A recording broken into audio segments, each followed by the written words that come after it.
No, we had book 9, the one that we were not like.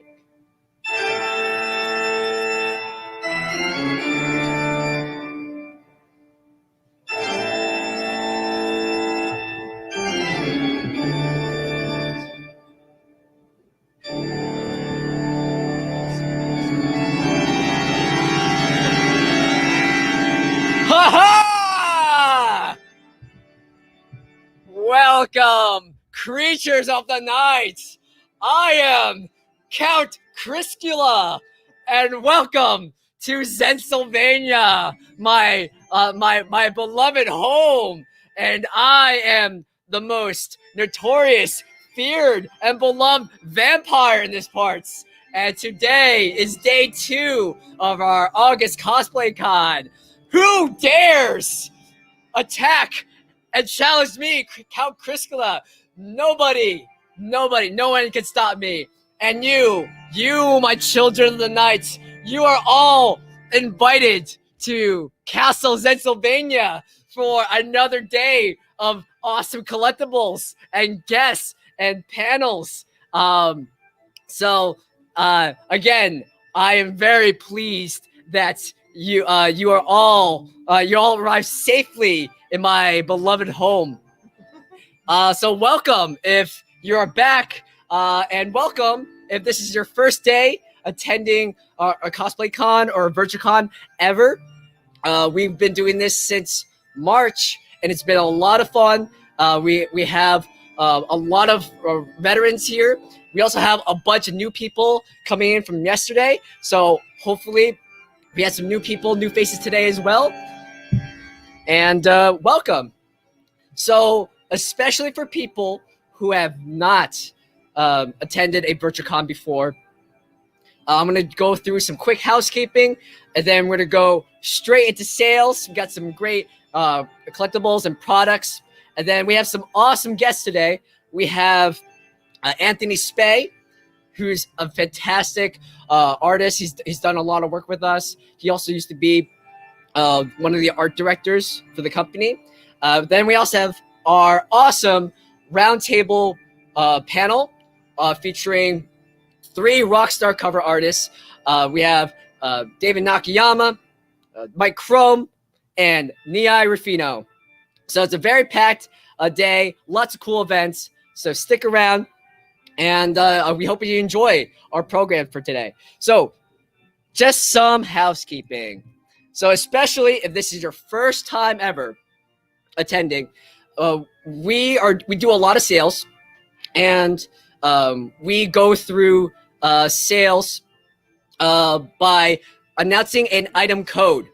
If you want to buy an item and to place an order, write down the name of the item code in the comment section below and the quantities desired. Now, certain products will limit to 1.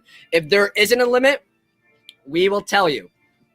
So write your comment section in the chat below, regardless of whether or not you're watching on Facebook, Twitch, or YouTube. We're monitoring all the streams at the same time. So if you comment, we will see it, and don't hesitate to comment to see whether or not you got an order. We have Dave, who's going to be checking the comments after every item code, or especially the high ticket items, and he will also post a recap of which customers got it, especially for books that are like limited to 25 or limited to 30 or have a certain limit per day. Now, if you haven't ordered from the web store before, please email us at vcons@zenescope.com. And this is where our amazing monster hunter, Di, she's right over here. She manages the VCons email, and she'll answer all your questions.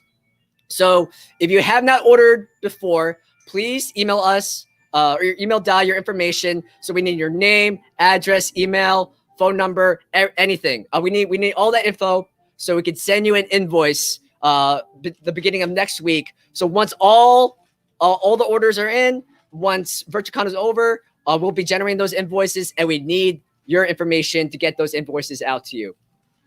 Lastly, if you're watching on YouTube or Twitch, chances are you're not actually using your real name, you're using a username. So similarly, email us at vcons@zenescope.com. Include all that info, name, username, especially, so we can sync the two, email address, shipping address, phone number. And yeah, one last thing, well, for any questions in general, please email us at vcons@zenescope.com. I know a lot of you like to message us on Facebook, but since that we're live streaming, we don't have a lot of time to check Facebook at the moment. So we also want all one source. So please email us there at vcons@zenescope.com. One other thing, don't forget, next month, September 18th and 19th, is going to be our first ever VIP Virtual Comic Fest event. If you're a VIP, it is free to attend. And this event's going to be off the chain. We're going to be selling tons of VIP event-only books. We have some special guests. There's a lot of interactive events that you can sign up for. So all you have to do is to be a VIP and to RSVP me at vip@zenescope.com. And if you're not a VIP member, throughout the day, we will talk about why it's so awesome to be a VIP member, what perks you get, and it's just a really cool program. It's a way to give back to the community or give back to you, our fans, and you're getting a lot of bang for your buck for it. So later in the day, we will talk more about the VIP membership as well as the VIP program. And I think that's about it. I know we're on a tight timetable. Anthony Spay is coming aboard at 2 o'clock. So we're gonna be doing our sales right now. And oh no, my sworn enemy. Oh no, this can't be. You're not supposed to be here. Jay Helsing. Don't make me curse you, you. Jay Helsing. Curse you. All right, look, dude. Look, you got to put these vampires down. Sometimes you got to shoot them with stakes. You got to shoot them with Nerf gun, crossbows. All right, I'm rocking out some Jay Helsing today. All right, don't make me throw back my scarf on you. There's to protect my neck, dude. Right there. Oh, I threw it over my hat. All right. I've also brought out the Van Helsing coat. This is actually normally the actual cosplay coat that the young ladies would wear in our booth for when they cosplayed as Van Helsing. But as you can see, this coat probably wouldn't even fit Di. It's so freaking tiny. This freaking thing is so small. So I figured I would just do. I'm fat guy in a little coat. Fat guy in a little coat. Fat guy in a little coat. Di, what's happening to me? All right, so I ripped the coat and the coat is off. I got to toss the coat because the coat is way too small. It's just never going to stay on my shoulders. I'm friggin' broad. All right. All right. So like Chris said, thank you so much for joining us again. We're on day two. All right. We are ready to rock and roll. Hope you guys are ready to rock and roll. You know what I'm going to start with? I am going to start with pack number 1.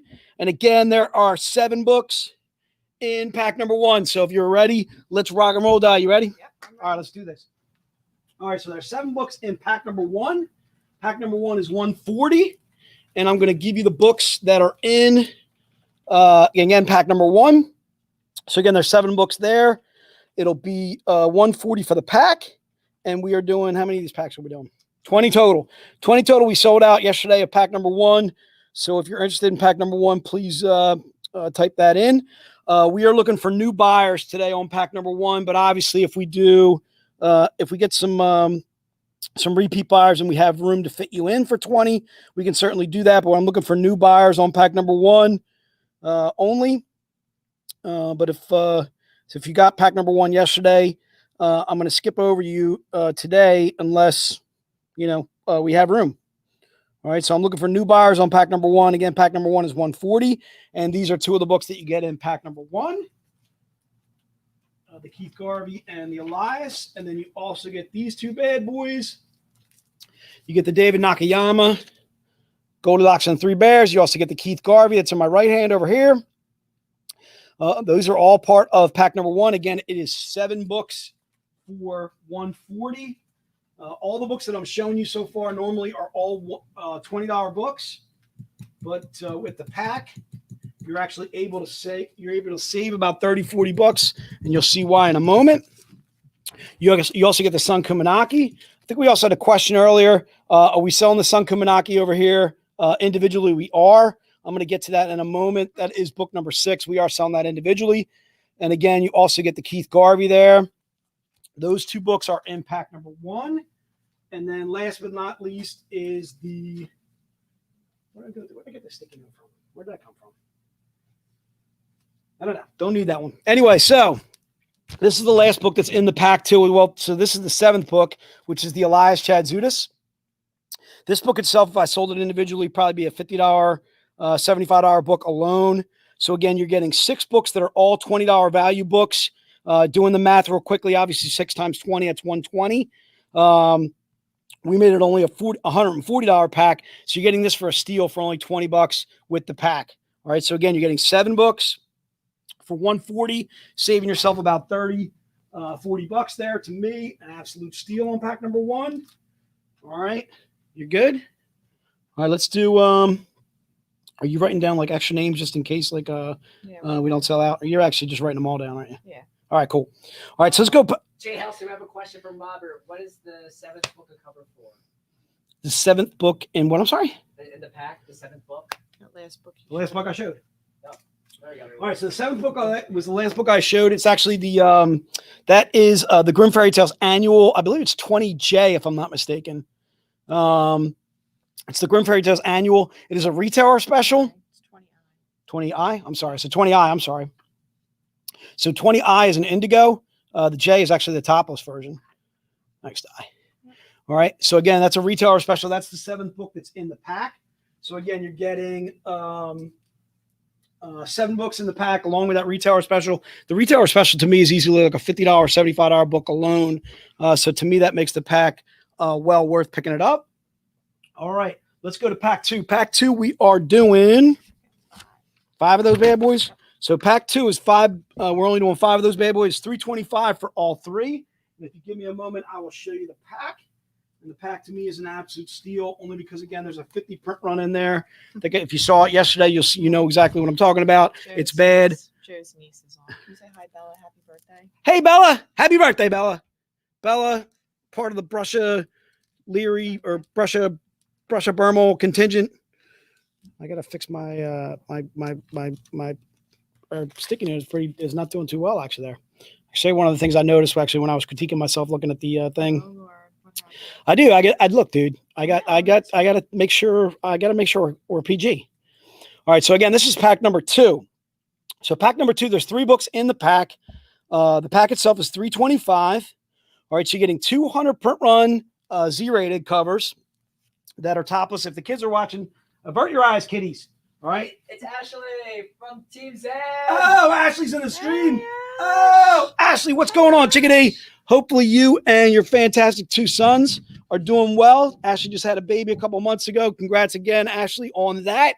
Ashley, let me give you a hello, Ashley. How are you? Jay Helsing giving you a little we seem to be going, yeah, what do you got? And I'm Cal Criscula. Hi, Ashley. Chris throwing out some love to Ashley. Ashley, we miss you here in the office, as we miss Kelly and Rachel, of course, and Chris Cote, the man over in Jersey. Chris working hard, I'm sure, as we speak. All right, and then this. I'm sorry. This is the. I'm all distracted now. I'm all distracted, dude.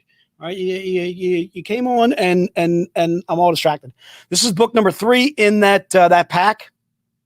So again, pack number 2 is $325. Let me see if I can show those books again because I think I just like completely, All right, let's do that again. So this is the 50 print run. To me, that makes this pack an absolute steal. When we sell our 50 print runs individually, they are normally anywhere from $175, $150 on up.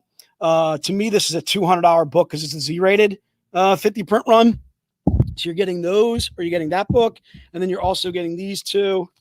Let me just make sure my sticky's in good shape there. You also get the Elias Chadzudas Z-rated, and then also the Keith Garvey Z-rated too as well. Okay. So you're getting those 3 books in the pack. And again, the pack is $325. So we have one left. I got to stop talking that way because I noticed that you guys probably don't really hear me that well when I start talking that direction. So I'm going to try and, whoops. Just did a Jay, little how's it switcheroo. going? We're gonna get a new studio. I just did a little It's gonna be switcheroo. mic for sound everywhere. And it's going to be micro sound. It's going to be like, you know, it'll bounce off the walls. Yes. It'll bounce off the walls and come right back to the microphone. Bam. Exactly. All right. So let's get to some individual books. I think it was Heather that had that question on the individual books. Heather, the book that you were looking for is book number 6. And yes, we are selling that individually. We're going to get to that in a moment. All right. I do have some new books for you today. I always do new books because you guys like me to change it up. And I'm a man of the people. I like to be a man of the people. Stay doing some stuff for my pipples. My pipples. All right. All right. Let's rock. Di, you ready? Book number 1? I'm ready. All right, let's do this. Book number 1 is the Keith Garvey. The book itself, again, is GFT V2 38P as in Paul. We're doing 25 of these bad boys total. It's $20. It's a 350 print run. I think mistakenly I said a 250 print run, and I did. I caught myself saying the 250 print run, or at least I saw it, so I know I did it, as you guys caught me. So again, book number 1 is GFT V2 38P as in Paul. These are $20. If you did get this yesterday, you can get it again today. I'm fine with that. If you got pack number 1 and you're looking to double up just because you absolutely love Keith Garvey, maybe you want to get one graded, one signed, that type of thing. Keep one raw, that type of thing. I'm fine with you grabbing another copy of this book. Again, book number 1 is $20. It is GFT V2 38P as in Paul. Okay. And that was part of pack number 1. If you got that, you already picked it up. All right, let's go to book number 2. We're rolling along. Let's go. Book number 2 is Belle versus the Beast, or excuse me, the Black Knight, the one shot, H is in Henry. And again, these are $20, and we're doing 25 of these bad boys total. Okay, this is book number 2. Just go ahead and put book number 2 in the notes. If you've never bought with us before, make sure you shoot us an email at vcons@zenoscope.com. So that way we have your information. We're able to get to you. Chris, can you change up that banner to book 2, please? So book number 2, again, is Belle versus the Black Knight, one shot, the H. Okay. We're doing 25 of these bad boys total. It's covered by Elias Chadzudas. Elias. All right. And again, it's $20. It's a 350 print run, just like the book preceding this. Okay. All of these books are just $20 a piece. That I'm showing, at least the first 6 or 7 of them. All right, so again, this is book number 2. So if you want book number 2, just go ahead and put it into the notes. William Roof. Well, I see William Roof on the stream. I didn't see him yesterday. William, thanks for joining us today, my friend. If you were not able to join us yesterday, we missed you. Was William on yesterday? He was on yesterday? Gee, I just missed him. I'm struggling, Di. What do you want me to tell you? So again, Belle versus the Black Knight, one shot, that cover H. That's $20 for book number 2. All right, we're ready to roll with book number 3. Book number 3 is going to go hot and heavy. It's going to go fast. This is the David Nakayama. Huge fan of David stuff. Book number 3 is GFT Annual, or GFTANN 20. N is in Nancy. And again, that's just $20 for that book. It's also a 350 print run. Again, book number 3 is the Grimm Fairy Tales Annual 2020. Again, cover N. This is also part of pack number 1. If you got that and you want to double up and grab a single of the David Nakayama, I can certainly understand that. David is going to be joining us on the stream later today. Make sure you guys stay tuned for that. We're going to have on at 3 o'clock today, David Nakayama, Mike Chrome, and Niai Ruffino. Holy guacamole. All right. Anthony Spade joining us at 2 o'clock. I'm ready for Anthony. I'm a big fan of Anthony's stuff. Fantastic guests we got on today. Certainly can't wait to see all these troops. Again, huge shout out. Thanks so much to Tyler Main for joining us yesterday. Thanks so much for Josh Burns joining us yesterday. Di and I were talking about Josh and some of the candid comments that he had, just seeing him or whatever, just not exactly what we expected. And we're just absolutely blown away with Josh's answers, and just, I don't know, just seemed like a really, really cool dude. Like somebody you want to grab a beer with, grab a meal with, and just hang with. If you get a chance to see Josh at a convention, highly recommend going over to see Josh. Fantastic guy. Again, I was blown away with some of his answers and just how amazingly talented a person he is. Just really, really cool. Obviously, and then seeing some of his influences growing up and so forth. Really, really cool stuff that he draws from. So again, book number 3 is GFTANN 20, or the Grimm Fairy Tales Annual 2020. And again, it's $20, and we are doing 25 of those bad boys total. And I am fine with you guys doubling up. All right, I did promise you guys some new books, so here we're going to roll into a new book. If you're ready, Di. Yeah. All right, so we're going to roll into a new book. I'm doing a combo deal. I'm doing a little EBAS combo deal. All right, some books that I have never sold in the stream before. If you wanted the twofer, just put book 4. All you have to do is put in book 4. And if you want both, I'm doing 2 for $50. All right, it is Hook 01D and Hook 02C. All right, so I'm giving you issue 1 and 2 from Hook. All right, both covers by EBAS. EBAS, go ass. A little shout out to EBAS. Again, this is 2 for $50. All right, you may not buy them individually. I'm doing Hook 01D as in David, which is over here. I'm sorry. I always get crossed up with my left-hand side or right-hand side of the stream or screen. Hook 01D as in David, and then Hook 02C as in Charles. All right, so 2 for $50. I'm going to do 20 of these bad boys total.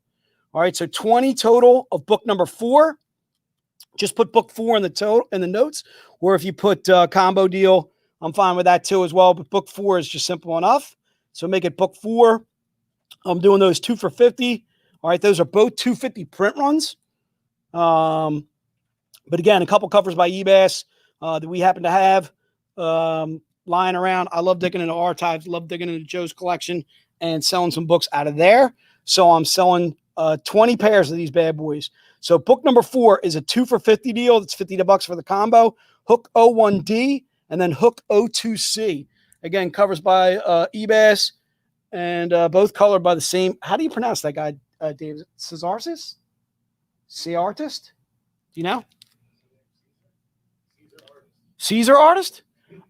So he combined Caesar and artist into one and just made himself Caesar artist. Let's go with that. I like it. Fantastic. Good job. Excellent color work on the from that. Hopefully, I don't know if that's a gentleman or a girl, but let's go with both. Let's go with thank you so much for doing the color work on that. All right. All right. So again, that's a 2 for $50 deal. Both of those books, Hook 01D and Hook 02C. Again, I always like to promise you guys some new books. Let's rock out with new books when we can. All right. Di, you didn't do what you said you were going to do. Oh, I didn't know you were ready for it. You have I'm to give me a always code ready. Dude. Are you word. kidding me? I'm parched already. Oh, well, Betty, buy let's both shoes. I'm have a parched. code word for Huh? me. Give me a You're working. code Dude. word. You're working. Next time, just give me The a code word is die. I'm parched. Di, don't make me do a throwback scarf on you. All right. All right. Cool. So I'm gonna throw my drink over there. You think you're ready on the hook deal? Yep. We're ready to move on. Ready to move All right. on. Let's move on. Let's go to book number 5. Book number 5. 5 in your program is GFT V238O as an ostrich. O as in octopus for die. All right. We're doing 20 or 25 of these bad boys. It is a 350 print run. A 350 print run makes it a $20 book. All right. Again, book number 5 is part of our Grimm Fairy Tale series. Again, a cover by Keith Garvey. It's GFT V238O as in orange. Like orange, you're glad to meet me. All right. GFT V238O. Oh, it's magic. Yeah, no. Thanks, Chris. Never believe it's not so. It's magic. All right, that is GFT V238O as in O. Chris is singing is fantastic. O. All right, look, Chris is a vampire. He's a singer. The man is multi-talented. He does trivia. He does trivia. He's a man of the people, is what he is. All right, he's a man of the people. Apparently, he's a man of blood today. All right, and I have to shoot him with my crossbow. Look, dude, you're vampires, dude. All right, you're bad vampire. All right, don't maybe throw some holy water on you. All right, Dave, where's my garlic? I need my garlic. Needs more garlic. All right, GFT V238O. And again, that's a $20 book. And we're doing 25 of those bad boys total. That is book number 5 by Keith Garvey. And yes, I feel pretty. Oh, you know what? My thing is it's being tied down by my, I don't know if you guys saw that. I got some lace going on back here. All right, little bit of lace. It's all kinds of pretty. I'm feeling pretty today, Di. Pretty. You are looking pretty. That's right. Di's hitting on me. All right, let's go. With book. Pretty. What are we doing? Where are we at? Are you ready? Let's go to book 6. Ready. All right, book 6 is the Sun Khamunaki. Holy Sun Khamunaki, our sun, our moon, our Dothraki queen, huh? Our Khamunaki. All right, GFT V238 ends in Nancy. All right, this is a $20 book. This is the one that you were looking for, Heather. If you want to buy this individually, please do so. Put into the notes book number 6. Book number 6, again, is the Sun Khamunaki. It is a 350 print run. Our 350 print runs are $20. So again, GFT V238 N as in Nancy. We're doing 25 of these bad boys total. I'm going to give Di a little bit of time here because I got a feeling we're going to roll on this book. So again, book number 6, just go ahead and put that into the notes. Book number 6. Robert, I can't do 2 at this time. But if we have leftovers, there's a very good possibility that you can get a second copy. But right now I am doing singles. All right. I certainly don't mind you doubling up basically on the pack and Jeannie Baker Platt. I'm gonna say I need this means you need book 6. So let's go ahead and put down Jeannie Baker Platt for book number 6. Tammy. There's Nico. What's up, Nico? You know what I wanted to give? I wanted to give a shout out to Phil Zill. All right, shout out to Phil Zill, who's Cool Papa Zulu. Is Phil in the stream? Did you guys notice Cool Papa Zulu in there? No, we didn't notice Cool Papa Zulu in there yet. All right, well, let me know when he gets on because I want to give a shout out to Phil. Phil gave us a great idea for a possible something coming up in the future or whatever. And Phil, we want to throw some love out to you, man. Thanks for always joining us in the stream. I think he is going to be away from his family based on work and stuff like that. So, Phil, thanks for doing what you do, man. Keep it up, dude. Hang in there. Hopefully you'll get to see your family soon, and your work will bring you back around to your family. Hope you get home soon and safely, sir, and safely. But we got your new address to ship to you, and you're all kinds of discombobulated, Di. I can see you're struggling over there. Yeah, my left Do you want me to hand's shoot not you with the working. crossbow? Hold on, Di. My left hand isn't working today. Where's Kote? Kote, I need you in the house, dude, to load my Nerf gun crossbow. I just shot Di. You need to get shot. Oh, hashtag save. Look, dude. Di's not gonna be with us tomorrow. All right, yeah, I got bad news for you people. Okay, all right, Di's getting replaced by a younger, better version tomorrow, people. Don't worry about it. We're not losing Di completely. Although there's talk, Di. All right, there's talk. It won't happen. It's not going to happen. All right. So again, book number 6 is GFT V238N, as in no. All right, and again, it's $20 and it's 350 print run. It's covered by Sun, and Moon and Stars. All right, I got a Sun pack coming up for you guys later. Oh, all right, be ready for that. I hate when it jumps on me. Are you jumping? What are you doing, dude? This thing jumps on me. All right, so while Di's catching up, let me tell you guys why I suck as a salesman. All right, I'm like JoJo, the idiot circus boy with a pretty new pet. No. I stroke it. Where's the Cheshire cat? I'm like, I stroke it, I massage it, and then I take my sail and I go, I killed it! I killed my sail! That's when we got to forge ahead, Di. That's when people like you and I got to forge ahead, and we got to do what we got to do to sell. Okay? All right, are you ready now? I'm ready. All right, please put this back over there. Daenerys, Di, holding on to her Cheshire cat. All right, we're going to book number 7. Oh! There's an O from the back. Oh! All right, let's go to book number 7. Book number 7 is the Keith Garvey, and the jumblies are covered, and we're good. Book number 7. Again, we're doing 20 of this bad boy. Yeah. Did we sell all 20 yesterday too, though? Let me see. GFT V238Q is in Quinn, the mighty Quinn. I saw Abby join us. I think Abby was like the first one on the stream. Hashtag save Di. I'm seeing all kinds. See that, dude? You start talking about getting rid of Di, and everybody gets all upset. Everybody gets all crazy discombobulated.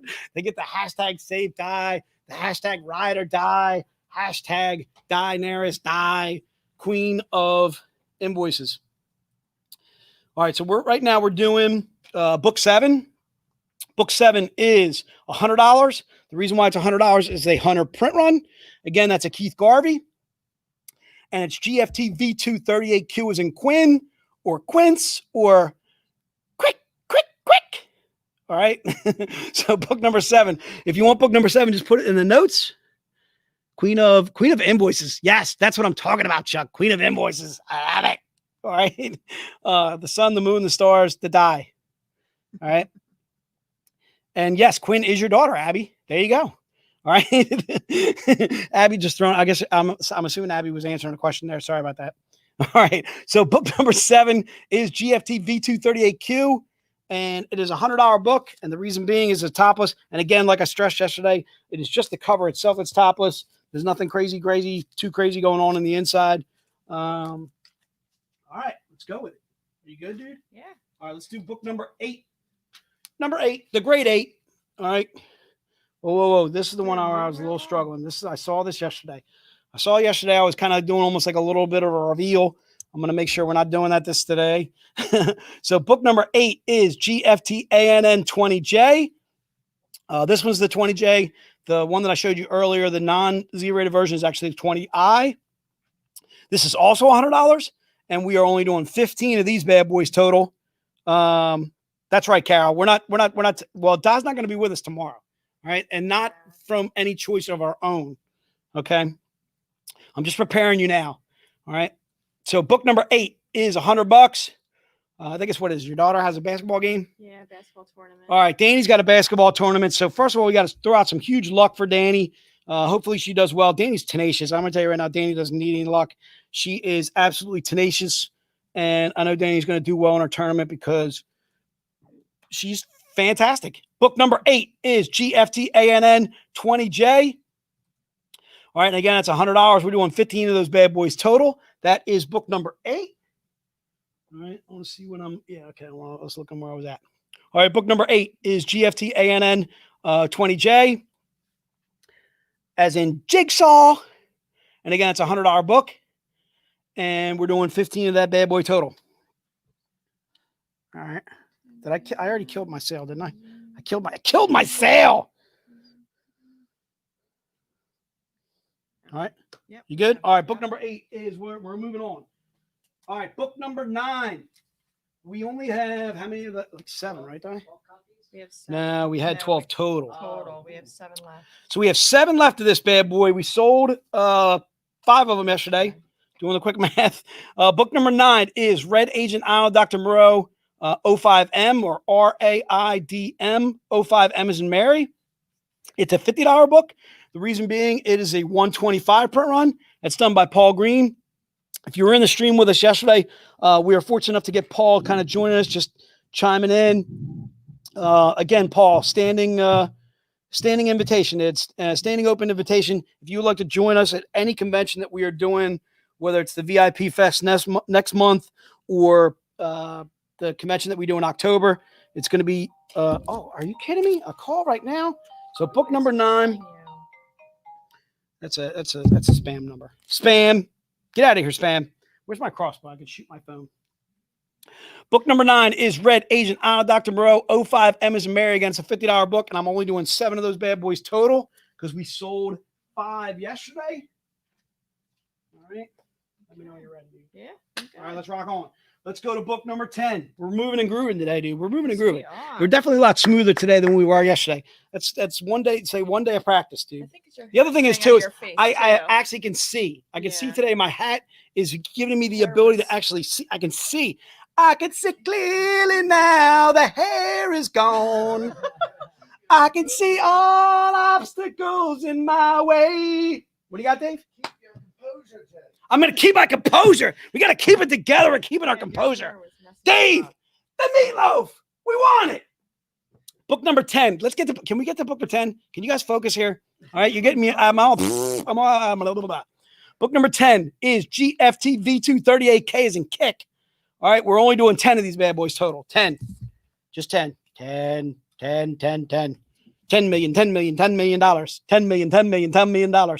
Book number 10 is $25. The reason why it's $25 is a 250 print run. And again, it's a cover by Paul Green. Paul, the man, the myth, the legend. Paul, again, standing Open invitation. Anytime you want to join us on the stream, we would love to have you, my friend. Paul from over in the UK, doing fantastic covers for us. Colored by Ula Moss, also coming to us from across the pond. Book number 10, GFT V2 38K is in kick. That's $25, and we are only doing 10 of those bad boys total. Jeff, what are you doing over there, dude? All right, I want to make sure you're okay, dude. I miss you, dude. All right, I'm up here. Jeff, the meatloaf.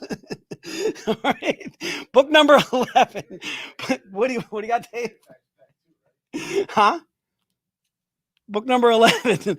Book number 11 is GFT V2 38L as in Larry, L as in lion, Lionheart. All right. Book number 11, GFT V2 38L. And again, that's $50. We're doing 10 of those bad boys total. And again, it's a cover by Paul Green. All right. We're only just doing 10 of those bad boys total. Synth, what up? Carl, I think you may have missed. Did we have any Z? We don't. Huh? Carl, if you want the Z-rated pack, dude, put it in the notes right now. Actually, you know what? Let's give it to Carl, dude. So, Carl, if you want that last Z-rated pack, apparently Dave's telling me we have one left. Dave, did we sell out of pack one? We didn't sell out of pack one either. All right, Carl, put you down. You want pack one and pack two. Trust me, dude. You know, I know you well. All right. Pack number one, pack number two. Carl, don't be joining us on the stream late. All right, this is what happens when you join the stream late. You miss Chris as Dracula, Count Criscula. One fluffy white sheep jumping the fence. Two fluffy white sheep jumping the fence. I love me some cow chocolate. I love to count the sheep. All right, I don't even know what book I'm doing here. This is book number 12. Book number 12 is the Paul Green. This is part of our collectors club. As for the last 2 or 3 that I showed you, this is the Z-rated version of this bad boy. We're only doing 5 of these total. All right. This is GFT V2 38M as in Mary. It's a $100 book. The reason why it's $100 is it's a 100 print run. All right. And we're only doing 5. 5 fluffy white sheep jumping the fence. I love to count the sheep. All right. So again, that's $100 also. And again, I'm doing 5 of those bad boys total. I had some Jen boys prepared today and I blew it. All right. I wanted to come on as Jen Helsing. All right. I wanted to come on as Jen Helsing and I messed it all up. I got all discombobulated. Right. Okay. All right. So where are we at here? 13. Book 13. Let's go to the Garvey. Book 13. You guys had asked for it before. You wanted to get this individually for $10. We are doing it for $10. We are men. We are a company of the people. All right. GFTANN 20M as in Mary. All right. And again, it's $10. Who am I throwing a shout out? Whose birthday was it? Somebody in your family? Oh, Bella. Bella, happy birthday again. All right. Bella, if you're still watching, happy birthday. Book number 13 is GFTANN 20M as in Mary, or the Grimm Fairy Tales Annual 2020. And again, it's just $10. $10, dude. $10. All right. If you never collect this before, this is an excellent book to get started with. It's a 500 print run. It's a cover by Keith Garvey. Keith Garvey doing some Cinderella action there, right there. Just absolutely crushing it like Keith always does. I'm a huge fan of Keith Garvey stuff. Huge shout out to the boys up in NYC. Huge shout out to Keith for all the work that he does for us. Thank you so much, Keith. As always, we would love to have you back on again and again. Book number 13, just go ahead and put it into the notes. Again, it's just $10. All right. Rob, we got you covered. Brian, we got you covered. Brandon, we got you covered for book number 13. John D'Amico, the Mushroom Man, is out there. What up, John? John, make sure the mushrooms are good, dude. All right. All right. I don't know if I'm assuming you don't fluff the mushrooms, but whatever you do with the mushrooms, keep doing what you do with the mushrooms, dude. Picking them at the right time. How about that? Let's go with that. Book number 13 is the Grimm Fairy Tales Annual 20M as in Mushroom Man. All right. $10. And again, we're doing 20 of those bad boys total. I'd imagine we're getting pretty close to. What do you got, dude? Zane's asking if we have 2 copies or just strictly 1 per. Yeah, strictly 1 per, especially when we're only doing 20 of those bad boys. I'm going to keep that to 1 per person. I don't mind you doubling up tomorrow. All right, Zane, get on with us tomorrow and grab another one. All right, I'm completely fine with that. All right. You know what? It's book 13. When are you ready for book number 13? You jump on, you say, hey, I want book number 13. I'm loving the fact that I don't have to fix my hair every 5 seconds here. I told you. And we have 20 minutes I am. left. See that? Look, see, I'm in so much better time right now. I'm in so much better time. And the good thing is, too, is I got new stuff to show you. I got packs still to cover, so let's do that. All right, I just covered up to book number 13. Let me know if you want to rock on, die, if you need a little time. What? Oh, hold on. It's all about the compost. John throwing some knowledge out there about the mushrooms. All right, John, if you want to put your website in the stream, Zane, thank you, dude. All right, thank us, we thank you, dude. All right. Oh, there's going to be new stuff. Edward, did you see the EBAS pack? Edward, EBAS pack. Did you see this bad boy? All right, and I think I still got some of these left. Edward, did you see this bad boy? All right, this is a two for 50 deal. Nothing new, nothing new. Are you kidding me? Nothing new. Of course we got new. This is bam, bam. All right, ba-bam, ba-bam, EBAS. All right, that's talk about new. That's it. All right, what do you want to know? What do you know? All right, so we're up to book. I think we only got one of these. So I think what we're going to do is we're going to come up with a phrase or a keyword for this showcase. We only have one left of the Frosted Frights. You can't just put in showcase number 1. I'm not going to give it to you. So I think what we're going to do is we're going to call it. I got a code. You got one? What do you got, dude? Just put it on the screen. All right. I'm going to show the book, and Chris is going to put it on the screen. Right. Whoever types the fastest is going to get this bad boy. So we only have one of these. All right, we have one. Tiger 1. I need to see Tiger 1 in the notes. If you want this bad boy for $100, it's yours. Apparently, we had one person cancel on this. We had 4 of them yesterday. So if you want Tiger 1, the Frosted Frights Showcase, we only have one. Looks like Larry Younger got it. All right, so I'm going to wipe that one out. Make sure I can place that tomorrow. I am going to do a showcase. So you got Larry for that? All right, cool. Let's do that. All right, so I'm going to do an affordable showcase that we did before, but I'm reducing the price. I'm all about reducing the prices. All right, I want to throw this at you, and it's a good time to do so because Joe is out and he has no idea what we're doing. Yeah, no parents, no rules. All right, and I'm doing a cover by Anthony Skye because first of all, we're going to have Skye on in about 18 minutes. 18 minutes to Skye. All right, this just put showcase 1 in the notes. All right, and it's $60. $60 for the showcase. It's regularly $75. All right, I'm throwing it out there for $60 today. If you want this Anthony Skye showcase 1, again, it's only $60. A cover by Anthony Skye. I think it was Grim Fairy Tale 72, if I'm not mistaken. You know what? I can actually look. I can look. I can actually open it up. I think it was Grim 70. It was 73. Grim 73. I was off. Grim 73 showcase. It's a limited 75. All right. And should we put a total on it? Yeah, let's see how it goes. All right. Again, it's only $60.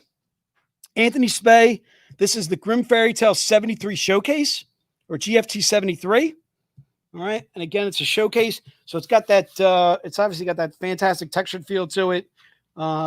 They always grade out really well. I think it was Rob who was mentioning in the stream yesterday that our showcases always grade out extremely well. It's a heavier paper.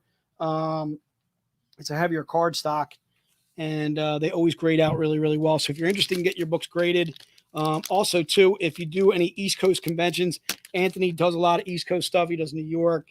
Obviously not this year though, as we are. All right. So again, just put showcase number 1 in the notes. And Chuck, I'm not the whiz today, dude. I'm not the whiz. All right. But nobody beats me. All right. You know that. You know that's right. All right. So Anthony Skye, the showcase, put showcase 1 in the notes. And again, I'm doing that bad boy for just $60. All right. So let's move on to some packs.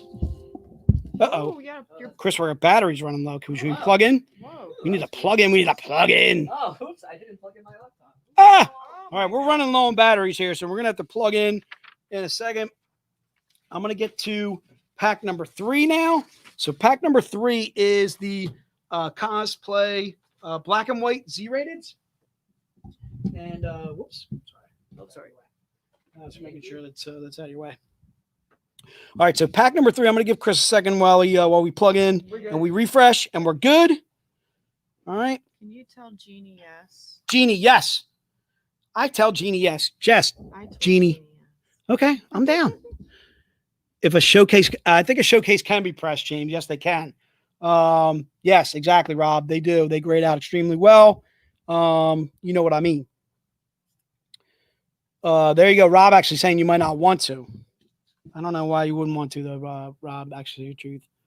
If you do want to get them pressed, want to press your showcase. right? Yeah. Why? Because it'll take off all like the. Well, James is asking if you can press your. I'm sure you can if you want to. It's Yeah. just you may not want to.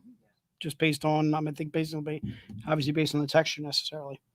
All right, you ready, Di? Yeah. All right, we're going to pack number 3, which is the Fairy Tale Black and White pack. Every one of these books that I'm going to show you is a 50 print run.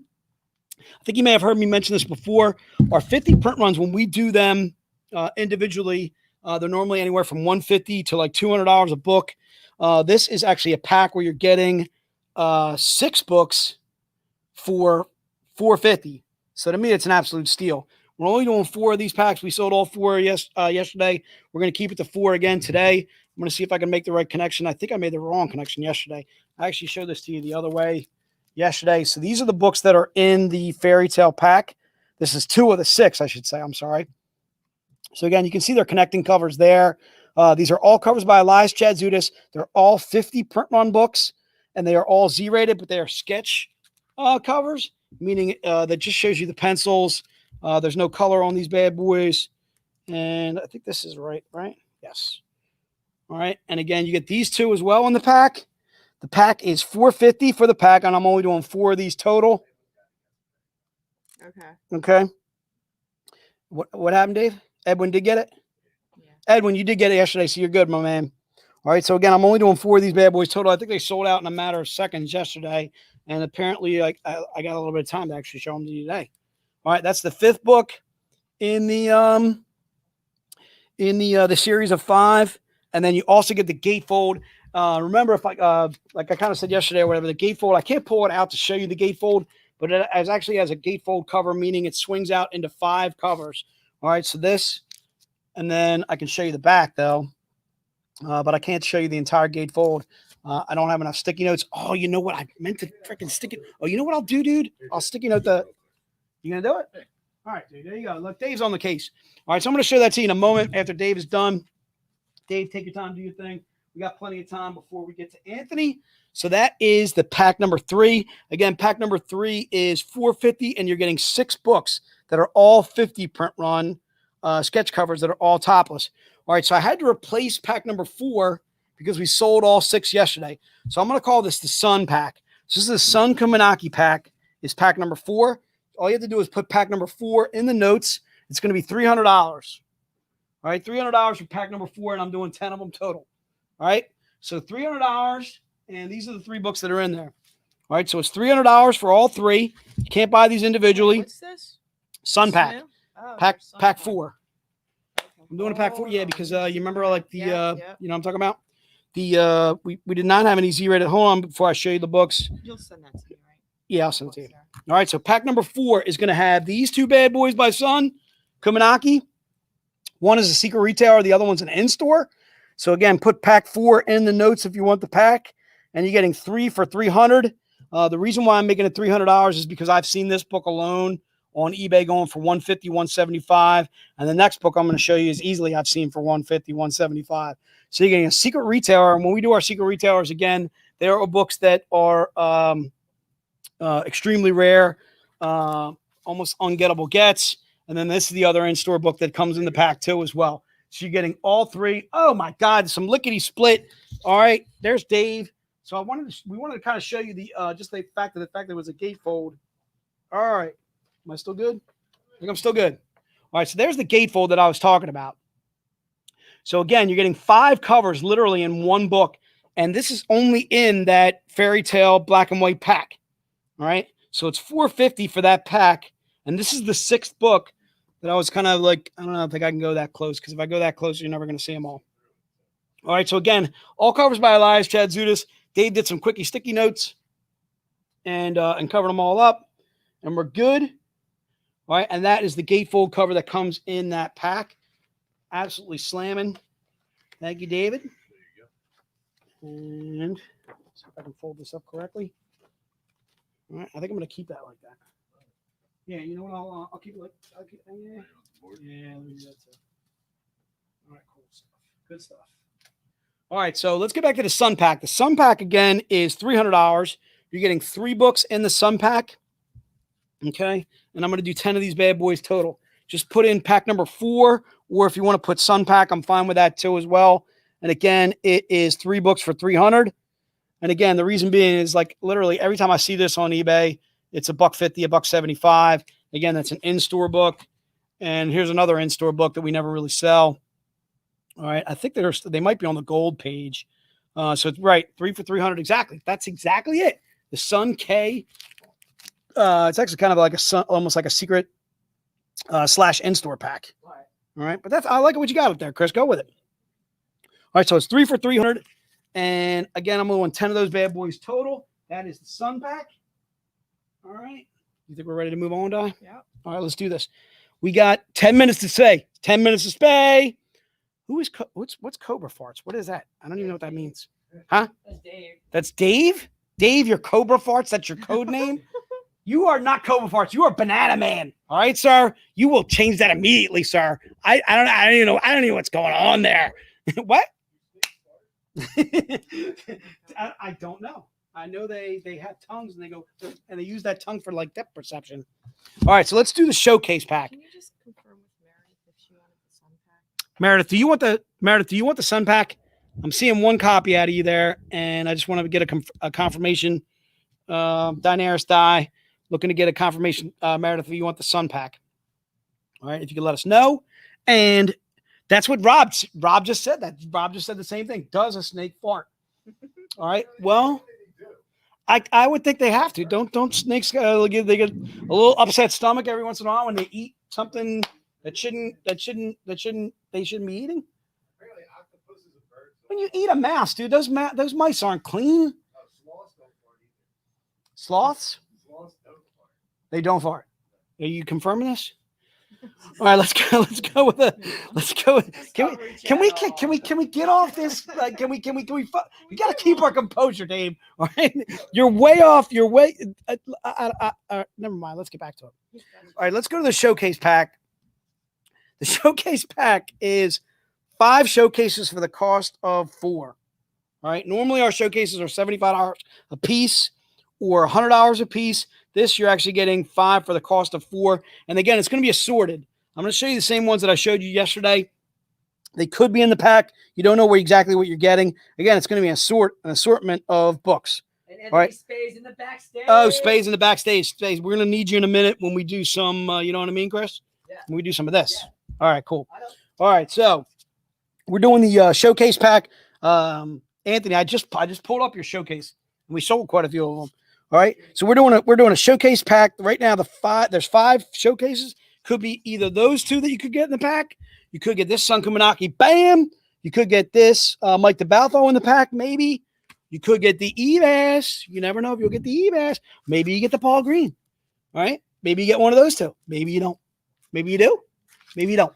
Okay, all right. It could be in the pack. You're gonna get 5 assorted showcases. I'm showing you another one, another EBAS that I absolutely dig. A little cosplay action going on right there. EBAS is EBAS. All right, dude. These are 5 for $300. Again, you're getting basically like $5 for the cost of 4. How many times are we gonna pass the ball? 4. All right, coach. Let's go with the. I'm hearing the noise. We're jumping the gun. It's only 5:55. Let's go with it. All right. So what we're gonna do right now is we're gonna go into some crazy spooky music. Is what we're gonna do. I'm gonna arm myself with a crossbow because I'm getting a little frightened right now. All right. I'm getting frightened, so I'm arming myself with my crossbow just in case. It's creepy. Ah! I am Count Cristula. Count Cristula is here. All right, Count Cristula is here to give away, and we're gonna do some cosplay cash. That's right. Cosplay cash. We are doing some cosplay cash. And what is cosplay cash? Well, as a thank you for being such wonderful fans, such loyal legions of the dark forces, my dark forces, I'm going to give you cosplay cash. So we're going to do that. Let's do 2 entries of cosplay cash. All right, so we're going to do 2 entries of cosplay cash. Anthony, we're going to ask, what's the numbers?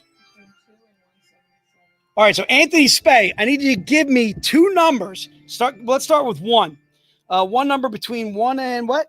2 and what? 177. 177. Just hold up your hands. Like, say if you want to do like 122, give me a 1, 2, 2, or give me a 1, 2, 7, something like that.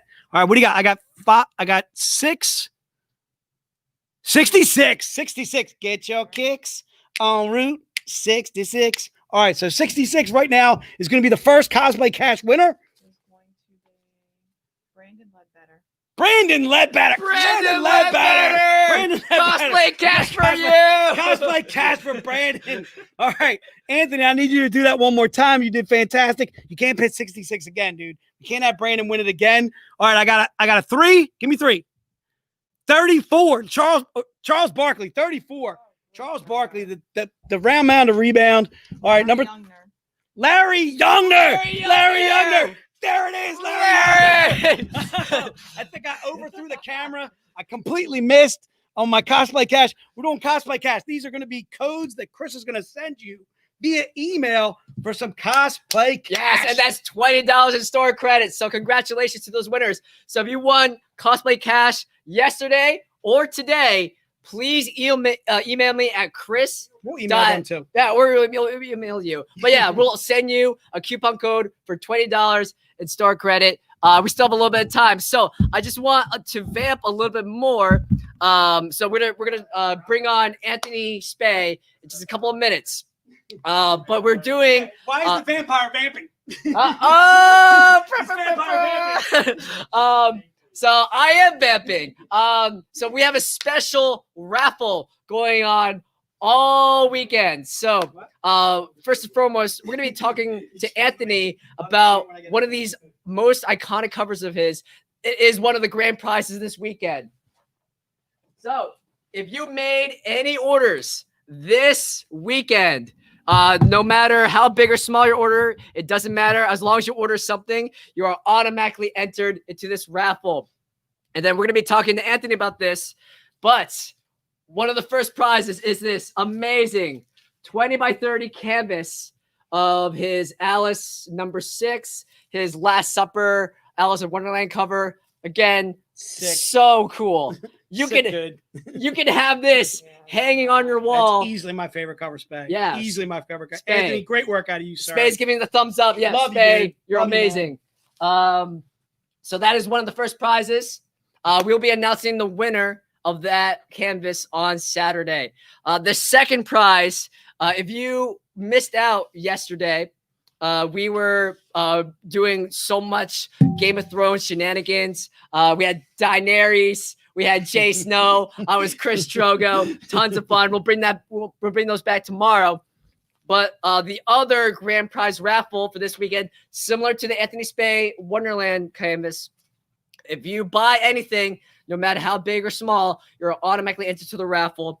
And you're going to get this amazing Daenerys 20 by 30 canvas. Daenerys of House Zetascope, first of her name, the mother of Cheshire's, queen of the Virgicon, harbinger of invoices, and the slayer of Miller Lights. Micro. Yes.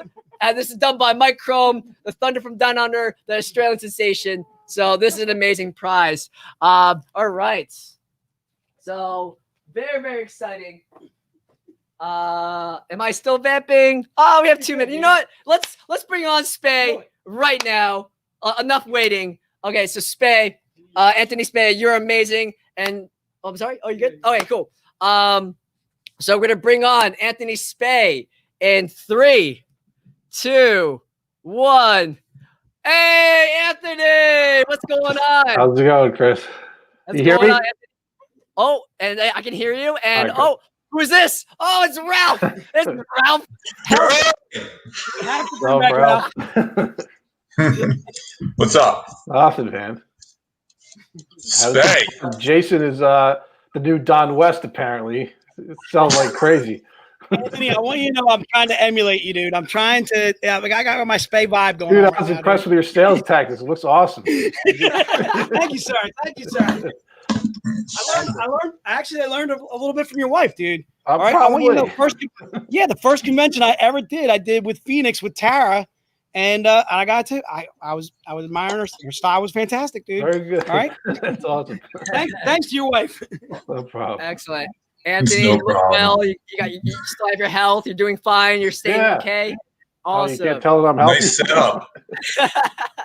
Huh? All right, well, Anthony, it's so awesome having you on to our live stream. This is your first time. This is your first time on the live stream, right? I was on a group thing with like Raven and Nei once before. This is, I guess, that's my right. second That's time. right. But yeah. Okay, awesome. But Anthony, today is all about you. This is your time to thank shine. you. Your time. All right. You've made it. I feel like I have. And you have the Hot Flips logo up in your corner. I like it. Jeff Cerrito would be Yeah, very tell Jeff I proud. appreciate it. Excellent. So, Ralph, Anthony. we can read off his accolades, right? Yeah, let me get your accolades out here. Anthony Spey won the Zenoscope Fantasy Football League last That's year. my number one accolade, actually. That's it. That's all. So that should be it for you. Probably. I guess I'll read the rest. Spent several years as the art director and staff artist for Zenoscope before going freelance. Has done cover interior art for Zenoscope, many Zenoscope titles, including Grim 100. He also has done work in the last year for DC Comics, Lady Death, Coffin Comics. You're currently drawing the Phantom for 2 international publishers in Sweden and Australia. Correct. Wow, look at you. Has also worked on television, gaming, production art for Big Bang Theory. You illustrate box art and base cards for many of the Marvel Legendary card game sets. Correct. Have you had enough? Can I stop now, please? Yeah, that's plenty. Thank you. Welcome, Anthony Spey. Welcome, for having Anthony. me. Appreciate it. Excellent. And Anthony, we're just gonna hit the ground running. Were you a comic book fan growing up, and who are your favorite characters? Yeah, I was always a comic book fan. I was drawing and creating characters and stories from like kindergarten. I actually still have some of those like little sketches and stories I have. But I kind of liked whoever was big in the cartoons when I was a kid. Like I kind of gravitated towards a lot of the DC stuff. Like I really liked Flash and Shazam and like Plastic Man, the red and yellow guys for some reason. I don't know, but they were like my favorite guys. And then I liked Iceman because he was part of the Spider-Man cartoon, and I liked the Phantom because he was part of the Defenders of the Earth cartoon. So like they were some of my favorites that I had like the action figures of, and I guess they inspired me to do little drawings of them and stuff when I was a kid. Excellent. What- Were you? Oh, I'm sorry. No, go ahead. Spey, I just wanted to ask, were you a fan of the Phantom comic strips? I grew up reading that. There was some of my favorite. That's so cool. You're doing the Phantom now. Yeah, I was a little older, like when I started reading the newspaper, you know. So like, but they were always really cool to see in there. Yeah. So when did you decide you wanted to pursue a career in art, comic book art? Would you say? I'd say comic book art's really the only one I really wanted to pursue a career in as far as art. I liked art, but comic books was what I was really interested in.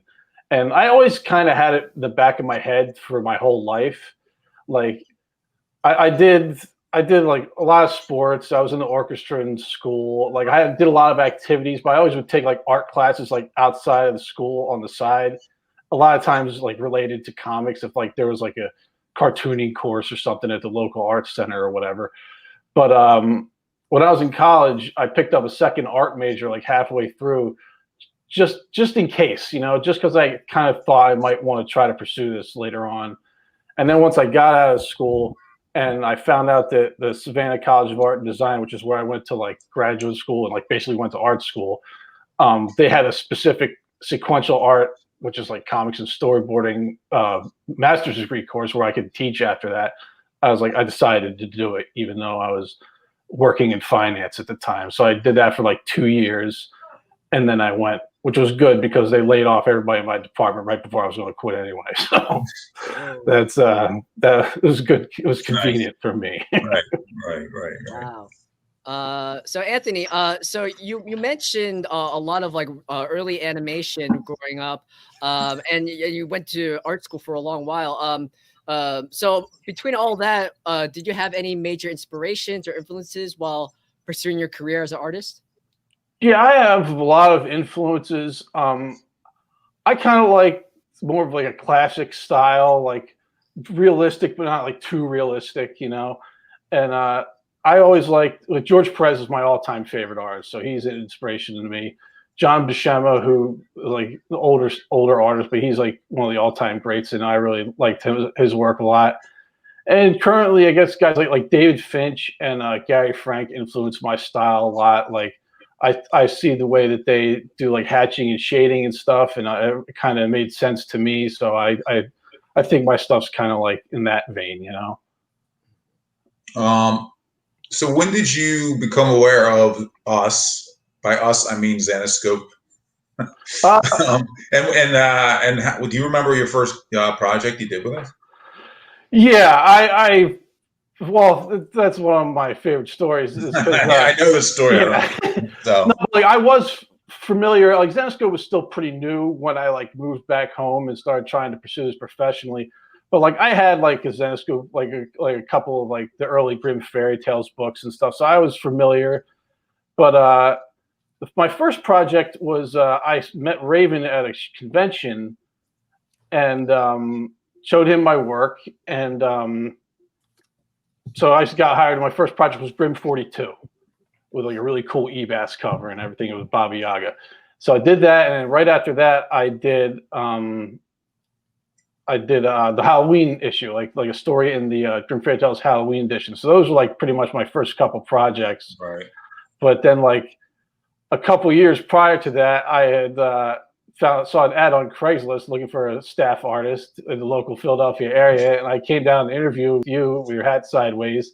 And Joe, yeah, I remembered. And what? Yeah, I just remembered it. I don't think I've ever worn a hat. It was, you know how they used to wear like a little bit tilted a couple years ago. It was tilted. Yeah, whatever. All right, give me a tip. Get out of here. Get out.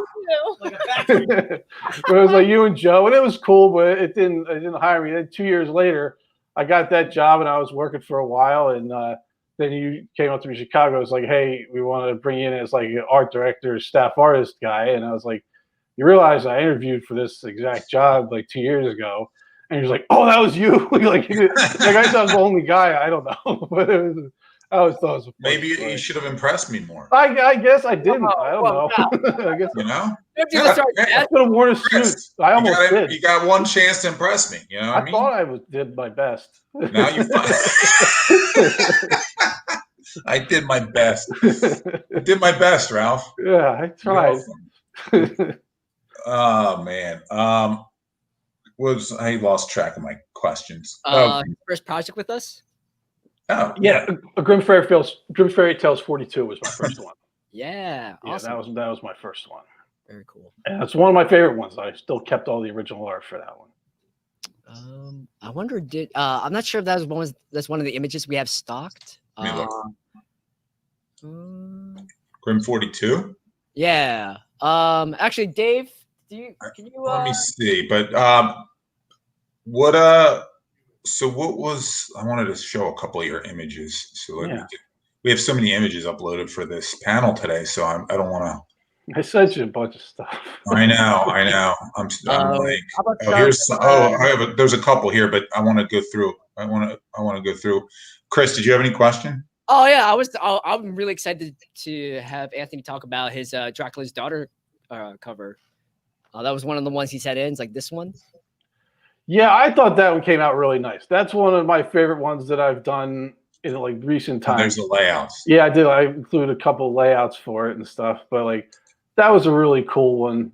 And Ivan Nunes, who's a great colorist I've worked with a lot, did an awesome job coloring it. And you know, like Van Helsing is one of my favorite characters that I've worked on. And but I haven't done that many Van Helsing covers. I think this is only the second one I ever did. So I just thought it was really cool, and I was really happy with how it came out, and I was proud of it. Van Helsing's one of my favorite characters, and like you did it, you crushed it out of the park. That's Vanilla Ice. Vanilla Ice. What are you doing here, Kyle? I have no idea who put him up there. Dave? Probably. Dave. Dave, stop messing around. Damn you, Dave. No. What? Why Vanilla Ice? Oh, because the hat. The hat tilt. Is the hat tilt. I'm gonna have to limit the access to these guys. And Anthony, so before we brought you on, we were talking about one of your most famous covers, which was the Alice in Wonderland Last Supper cover. So, this again, what a amazing. We have it. What amazing piece of art. So I'll good. Cover us all. Yes, thank you, Rob. Wait, let me show the layout. I mean the pencils. So, Anthony, walk us through what went through your mind when you had to do this. I don't remember what we talked about when we booked this. I think this was a Raven idea because he called me really excited about it, and he's like, and I hadn't done that many. I had just started like getting the green light to do some covers, so I was pretty excited, you know. Right. And he called me, was like, yeah, we got this 3 connecting cover. It's going to be awesome, and I was like, oh, this is really big because like I never had done a connecting cover or anything like that. And I had done a couple and I thought they were good, but I was like, I wanted to make sure it was really good, you know, because I knew it had a chance to be really cool. So, you know, I did my usual layouts, which I like do on the computer, like the rough version, even before these pencils. But what I wanted to do was to try to make sure I captured everyone's like personalities as much as possible, like make sure I put the people that interact with each other most in the comics near each other and here. And, you know, I redrew the feet a bunch of times because I wasn't happy with him. I probably did the Cheshire Cat's face 10 times. So I wanted to make sure it was maybe even a little bit above my usual like work level at that time to make sure it was as good as I could possibly do. And then I know that Nia was booked I knew that she was booked to color it. And I was excited about that because she colored all the big covers and she was like blowing up pretty big at the time. So I was like, this is going to be really cool. So I worked really hard on that one and kind of took my time, which was good that you guys gave me the time to do it. But yeah, it's still one of the ones that I'm most proud of, and I feel like it's stood the test of time pretty well, you know. So yeah, it's a great cover. It's still, I actually saw this cover stolen from us at a couple Comic Cons by a booth that would just steal people's images and sell them as their own. So I had to like go through hell to get the convention to get the person banned. They were selling like all different, like they were selling Marvel, DC. I see those guys. Yeah, they were framing it, and yours was up there like as their main piece. So I was kind of proud of it, but also upset. Yeah, I feel the same way when I see that stuff. I'm like, well, at least they think it's good enough to rip off. Right. Time, so that's always nice. You're selling it at your booth, like the official, and like 2 booths down, they're like, hey. Yeah. I think that, wait, I don't know if we have, I thought we had more from you, but I guess not. We have a bunch of concept art that we got as well. Oh, yeah. Chris, grab some of the concept art. Yeah, I'm Count Criscula, so we got to go with some Van Helsing right at the top. So here's one. Yeah, I sent these over because of the cosplay theme, and I've seen a bunch of people doing some of these costumes, and I always really enjoyed the character design part of the job. And Van Helsing in the Robin costume, even though you have to give EBAS credit for like the original version. I did that version of the costume, which I think has been pretty good.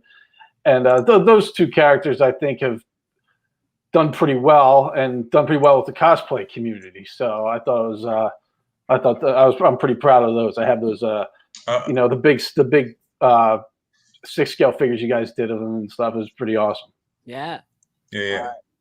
And we also have two other pieces of concept art you sent in. So we have one of Kara's. That's Keres, yeah. I see her on a lot of stuff, Mhm. and she has a pretty cool look. I think Mhm. Chrome really took her design and went all the way with it.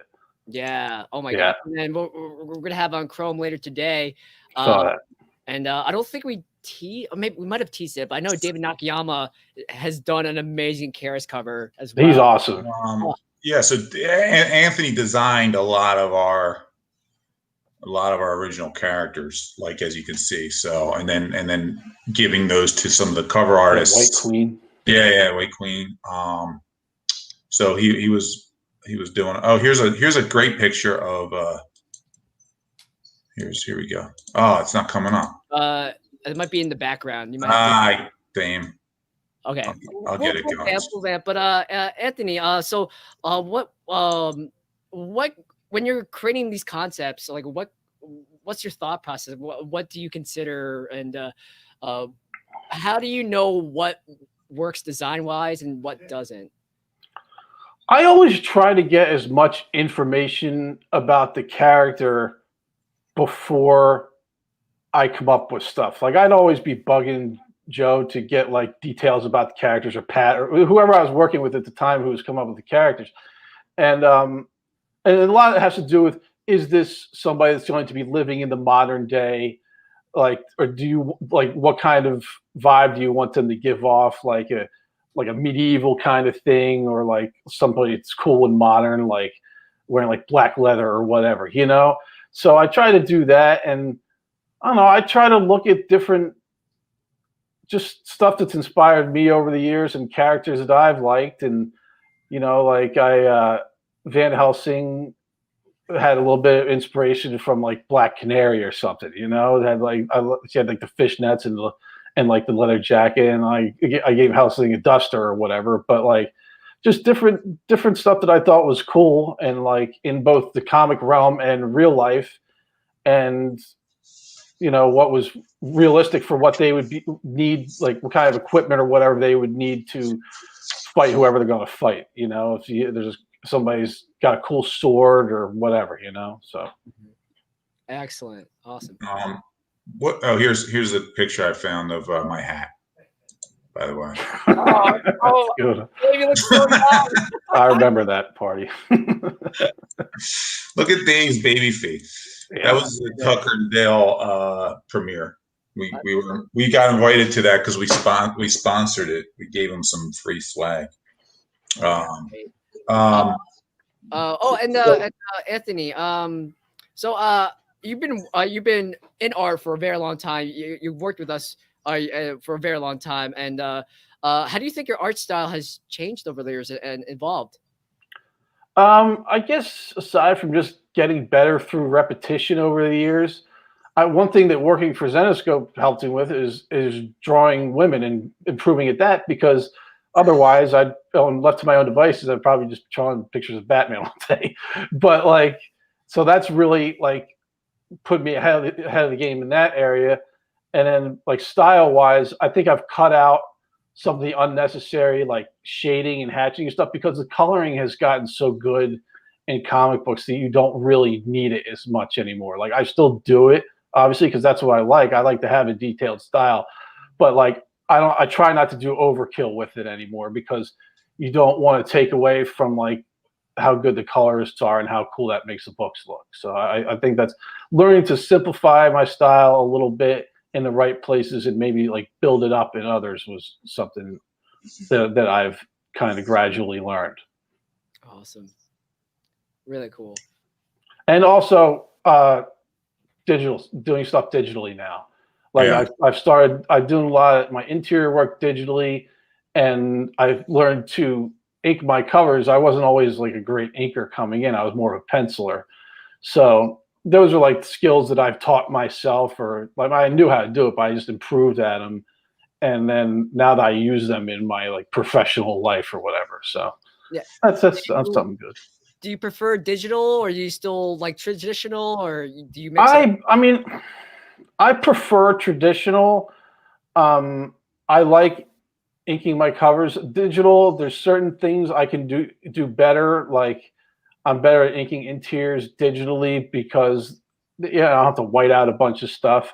But I think like for certain things like backgrounds, like it's more difficult to make it natural because like, I mean, there's instead of using a ruler, they have like these ruler tools where you do a straight line, but it's very digital looking. It's just flat. Like there's no texture to it or little dents. You have to do that stuff extra. And I try to replicate a traditional look even with my digital work. So it's a little extra work in that area, but I do enjoy doing it. But I think I still prefer traditional when I can, when the time allows. Excellent. So let's talk about Comic Cons for a second, because I know you do some of them and you've done them over the years. How important do you think they've been in kind of putting yourself, getting your work out there and like, yeah. For me, it's been very important, especially like I do some conventions, not as many as a lot of guys, but like I go and I've brought my portfolio to a lot of shows over the years and tried to get in front of editors. Like I got hired by Zenescope from a show. I got hired from DC from a show. Like, and I know there are instances where you can email the submissions at whatever company and you will get hired, but that's pretty rare in my opinion. People get busy. It takes so long to check some of that stuff. I mean, I always check them, and Chris Cote always checked them when at Zenescope, but like, I don't know about other companies. Like editorial gets real busy, Yeah. So it's good to get to the show and get in front of people's faces and get to know them and stuff like that.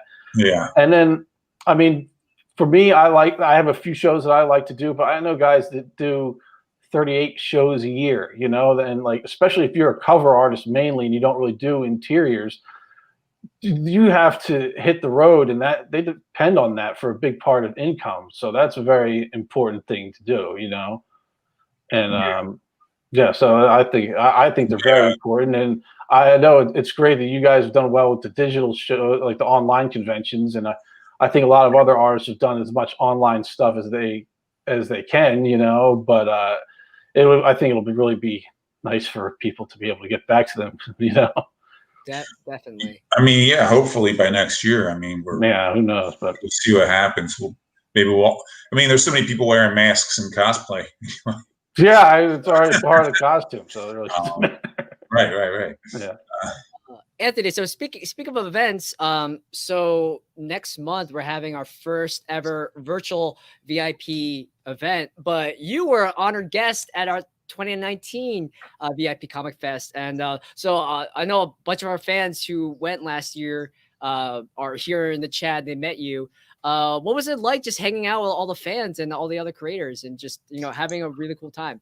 I liked it. I really enjoyed it. I mean, I've met the other creators before, but it's really nice to get to meet the fans in person and hang out with them and talk to them. Like I'm much better on a one-on-one basis than I am in front of like a big group where I have to prepare something at a panel or whatever.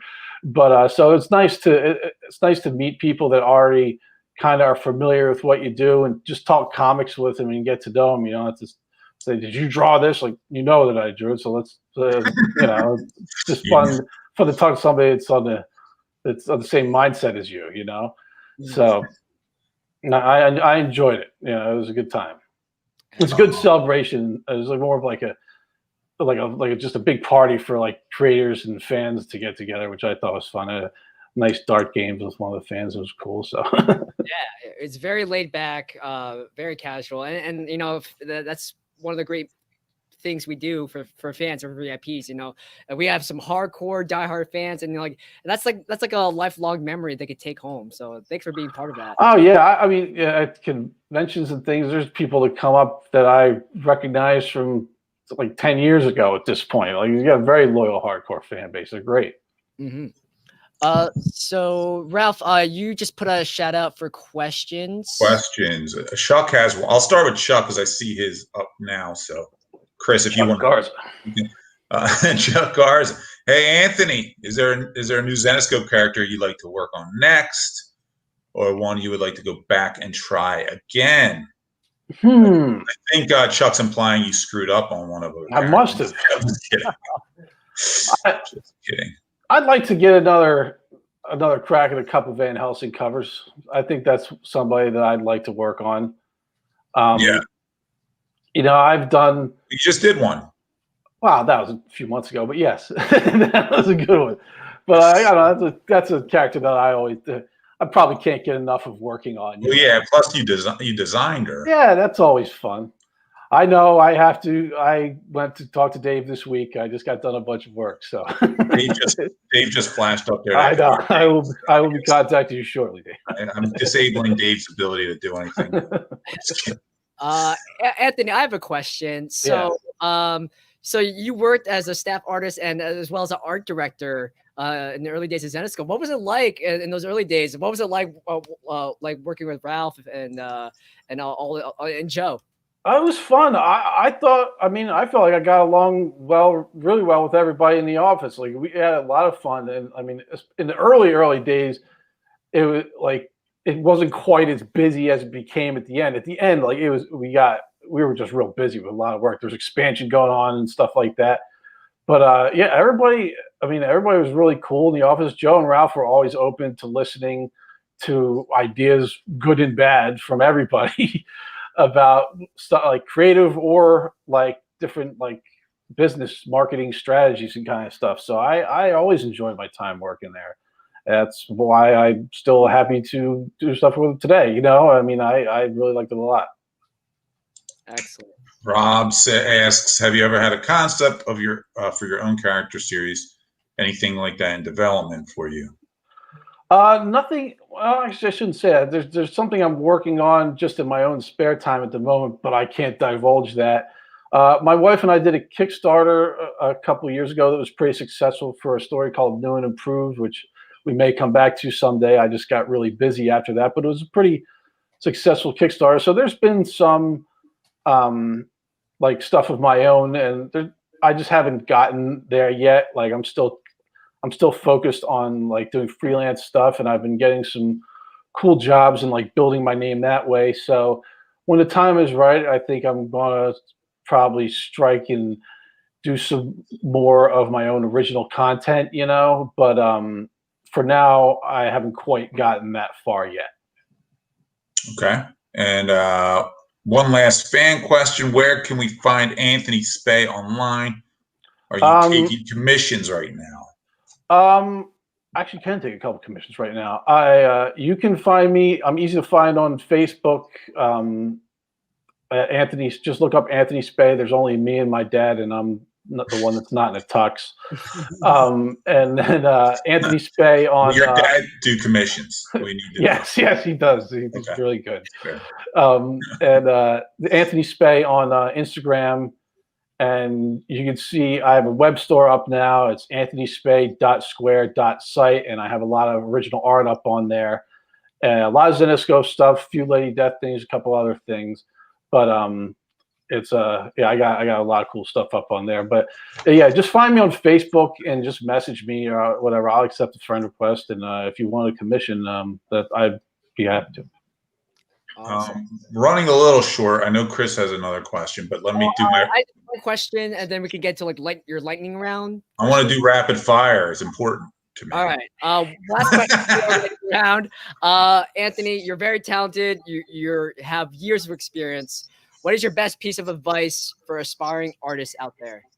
Well, my best piece of advice is the advice that I have given in every portfolio review ever, is just keep working on anatomy and perspective. As long as even if you're good, you can always get better at that stuff. And you see it from professionals over the years that get better.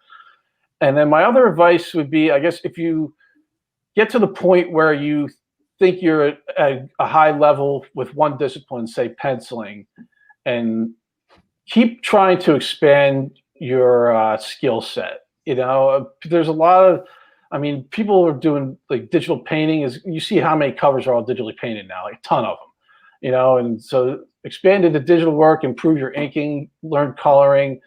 The more skills you have in your arsenal, the more opportunities will be there for you, and you know, the more freedom you have to do what you want to do, you know. So that's another piece of advice. Cool. Excellent. Yeah, good advice, actually. Look at you. Look at you with the advice. I try. You did try your best in your interview. Anthony I'm Spay. so sad I didn't hire you the first time. Okay, rapid fire. You have 5 seconds to answer these. The last 2 went well, so the pressure's on. All right. All-time favorite superhero movie? Guardians of the Galaxy 1. Ooh, it's a good one. It's a good one. Okay. In honor of Cosplay Con, what is your favorite costume you ever wore to any party or event? Oh, Magnum PI. Yes. Yes. Magnum PI. Yeah. Wow. I need to know. I kind of want to know why Magnum. That's great. Because I was easy to shave my face into a mustache at the time, and I had a whole bunch of Hawaiian shirts. Big Tom Selleck. I didn't know you were a big Tom Selleck guy. I am. I like Tom Selleck. He's one of my favorites. I like his new commercial for AARP. They're great. Okay. What would Tara say is your most annoying habit? Of falling asleep when I'm trying to watch a movie and snoring and ruining it. Okay. It's good. It's a good one. Best restaurant to eat in Philadelphia? We're from Philly. Let's see what Anthony's favorite restaurant is. I still like Capitol Grill. Okay. It's good. It's good. Good stuff. They have a good pineapple. It's called damn it. It's like a pineapple martini. Delicious. If you weren't creating art professionally, what would you be doing? Probably working in some kind of financial thing, mutual funds, something like that. I fell asleep. That's what I started off doing. So that's what I might be doing. Or I always thought about working with like disabled children. So two very different. It's a little bit more fulfilling, probably. Yeah. I probably would have bagged the finance at some point. Right. I don't think that you're hard. That would be interesting to see you doing. Yeah. That's all I got. Yeah. That's it. I think that's about time. So, Chris, Anthony, thank you so much for being an amazing guest. Thank you for all the amazing work that you do. Before we check out, do you have one final thing to say to the fans? Thanks for your support, and I hope I get to see you soon. It's really been enjoyable, and it's really been the heart of my career, basically, so far to work for Zenescope over the years. So I'm proud of it, man. I'm happy to do this. You nailed your interview today. Thank you very much. I wish I'd done this good a job when I interviewed with your hat sideways. Well, thank you. Last question. Who are you taking with the number 2 pick this year? Because I need to know now. I have to do some research, but there's a 90% chance it's going to be a running back. So, all right. I'll see you later. I don't know, man. We're fighting. Anthony. Right, thanks for stopping over. We'll see you soon, man. All right, buddy. I'll see you guys. I'll see you guys back at 3 for the round table. Excellent. Thank you. All right. So, wow. Amazing. Anthony Spay, artist, philosopher, extraordinaire. What an amazing guest. We love Anthony. So he very talented. So if you're interested, please follow him on social media. Check out his work. He's open for commission. So that's really cool. And I want to bring back Jay Helsing. Do we have any Anthony Spay? I do. We got some Anthony Spay deals. So we're gonna do a couple of Anthony Spay deals. So again, like Chris said, huge thank you to Anthony for coming on with us. Anthony, we absolutely love you. Miss having you in the office, brother. Huge fan of Anthony's stuff. Let me tell you something. That I was just telling Stu that Alice 06 that Anthony did, The Last Supper. This is one of the best covers to me in the history of Zenescope. This cover is beyond slamming. And kudos to Raven for the idea if he had it. But Anthony just absolutely crushing that cover. That's easily one of my favorites of Anthony. I can't say I've ever seen an Anthony cover that I didn't like, but that's easily one of my favorites of Anthony's. Anthony, as always, thank you. All right, Di, you ready? Yeah. You ready to do a couple Spay bad boys? All right, so I got Spay. I'm going to basically do Spay 1, 2, and 3. All right, so Spay 1, 2, and 3. I'll show them to you. I'll tell you the codes. And are you ready? Yeah. All right, so we're going to make the spay number 1. We're going to do 12 of these bad boys total. All right, spay number 1 is $15. Spay number 1, bam. All right, little Anthony spay action right there. Spay number 1 is $15. This is a 500 print run. The cover itself is GFT 82D as in David. So GFT 82D as in David. Spay 1. Just put spay 1 in the notes, and that will get you that book. So spay number 1, and again, it's just $15. We're doing some friendly prices, some friendly deals today. We are a company of the people. All right, GFT 82D. I'm only doing 12 of these bad boys total. I'm definitely keeping this 1 per person because I've only got 12 of them to sell. All right, and again, it's $15. And just put spay number 1 in the notes, and that will get you the book. Robert Hopkins, we got you covered. Larry Younger, we got you covered. Joe, I'm pretty sure we're going to sell all 12. Thomas Patton, thank you so much. Jay Long, Simon, we got you covered as well. All right. Again, that is just $15. And again, it's a 500 print run. That is GFT 82D. That is spay number 1 for 15. Zane, we got you covered for that. Thank you so much, sir. And again, huge thank you to Anthony for joining us. The next book I'm going to show you is probably my second favorite Anthony spay. All right. Are we ready? Yeah. Maybe we should let a couple more spay ones trickle in. Brian, we got you covered for spay number 1. Thank you, sir, as well. Again, spay number 1 is the 82D. I'll hold that up one more time. We got a few more left to sell. Zane, thank you, sir. GFT 82D is in David. And again, I'm just doing 12 of that bad boy total. And I want to say something real quick. Don't go to Chick-fil-A. They beep you through the drive-thru. All right. All right. They beep you through the drive-thru. They beep you through the drive-thru. I'm doing my best past you. All right. All right. What you ready for the book number 2? Let's go spay number 2. Spay number 2. This is $25. Bam. All right. And I'm going to do 30 of these total. 30. The book itself is GFT 115D as in David. All right. This is easily one of my favorite spays. Probably my second favorite spay to the Alice. I'm sorry, Anthony. Your Alice cannot be replaced to me as my number 1 favorite of your covers, but I absolutely love this cover of Anthony's. Again, it's GFT 115D as in David. It's a 250 print run. Our 250 print runs we do for $25. I'm going to keep that as well. This is just $30. Or excuse me, we're on 30 of these total. And it's a $25 book. And again, just put spay number 2 in the notes. Spay 2 will get you this book. And again, spay 2 is $25. Eduardo, we got you covered. Brandon, we got you covered. Christopher Chi West, what's up, man? How are you, my friend? Shout out to Christopher. What's Christopher do? Christopher does comic books, something, anime, something like that, Chris? The Pop Anime Comics is Andrew Davis. Oh, okay. Okay, never mind. All right, so again, this is spay number 2. Spay number 2. Give me 2, Utah. Give me 2. Spay number 2. We're doing 30 of these bad boys total. It's $25. Di, get your fingers ready because I'm going to tell you right now, everybody's going to take this bad boy because it is beautiful and it's not on our web store. I basically dug this out of Joe's collection. Joe's probably actually Joe came back. Shh, everybody, shh, shh. There's nothing going on right. Nothing to see. There's nothing to see here, sir. There's nothing to see. You don't know what's going on. Moving along. GFT 115D as in David. I got 30 of these bad boys. Again, it's a $25 book. The reason being is a 250 print run. All right, this is spay number 2. Alan, we got you covered for spay number 1. Spay number 1 was this one, Alan. All right, just so you know, this is spay 2. Spay number 1. Spay number 2. Give me 2. Spay number 1.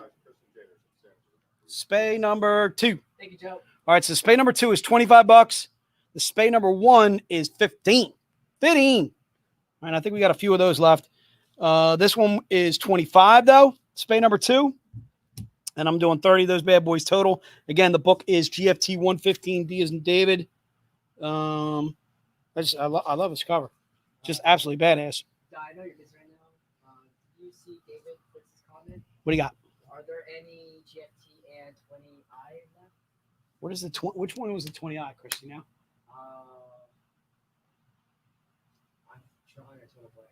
I'm thinking that's the is that the no, it's not. If you can tell me what book it is, I could probably tell you. Oh, you know what? I think it's the Nakayama. Oh, no, it's not. Nakayama's the N. I'll have to look at a minute. Yeah, tell them we're gonna have to hold on to that. All right, dude. If you want to look it up in the cover matrix and tell me what the eye is, I can better. You know what I mean? All right. So right now we're doing spay number 2. Spay number 2 is $25. Let me just We're still kind of everybody. we just want to make sure we got everybody on the list. I'm doing 30 of those bad boys total. I think we still have I think we actually still got a couple of spay number 1s left too. If you guys are interested, we got a couple left of spay number 1. Spay number 1 was the Grimm Fairy Tales 82D as in David. This is just $15. I'm doing 12 of those total. I think we got 2 left of that bad boy. And I think we still got a few left of the spay number 2. Spay number 2 is $25. And again, I was doing 30 of those total. And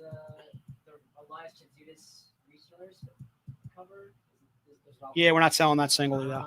Yeah, so we're not selling that solo. Who asked that question again? Hey, David, just to let you know that that retailer special, the eye cover, is only in pack number 1. The only way to get that cover is in pack number 1. And I think we actually have a couple of pack 1s. Dave, if you can confirm that for me. We actually have a couple of pack 1s left. Is he in there? Hello. Wait, yes, we do. We do. So we have a couple pack 1s left, David. If you want pack number 1, I would suggest putting it in the notes now, because if I get to it in the review, you are gonna miss it. All right, because it's gonna fly. All right, so again, this is spay number 2. You think you're ready, Di? Yep. All right, so let's go to spay number 3, and we got the panel on at 3, right, Chris? So we're gonna have to make this fast. Yeah, panels at 3 o'clock. 3 o'clock. We had a panel on at 3 o'clock, guys, and I definitely recommend sitting in for the roundtable that we're doing with David Nakayama, Mike Chrome, and Nei Rafino. All right, so this is spay 3. Spay number 3 is also $25. The book itself is our Best of Zenoscope, or BOZ, SE, or Best of Zenoscope Special Edition. It's easy for me to say, and it's 01B as in boy. All right, it's $25. All right. Everybody that wants in the stream's getting it, dude. Let's do that. So everybody in the stream that wants one, at least one, I'm fine with that. All right. So Best of Zenoscope, BOZ, SE, 01B as in boy. This is spay 3. All right. I brought these out before, and I think we did something like $25. And I think we did these, I think we did something like 50 of these before. So this might take actually quite a while. I'm eating up some of my retailer time. All right. So BOZ, SE, 01B as in boy. This is spay number 3. Spay number 3, I'm doing it for $25, which to me is an absolute steal. I've seen this on the internet, or I've seen this on eBay for $100, $200. All right. Because we really don't, I don't think we ever sold these other than the last stream when I brought these out. Okay.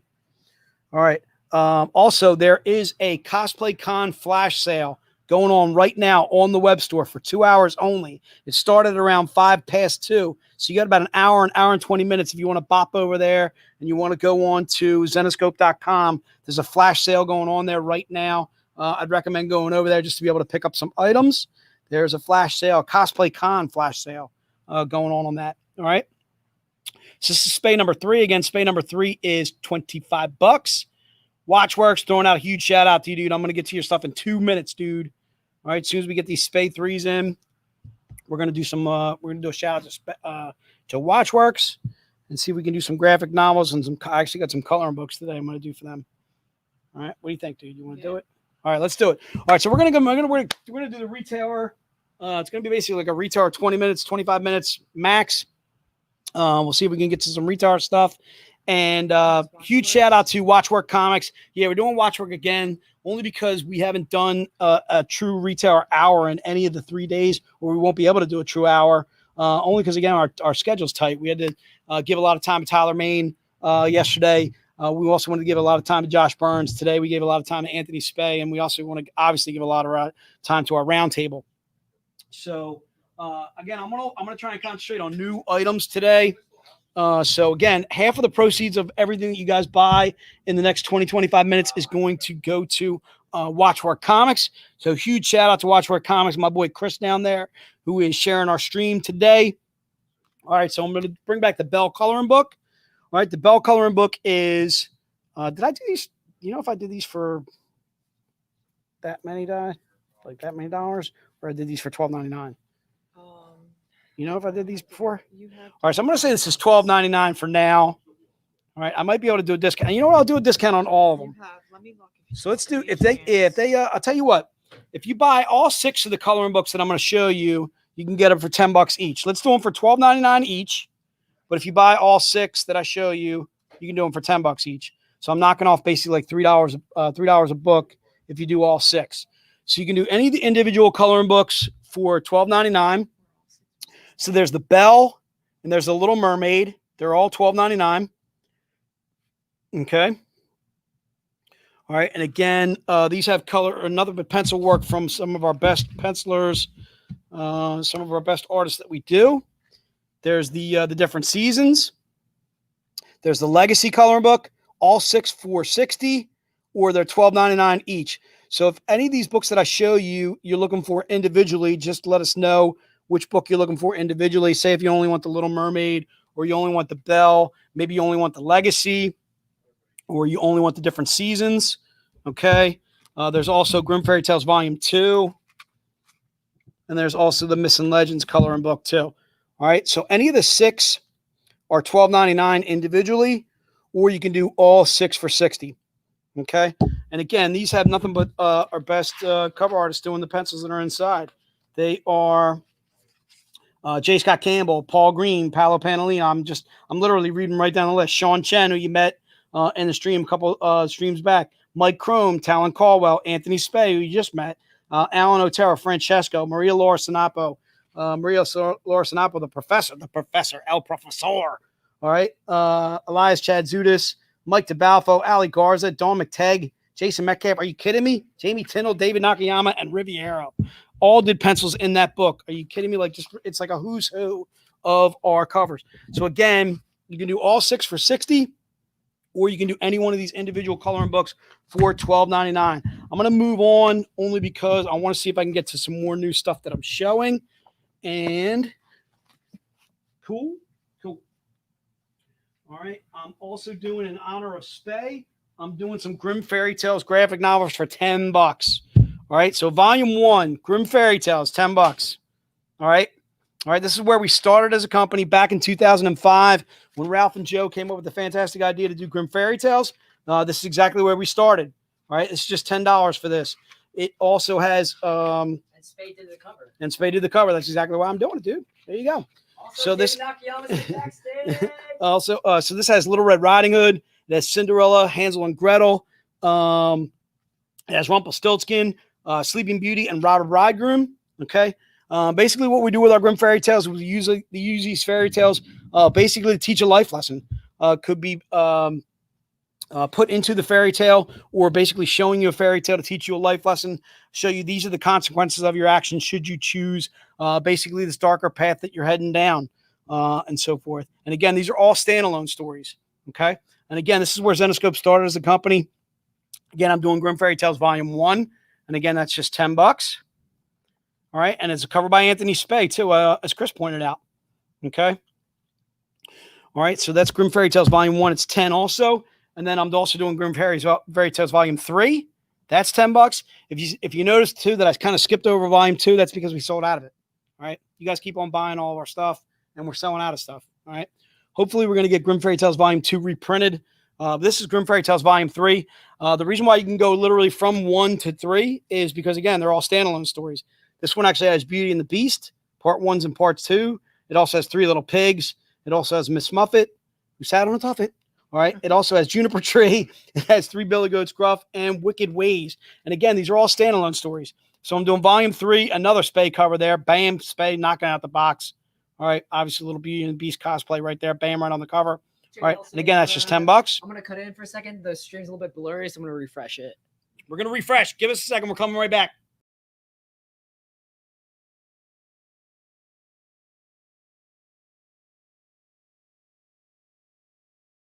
And we're back. Cool. All right. So again, all these are standalone stories that I'm showing you here in our Grimm Fairy Tales volumes here, whether you're buying Volume 1 or Volume 2, or excuse me, Volume 3 for $10. And again, these are all standalone stories. And again, easy jumping off points with us as a company. In fact, if you want to start where we started as a company, Grimm Fairy Tales Volume 1 doesn't get much easier than that. Okay, and again, Volume 4, again, $10. All right, Grimm Fairy Tales Volume 4 has Rapunzel, has The Boy Who Cried Wolf, The Sorcerer's Apprentice, The Snow Queen, Snow White and Rose Red, Parts 1 and Part 2, and The Lamp 2 as well. And again, all fairy tales that we did. Another Anthony Spay cover that you see there. And again, this is Grimm Fairy Tales Volume 4. Okay, and again, that's just $10. All right, so I'm making these all 10. They're regularly $12.99, but I'm making them all 10 today. All right, and this is Grimm Fairy Tales Volume 5. That's also $10. Another Anthony Spay cover. All right, there's Belinda right on that cover of that one. And this one actually has Little Mermaid, Parts 1 and 2. It also has 3 Blind Mice. It also has The Ugly Duckling, King Midas, Rip Van Winkle, and a short story to follow after that too as well. All right, and again, all these fairy tales basically used to teach a life lesson. Okay, and again, these are all just $10. And this is Grimm Fairy Tales Volume 5 that I'm holding up here. All right, we're going to get to David Nakayama in about 10 minutes. And we're going to get to Nei and Mike Crome, the Thunder from Down Under, the Australian James Bond. All right. All right, so this is Grimm Fairy Tales Volume 5. And again, it has the fairy tales that I just outlined there. This is Grimm Fairy Tales Volume 6. All right, again, same thing for $10. All right, so what do you got, Dave? We're blurry again. All right, we're going to refresh in a second. Hold there, people. Hang on a second. Chris is going to refresh. Thank you, sir.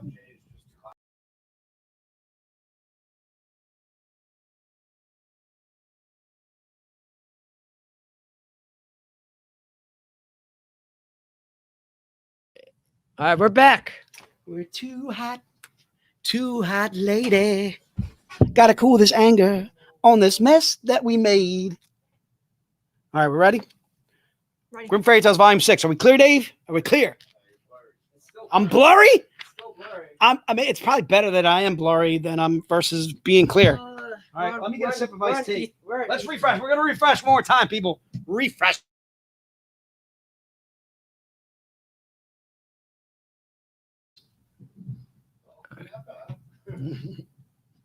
How come you can make a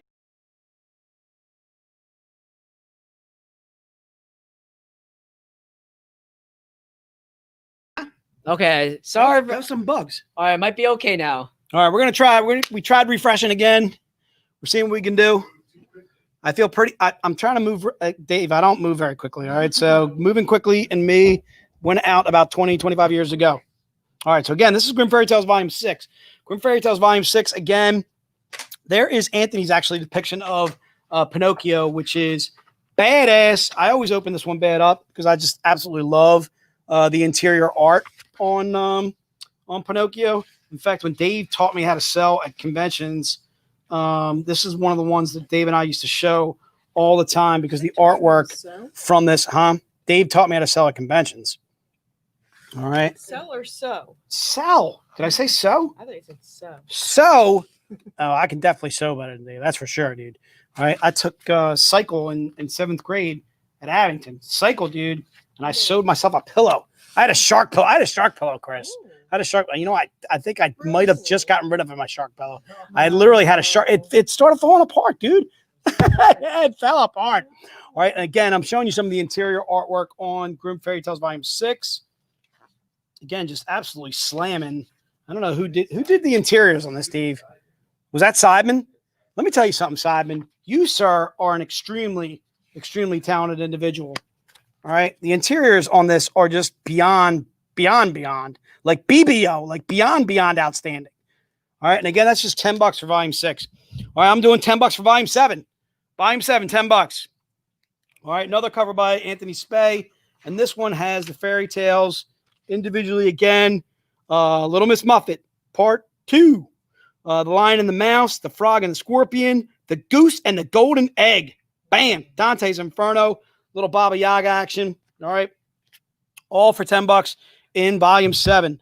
All right. So we got a little bit 5 more minutes. We're going to keep on rolling for our folks at Clockwork. All right. I do want to do some Oz because I didn't talk about Oz yesterday. Oz is one of my favorite stories. Tyler, if you're still listening out there, Tyler, this is what I want to send you, dude. All right, I want to send you our Oz trilogy, dude. So our version of Oz, a little bit more like Oz meets Lord of the Rings. There's still a Dorothy's, there's still a Toto, but our Toto's a wolf. Again, a little bit more dark, a little bit more twisted. Our version of Oz. This is our Cowardly Lion.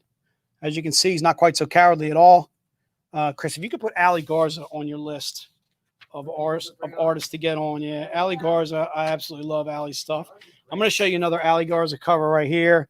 That is Ali's depiction of the Tin Man.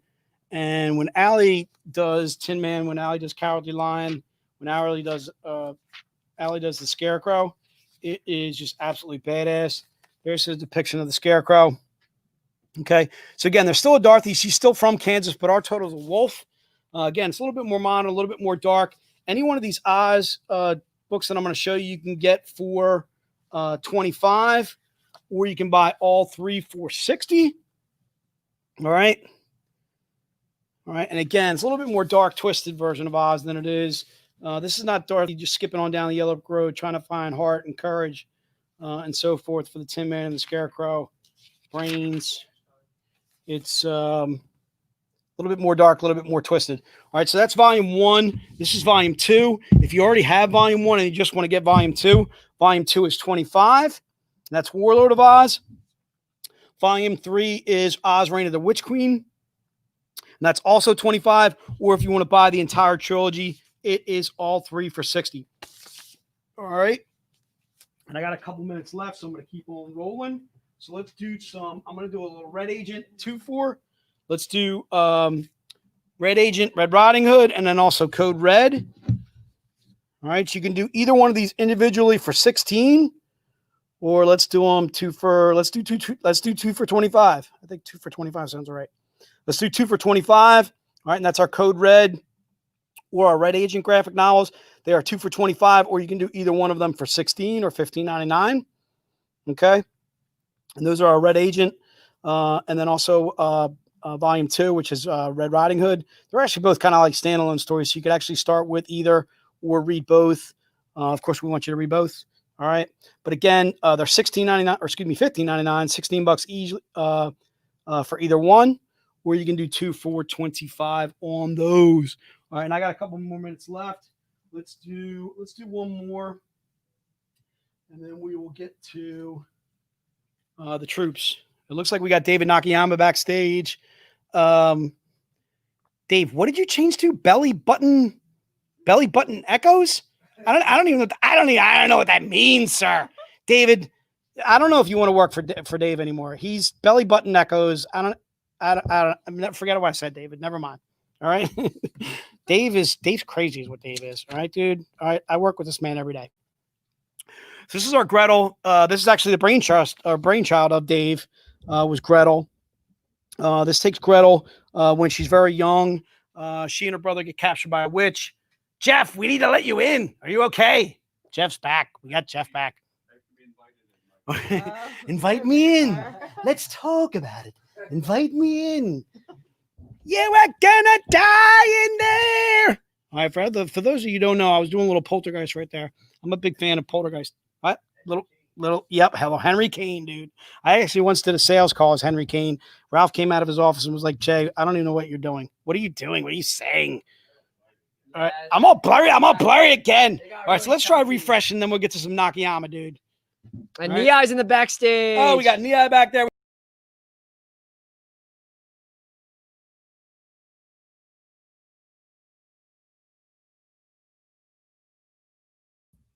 All All right. right, so we're refreshing. Go ahead and see if you can pop that banner down. All right, I'm going to turn this over to the panel.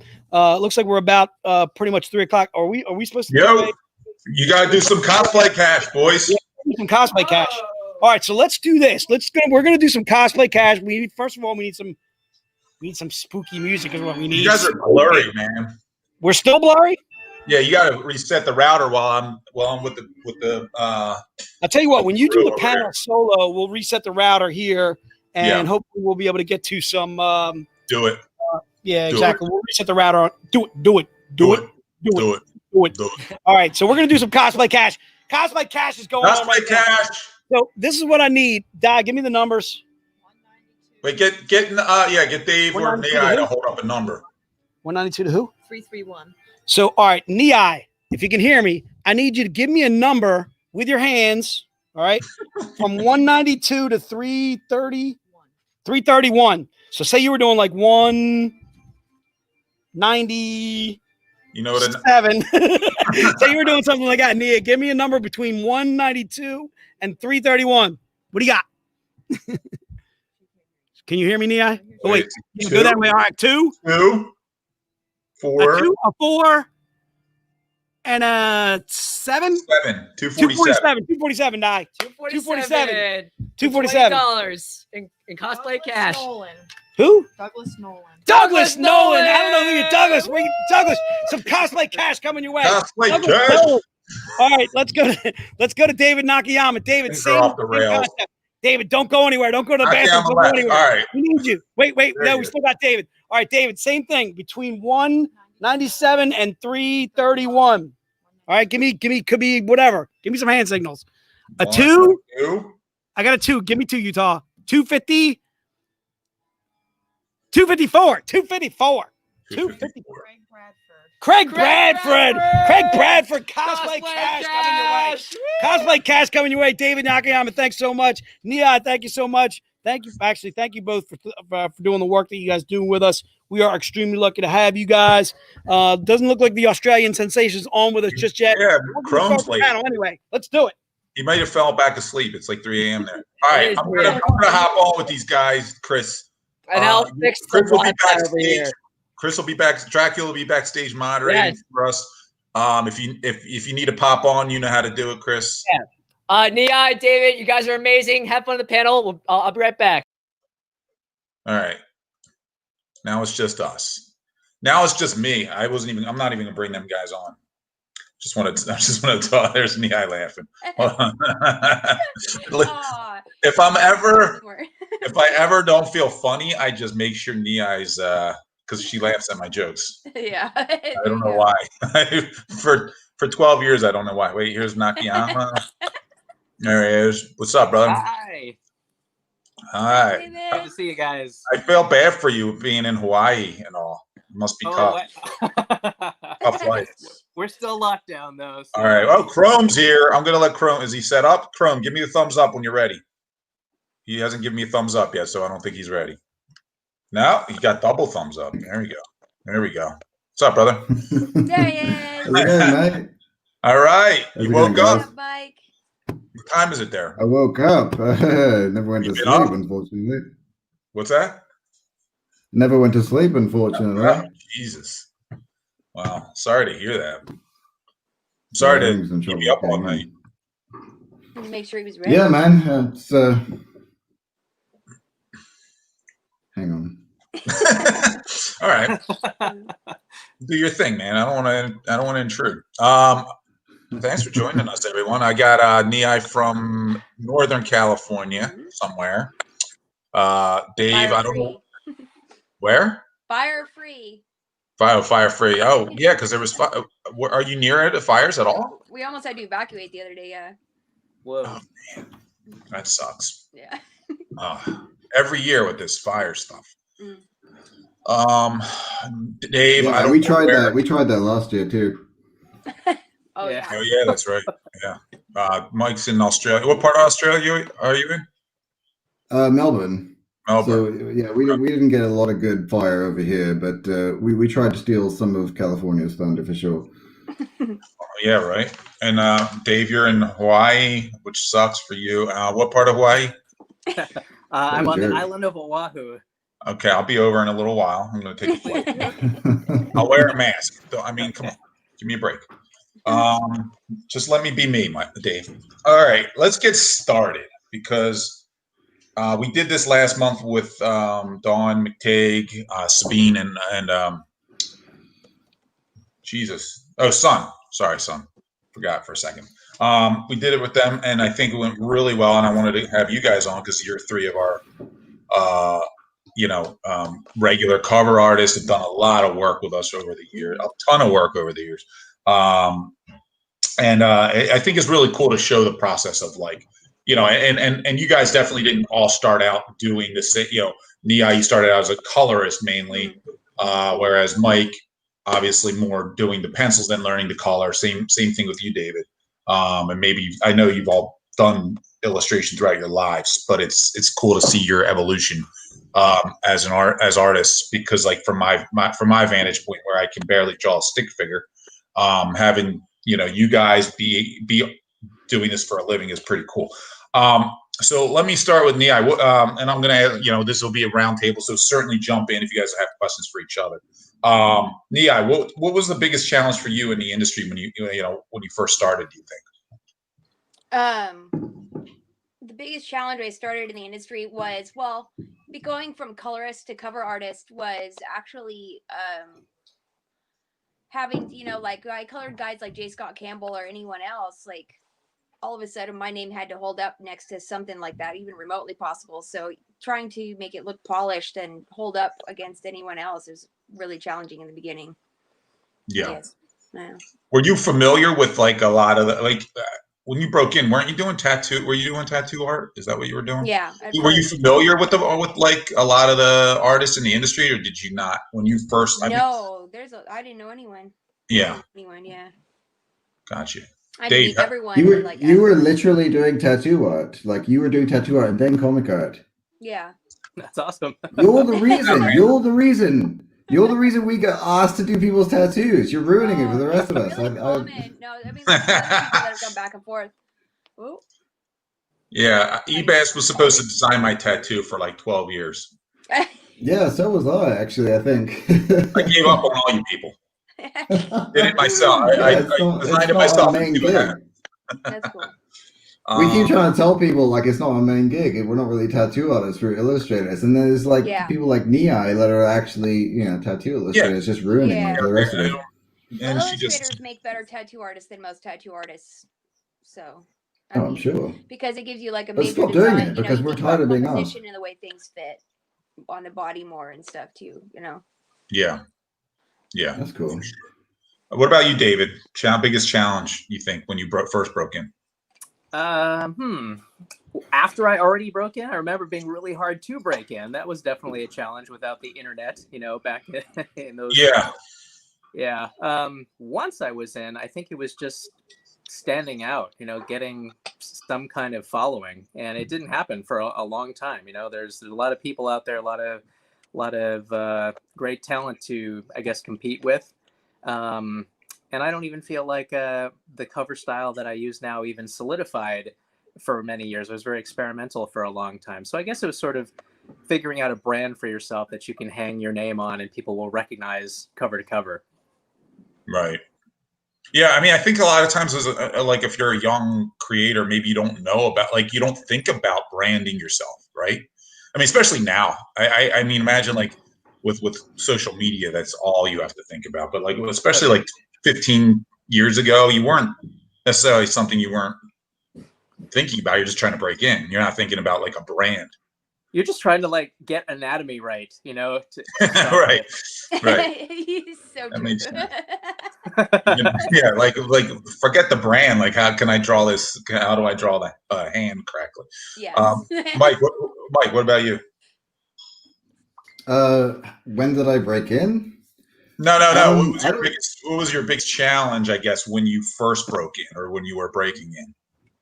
Do you think? When you first started? All the people that Nia have been designing tattoos for asking me for tattoos. It was kind of I'm never going to ask Mike for a goddamn tattoo again. All right? I still have your design somewhere, I promise you. I don't know. Talk about it. Let's not talk about it. I've got live and I've got laugh. I'm stuck on a third word. But biggest challenge, it felt a little bit at first, a little bit like location, because when I first got into it, I was in England at the time, in London, and it didn't feel like there was as big a scene. So I would watch like my peers and friends that were getting into it in the States, and they were going to shows, they were meeting people, networking just seems so much easier if you're at that side of the pond. So like David said, being noticed was a bit tricky at first. I didn't worry so much about style because I knew I sucked, so that was kind of my style anyway. But getting people's attention was difficult, I felt, and not being able to go to shows. And yeah, not being in the States definitely feels like a bit of a handicap. Yeah. But yeah, I think that was probably it. Just being sort of outside that little bubble of people networking and meeting each other and all that sort of thing. But luckily, with the internet, things have changed since then, so it's gotten easier. Yeah, well, that's for sure. How do you guys like, Mike? How do you think the industry's changed since you started working? With like even just in the last maybe decade or so, have you noticed any trends, any different, what you're asked to do as a artist, what types of covers, or is it kind of felt same as usual? Yeah, I don't think I've actually been doing it for a decade yet, but yeah, it's a good time to be a variant cover artist. I think we all know that. I mean, it's the Yeah. glut of variant covers everywhere. But yeah, the demand has definitely gone up, I think. I don't know if that will last, but it's a good time to be doing what we do for sure, and that hasn't changed yet. I don't feel the what we're being asked to do has changed that much either. But I would be interested, like for David, because he works more in you do like Marvel stuff and PlayStation stuff and stuff like that. Like, do you feel like what you're being asked to do has changed quite a bit? Thanks for asking. I do. I feel like my freelance illustration business is a good part comics because I'm in it for comics. That's where my heart has always been. But increasingly, there's toy stuff and game stuff, video games, magazines. If you're on ArtStation and an art director is looking for someone who does comic style art, they might find you for almost anything. So it's at least for me in the last couple of years in particular, what I'm asked to do is diversified a lot. Yeah. How about you, Nia? I would say that I get asked more and more these days to do stuff that's more my own, and not so much like so and so someone else. I guess that's the biggest difference I've noticed. It's like after becoming established, but I don't know if that's something that like people aren't asking other artists to do that anymore, or if it's a lot of people finding their own voice more often. Not sure. What do you guys think has helped you the most, like help get you where you are now in the industry? Like what do you think has like been or what moment, is there a moment you can recall that you were like, oh, okay, like this is I've now made it to another level. Like there's a difference, I think, between obviously breaking in to hitting a level of going, oh, I'm working consistently, I can do this full time, and I'm okay with this now. Like I just think it's an interesting question for like aspiring creators, especially like where's that moment for you guys? Is there one? David, I'll start with you. Yeah, I think I know what it is. After I did comics as an entry artist for a few years, I kind of got sucked into video games for this weird 12-year detour, and along the way learned how to Photoshop paint. I didn't do it at all before. I didn't do coloring in any way. And when I brought that technique back to comics, I started doing it as a side job at night.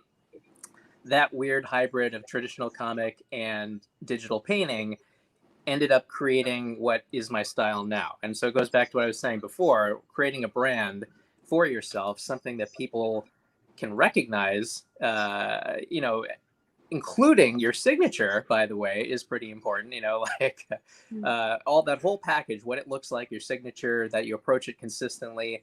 If people can start to go, oh yeah, I like that guy's cover, and oh, this one's good too. And they start to form this connective tissue between them. That's where it happens. So for me, it was sort of accidentally going through video games to create that. I don't know if I would have ever gotten there on my own, but for me, that was the trick.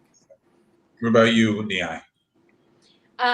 It was definitely coloring the J. Scott Campbell Beyond #1, the Alice in, the Wonderland.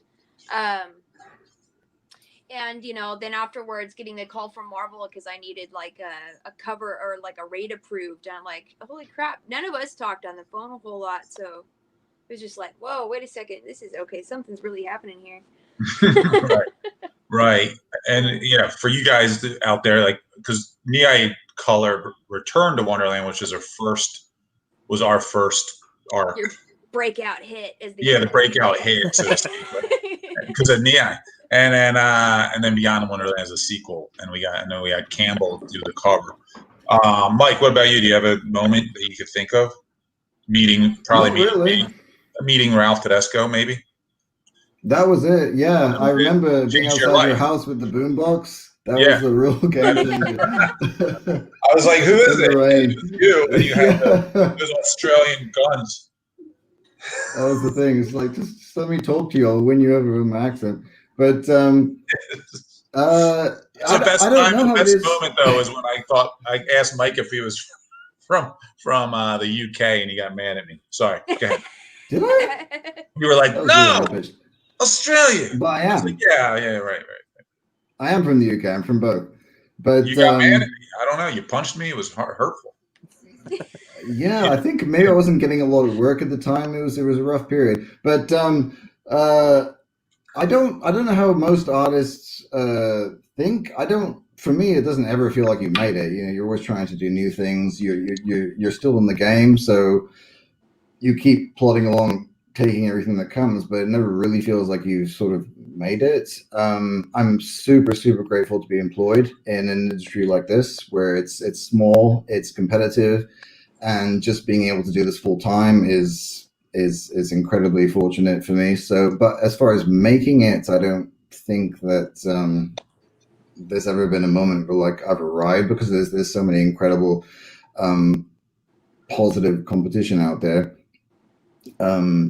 So yeah, I don't really think there was an ever I've made it moment. There was no light switch that went off and that went on and said you were like, oh, I'm here, I've arrived. Not really. I mean, starting to get work was a real rush for sure. I mean, I started to get work with you guys, I think it was 2013 maybe. But that's really, when you start, it's really awesome. But beyond that, I don't think there's any sort of I've arrived moments at all. I don't know how the other guys feel, but I'm sure everyone just keeps trying to, climb and do new, different things. And yeah. I don't think it was like a I arrived moment so much as oh, this is possible. I could maybe do this as a career sort of thing for me. Yeah, that was a real rush when I had that. It was like, I can do this full time. That was really a really nice feeling. And after that, there's just nothing, just emptiness. No, but I have to. But like, for instance, like David, you've done a lot of Marvel stuff, I've noticed. What was there that sort of self-affirming moment when you, for instance, started working for one of the big two for you, or and Nia as well? Like when you started doing covers for Scott and those kind of people. The first time I ever got to color Batman was a huge bucket list item, actually. Yeah. Yeah, it must have been. Yeah. Yeah. Yeah, it's really cool to see, like, you guys, just from my vantage point too, like not only like we were talking about it a little bit in the beginning, but like just watching your guys' careers kind of evolve over the years. And realizing how old I'm getting, but also like I don't want to bring it up, but yeah. What's that? I didn't want to bring it up, but yeah. Thanks, Mike. I'm gonna go. You guys just no. It's just been cool, like watching, like, especially like, what's that? I said, hey, it's me too. no, Nia, you don't need to stop. Look the same as the day I met you. Yeah, but it's really cool. Like, should we all say our ages at the same time? No, it's not. No. I don't want to embarrass you guys. Being in my 20s still. Somehow you guys surpassed me. Although Nakayama looks like he's freaking 12 still, so I don't get this. Yeah. You know how it is. If you're 80, moving on. You look like you're 20 until you're 80, and then you're just 120. Just right. Okay. I actually am curious now how old David is. That's going to bother me. I have no idea, but I know he lives in. You can message me. I just had my birthday 2 days ago. I'm 42. Oh, happy belated. That's so That's weird. annoying. That's yeah, so it, annoying. it annoys me. You've annoyed us. Well done, man. Banning David from them. It's starting to be bad. If I have my hair. Oh my God! There's a They're gray. show now. What are we gonna do? That's it. You must be That's so Hawaii, embarrassed. You must not want to go to the beach and surf with that gray. When this pandemic is all over, you guys all got to come over here and visit us in Hawaii. Be a good Dude, time. Write that down. All three of us, right? We're all invited. You just said it. That's a verbal commitment. Right, Dave, back of the office, write up the paperwork. I don't know why. I don't know why Dave's. I don't know why Francini's writing the paperwork up. But I put it on his lap. We're coming to Hawaii soon. Okay, I lost my place. We're getting off track. This is going. We're derailed. Oh, you're old and David's young. Comic-Con. My eyes don't work like they used to. Comic-Cons. Real quick. We just asked this question. I've been asking this question for a while. Dave, you might have answered this when you came on for the Q&A. But how do you guys think? How do you guys think Comic-Cons have really shaped your careers? Or, again, it's another thing I think it's important for aspiring creators to know. Just doing the live conventions. Obviously, this year's kind of sucked, but doing the shows starting out, and even the shows as you evolved in your careers. Mike, let's start with you. I'm the worst one to start with because I really don't do that many shows. That's true. You do some, though. Yeah. I try to come to the States like once a year, but like if I lived there, I'd be CEO of Marvel already. But no, it's a long way to go, and as fun as they are and as successful as they are, it's difficult to make it over there. So I try to come like maybe once or twice a year, but I really have very little con experience. But they are really wonderful places. They're the best place to showcase your work, to pick up fans, to talk to editors, to talk to like all the best things that have happened to me in my career have happened at cons. Suddenly you bump into an editor for Marvel, or you bump into an editor for something else, or just the amount of fans that you meet at these things that you would never meet anywhere else. It's definitely worth it to do. So yeah. Definitely, if you are like a hobbyist or you're an aspiring artist and you want to do these things, they are. I don't know what's going to happen with the future of cons with everything the way that it is now, but I definitely recommend them. Get a table, get your networking game together, get a good portfolio. Like all the good things that have happened to me as far as getting jobs have happened at conventions. It's just the best networking place to be. It's the best place to meet people. It's the best place to spread the word about who you are and what you do. And yeah, I miss them. So I'm really hoping 2021, they come back into existence. Yeah, I hope so. Let's get a vaccine. That's the only way that I know David and Niai as well. Niai came to London. I think I met Niai in London. London, yeah. A long time ago. And yeah, David, I think I met in California somewhere. Toronto? I think it was. I want to say Toronto, but not it was Toronto at first. That's right. Yeah, but I think I saw you at Long Beach or something. Anyway, it's again just meeting fantastic artists and being able to pick their brains about stuff. And you were also at Seattle. And I attempted to get you to give me a digital coloring class at your table. And I remember picking your brains for the expert, not me. No, it was you. It was because you had this fantastic image you had just done. I think it was a Rocket Raccoon. What's that guy's name?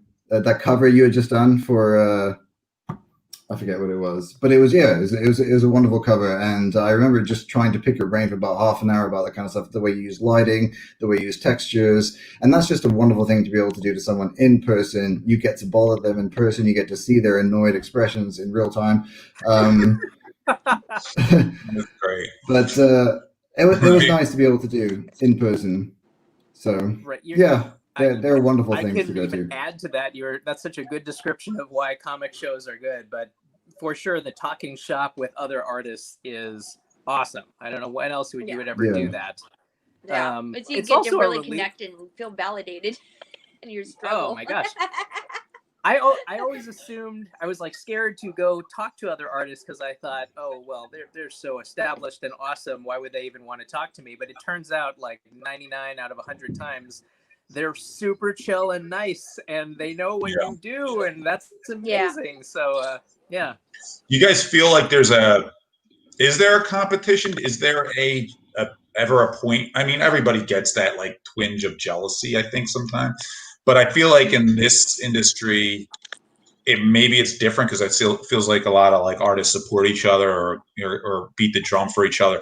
Do you guys see some? Is the jealousy thing a factor ever? I mean, I'm not saying for you in particular, but is it something you've noticed, or is it more just like kind of like, hey man, like you do you because your style is different than my style? Although I've seen where people have obviously also tried to, imitate other people's styles too. I see people get really down rather than,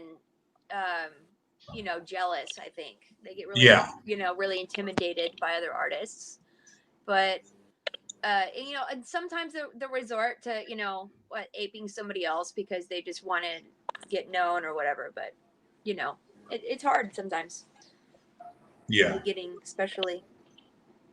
Yeah, I can imagine. Like, I mean, even for us, for Zenescope, when we first came on the scene, it was a little bit like, oh yeah, we were the new guys in the industry, and like the rest of the industry like hated us like automatically. Like, who are these guys? And like I remember hearing somebody like whisper. I won't say who it was, but it was somebody whispering. Somebody is like, they're not going to last more than a year.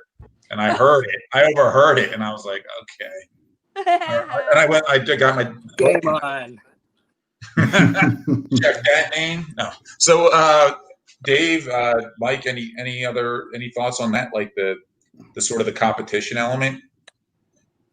I haven't felt that. I've actually been surprised at how supportive and nice people are.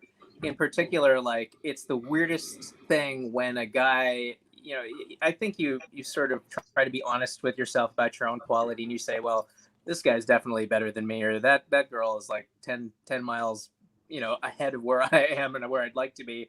And then someone like that will come up to your table and say that to you. Like, it's really weird. I mean, They have no business saying that, but that's what they think, or at least they're convincing about it. But either way, I guess what I'm trying to say is everyone's really friendly and supportive, and sociable or something. It's always just really nice and reaffirming, I think. No, it's always very positive. The competition aspect is real, but it's a really good thing. I think it's nice because everyone's friends, everyone's trying to make it, but you also really just have to stay on your toes and be as good as you possibly can be. But other people's advances sort of power you to do better. I've personally felt that way with the friends. I got into this with a few friends all at the exact same time, and they've all been leveling up, and you just it ups your game. But there's never any of that weird. I have seen the weird part of it. I have seen a few people that take to it negatively and talk about it, and I guess there is a competition for some jobs, and sometimes you don't get the job that you wanted. You don't get hired for the publisher that you wanted, and there is occasionally maybe an ugly aspect to it, but those particular people, the second you get bitter about stuff and the stuff that you don't get, you're already on a downward spiral. Like it's not going to go well for you. But the people that compete positively, like me and my friends in the industry do, it's a nice feeling because they're leveling up as you're leveling up, and you're trying to do something, and that they try a new medium that you never tried before. So you're like, fuck, I've been 8 months doing this medium, I need to try something else, and then you do it, and it's really motivating. It's nice. It's never been a negative experience for me as far as competing. The work is out there. If you're good, you're going to get hired, and if your friends are getting better, you have to get better too, and that's a good. And they help you, you help them. It's a nice. It's a really It's the friendliest industry I've ever seen, actually. Better than tattoos. Way better tattoos. Ridiculous. Tattoos is Jealous. fucking Yeah, artists, cutthroat. artists are pretty cool. Just don't go on Twitter, guys. That's the rule. Twitter, Twitter can get a little negative. We know this. Oh. But other than that, it is interesting, Mike, because you did. Literally broke in at the same time as like you. It was you, Sabine. It felt like at least you, Sabine, and Dawn. No, it literally was because we were already friends. So me, Like you guys Sabine, just, like appeared Dawn. one day, like a genie from a bottle, and and like I met JP Roth, and she was like, "Hey, I want to write for you, and I have this art team." And I'm like, anytime you hear that in a normal world, you're like, okay, like I don't even know this person. What art team are you talking about? Like that's impossible. And then I saw all their work, and I was like, where do these people come from? But Mike, what were you gonna say? No, I was just gonna say, yeah, that's true. We literally all, me, Sabine, and Dawn, and JP Roth were all, I think it was 2012 or 2011. We all literally decided to get into comics at the exact same time. We started dipping our toes in different things, and it was nice to all do it at the exact same time because, like I said, we all started to find our different strengths, and we all started to positively compete with each other, and all ended up doing, similar and then different things, but it was nice to be able to do it in a group for sure. Yeah. We had another. Did I skip anybody on the last question? Because I want to make sure I didn't. No. Oh, next question. Collectible. Next question. Collectibles.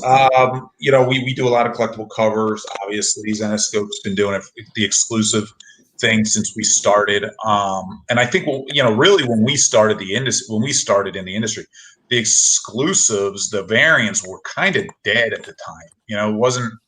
The 90s were a big variant period, and then like it kind of died for a while, and then like we got in this situation where when we came back on the scene, when we started, that's when variants seemed to kind of come back.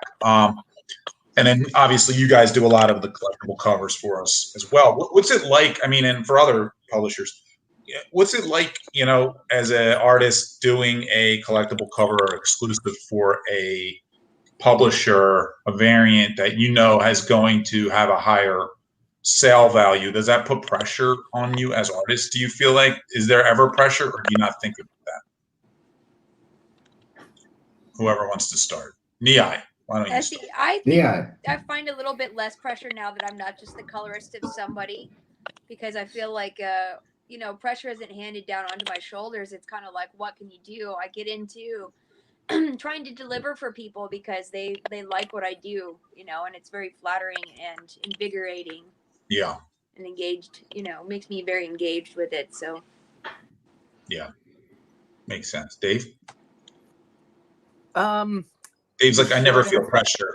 I don't have pressure. Well, I don't feel pressure for each individual cover, but there was this time when I was sort of experimenting with styles and trying to figure out, what's the best speed versus quality ratio, because it's, you know what I mean? And I got to the point where I was seeing better results with quality. It wasn't working out to do really quick covers in a simple style. People responded much more to, the more detail, the more realism, the more, texture I could cram into any individual cover, the more it responded. So that meant if that's all people are going to want from me, I have to pursue that no matter what cover I'm drawing, which means at the end of the day, give your best effort no matter what the cover is, or it affects your reputation, right? Like every cover has to be good, or like, what are we doing? You don't want it to be a toss-up. Yeah, you don't think. Like, you probably don't think about it on a good day, yeah. Yeah. They've all got to be good. Like you guys, when you guys started, this kind of goes to my next point. Like, and I mentioned earlier, Mike, you started penciling. You started as penciling, just penciling and illustrating your stuff without coloring it. When you first started coloring it, same with you, Dave. When you first started coloring, was there sort of like that period of like, oh my God, what am I doing? What have I got myself into? Or were you just like, shit, I'm ready to do my own colors for my own work now. Like, time to do it.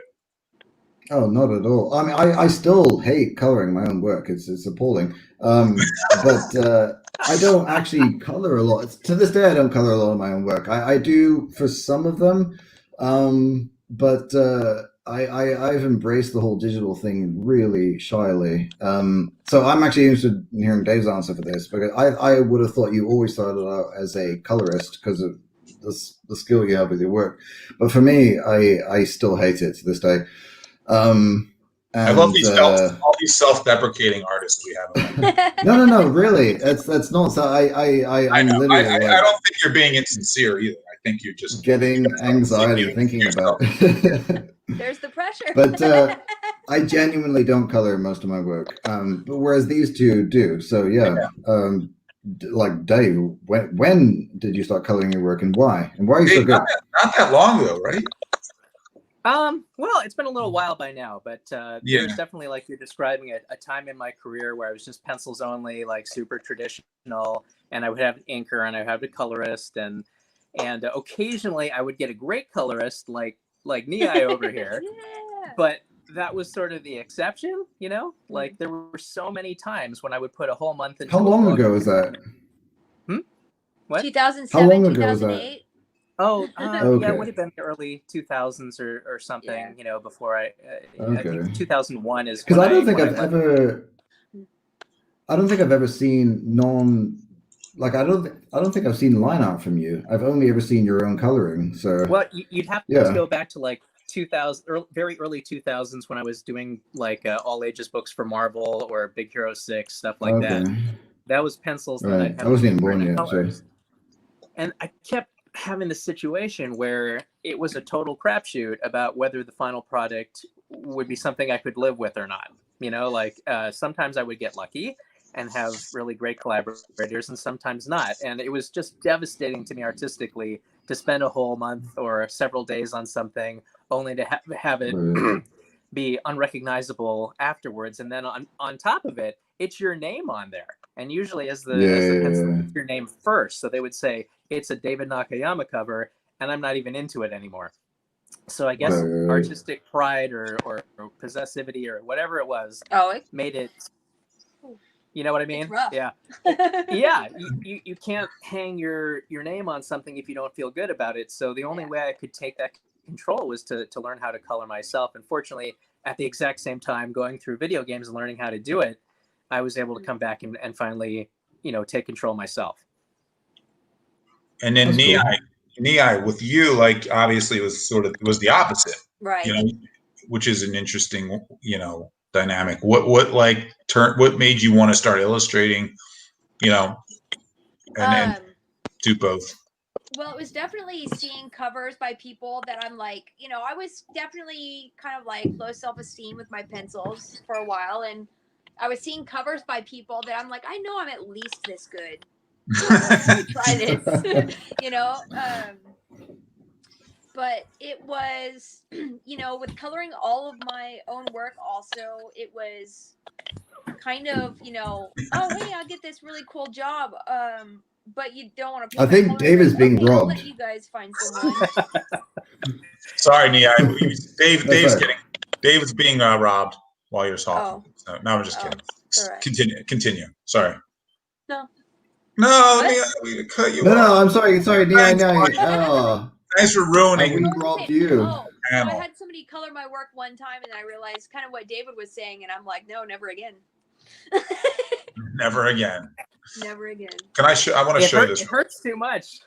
Yeah. To put that much effort into something. This is a collaboration. I'm showing your collaboration. This is Niai and David. Oh man. This was my dream cover because I wanted it. I grew up watching this video of freaking Tom Petty, and it always was one of those videos that stuck with me. And then when I had this concept in my brain, and I talked to David about it, and he's like, "Oh yeah, I know how to do this." And then he did it, and then Nia came in and did her thing with and then I would have never thought the pink cake. Still blown away by the strawberry cake. What year is this? This is what, 2009 or 10 maybe. Oh boy. You have to zoom in on that. I don't know. 2008. I can see it. It's an can't. 8. Okay, good. Yeah, see, Still my favorite. Sometimes you luck out and you get a good colorist and you're really happy with it, and people still want to talk about it 15 years later. But that was not the case most of the time. So, David, were you not coloring at this point? No, I was not at all. Okay. It's so crazy. What year did you start doing your own coloring? Well, go ahead. I just did that thing. I wasn't sure. Was that for Niai? Please go ahead. Sorry, I thought that was for me, but please go ahead. It was. It was. Niai, what year did you start doing his color? No. Well, no, I think Niai started penciling around the same time David started coloring. Like, no, maybe Niai was a little early. I feel like Niai, you were earlier. It's a little bit, yeah. Like 13, it's so hard. Timeline is kind of. David, I remember you first starting to color because you said to me, you're like, by the way, I'm doing my own colors now, and like it wasn't even a negotiation. He was like, I'm just doing my own colors. I was trying to make it happen. I don't know if I had the ability. You did. I mean, obviously we can't. We're not going to publish something. We're like, oh, that's not going to work. You said me something, and I was like, oh yeah. I was like, you can do whatever you want to. David? Did you like practice a lot first and then decide you were going to do it, or did you just jump into just coloring all your own work? Well, I going back to other things we talked about, conventions, right? I was aware of, talented colorists like Niai and like Christina Strang, at the time.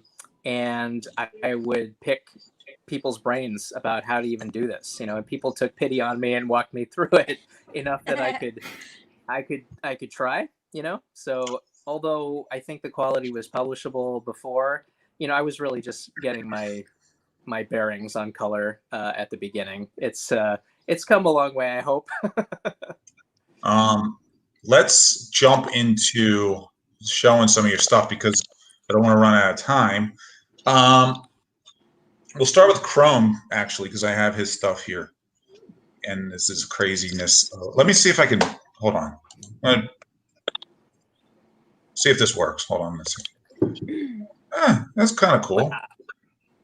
Did you change your name to Van Helsing? Yeah, I did. I'm trying to see a good layout to use for this. All right, let's use this one for now. All right, Mike. We'll cover my face, which is perfect. Mike, nice. Let's walk through. This is actually never before seen. I don't think this has been revealed before. Yeah, so I think I did this pretty recently. This is a cover that's not even out yet. It's I'll let you walk through the layouts and then like what it is. But well, this is. I think it's for. I'm going to say a New York exclusive. I can't really remember. Might be New York. I think it's New York. Which is October. It'll come out in October then. I think so, yeah. So yeah, the memo for this one was basically like a sort of Sin City-esque cover, which is really cool because I love the look. I love that whole black and white aesthetic. And I think there was a layout shot before this, but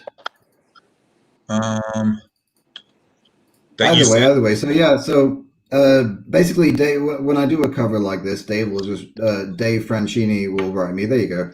So he'll write me and say, we need a cover. I'm not sure when we need it. I'm not sure what the title is, and I'm not sure what the costumes are.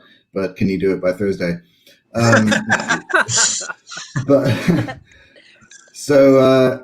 But thankfully, it was a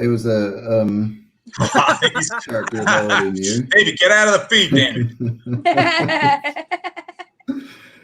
it. So I think what I did here first was just coming up with some cool poses, some sort of iconic Sin City poses for the different characters. Right. And once he or you guys decided which ones you liked, and I worked on a background idea because again, it's a really cool aesthetic, but there's a different, there's a whole bunch of different background ideas that we could have gone with. So I went with like about 8 of those, or yeah, there you go. And then I'm pretty sure he chose the wrong one as usual. And then So what one did you want to do? I think I mean, they would have all been good. No, It's never I the think wrong one, dude. You got to understand. it's never the one that the artist wants to do. That is true. It's not, but that's why you have us. That's often the case. Like when I do a bunch of thumbnails, I'll do say 3 or 4 or 5, whatever that I really like and I like the idea of, and then so often I'll throw in like just a burner, like okay, here's an extra one to like fill out the page, and every time that gets picked.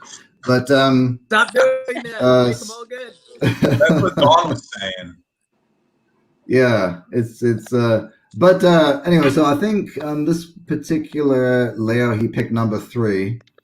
Right. And so from there, these are really tiny, horrible, like literally I draw them. I always feel like defending my layouts because they're so messy and horrendous, but I draw them super tiny and then I give them a little digital background. And then you guys pick one, and which you did with number 3. And then from there, I'll draw a proper black and white picture. No, Okay, no, sorry. There you go. There we go. So for this one, he said, okay, so basically we want a, he gave me the description, and he was like, so we want a color version, so do it in Copic markers, and it's got to have that Sin City look, it's got to be grayscale, it's got to have the splatters, it's got to have that whole aesthetic. But then he was like, we want a black and white inked variant. So I was trying to figure out how to make it work. Like I was, because when you color a cover in Copic markers, you don't really ink it. You just use the markers to do all the heavy lifting, the shadows, the lighting, everything, and then you transfer it to digital colors.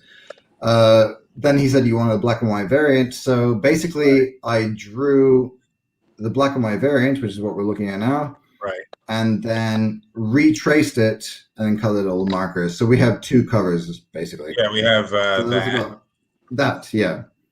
Oh God, censor that at home. That's a nipple. Yeah. We have a nipple. I did not send that to you. Alert. Sorry. Then we have this. That's thank God. Jesus Christ. Think of the show. Now we just ruined lives. So I did a Copic marker version where I rendered it all in markers, and I did a black and white version. And so yeah, that was about a 4-day experiment. But and then there's this. Yeah, that was the connecting cover. Yeah. And then just strung them together. Sorry, this is out of order, so I'm just You're doing great. Stuff. Thanks, man. I'm trying. Here we go. What's this? Oh, here we go. Oh, wait. So that's with there's 2. Okay, so oh my God, there's so much. Sorry, Dave. I'm sorry, Mike. Go ahead. I'll shut up now. So this is the markers. So I took the black and white version, and then I traced it, and I colored it all in marker. That's the black and white version. And then I put it on a light board, did it all in marker, which is what we're looking at now. And then I took that into Photoshop, and I did an overlay in, there. I did it. So that's that's the 3 variants we're looking at. It was kind of confusing and just a ton of work, but yeah, it was worked out. And then connected them. That's insane. That's insane. It just sold out. I think we just sold out of it, and we didn't even put it on sale yet. No, it was me. I just bowled them. It was fun to do. We have more Chrome stuff. Wait, what's this? Let's grab this. Oh, this is an old one I did for you guys. This is another process shot, I guess. So yeah, same thing. When you guys have a description of what you want, I'll do like a ton of. I pose for all of these, by the way. I'm very athletic. Gorgeous. And I figured as much. I'm great. I always see you. I always see you in number 4. Like every time I see you, you're in number 4. I'm a number 4 guy, and so yeah, I'll just do like a ton of these, and again, these are really small, really messy, like literally the size of your thumb. Just to get an idea, it's easiest to think about layout and pose and everything when you're just being messy and small. And then I guess you guys went with number 1 for this one. We did. Hold on. I'm going to get there, I think. So I'll do like a really rough pencil version. I think you guys probably have that. Oh shit! Almost there. I don't think I have it. Oh, okay. No. Anyway, I'll do like a rough pencil version.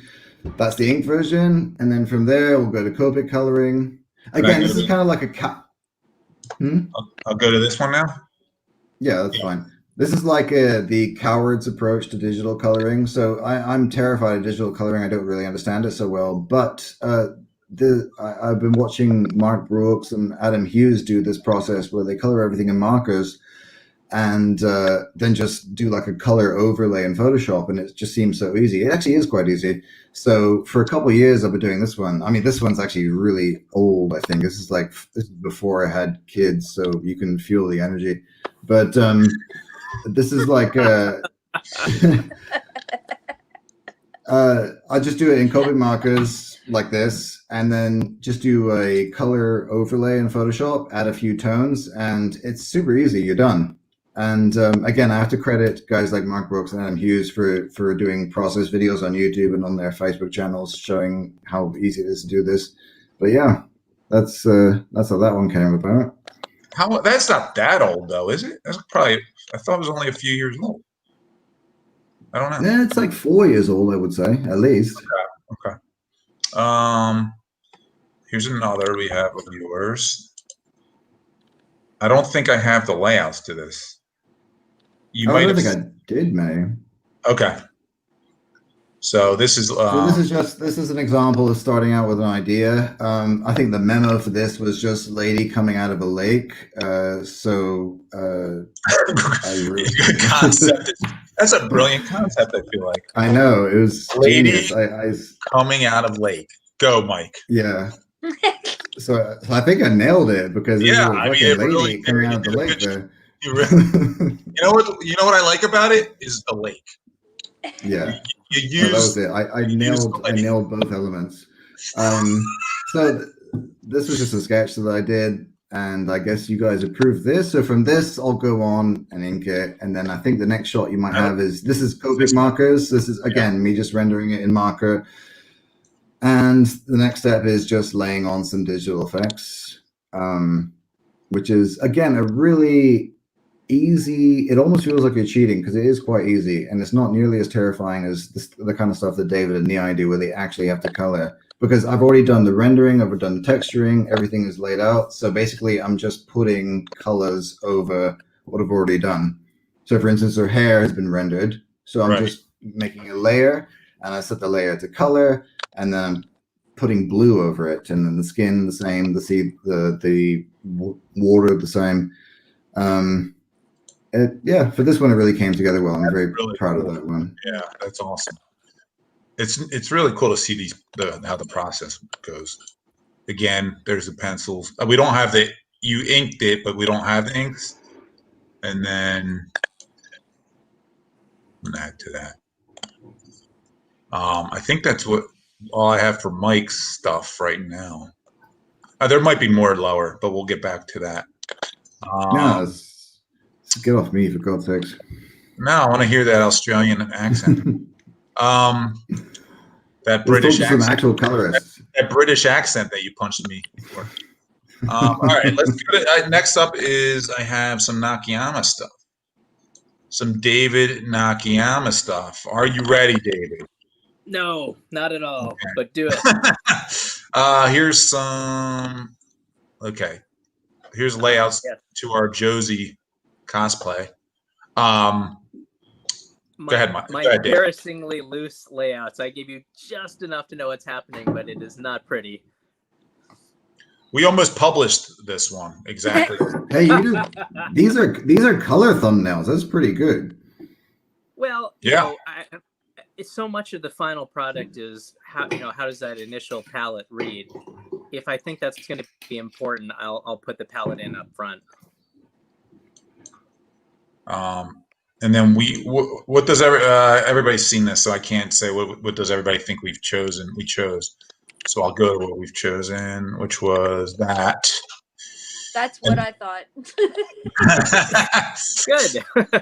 Why did you think that? I didn't. Why did I didn't- think I wasn't- that? Because her legs are spread, and that's classic. How dare you?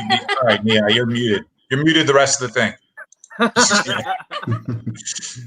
We're moving Nia, putting her in timeout for 6 minutes. Sorry, David, go ahead. No problem. I don't have as much process stuff, but I did have this one for you guys, which shows sort of this midway point. So I've taken that really rough sketch, divided into layers, started doing pencils, started painting a little bit, started adding some some tones here and there, figured out how the heck that background would work. So you can see it's midway, but all the general beats are there.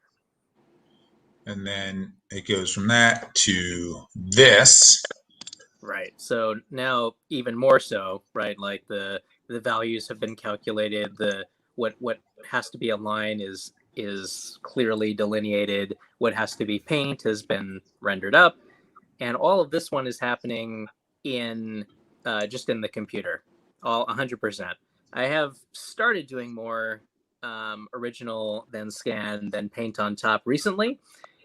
Because people really want those originals, but for this one, it was all digital.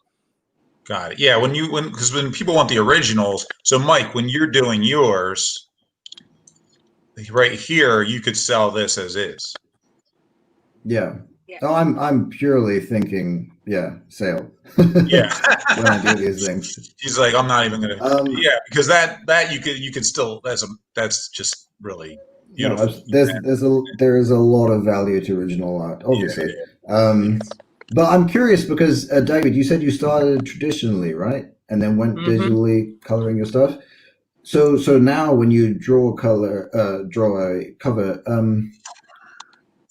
do you do it mainly digitally or?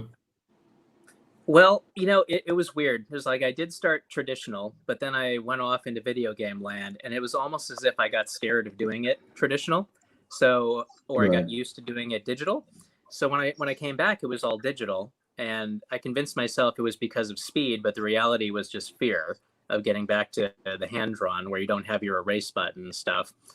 And what I've found more recently is that no, actually, it's just about the same time to draw it by hand, scan it in, and then finish it digitally. So I'm trying to do more and more of that. But I hope that answers. So with a cover like this, like when you're given the memo, like what makes you sketch it digitally? Are you short on time, or is your a safe place, or what makes me sketch it that way? No, sketch it like digitally instead of doing it traditionally. Yeah. Or you mean the actual rendering part? No, this particular drawing here, like you said you drew this digitally, right? Well, this was in the period where I was sort of for whatever reason not feeling like working traditionally. So every part of it was being done digitally. Right. And right now I might not even do this cover traditionally just because it's multi-figure. It would take a long time. So I'd have to think about this kind of thing twice before I undertook the amount of time it would take to make this as an original and then work on it digitally as well. It's a balancing act of what is worth the time to do it that way.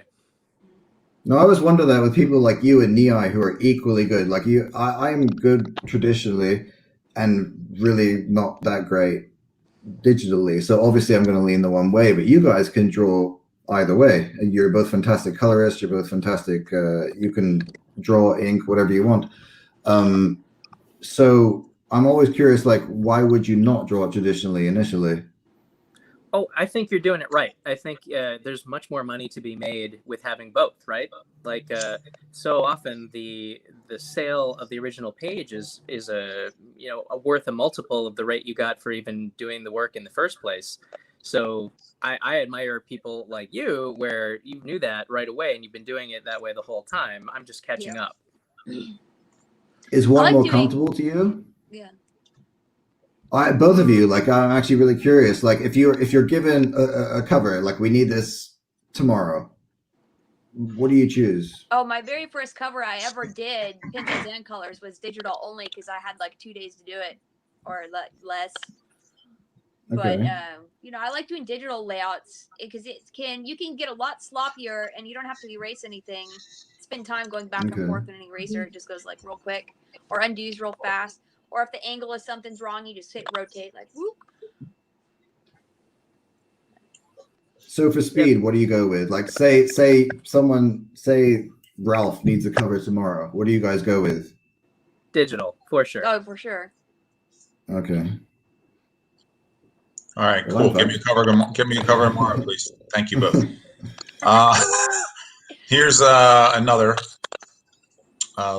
This was for I don't know what issue offhand. Dave Franchini. You can post the issue if you know it. Dave, yeah, you take it away. Yeah, it's another one of these sort of sloppy David Nakayama layouts, but it gets the idea across, which is all I'm trying to do here. You know, what angle do we want to see it from? Right. And from an editor standpoint here is sort of like you already know what David's going to do, so you don't need to see.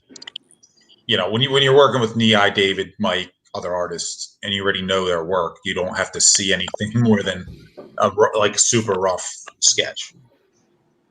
Right. I don't know if this was a brand new client, maybe I would put a little more time into the layouts to prove that I can do what I'm saying I can do. But at this point, we have this shorthand. You know, the editors know what to expect. Right. They're not going to get a sloppy final product. But I don't want to put too much time into the layouts if I don't have to, just enough to communicate. And then I don't think there's an in-between here, but this was, we picked number 2. That.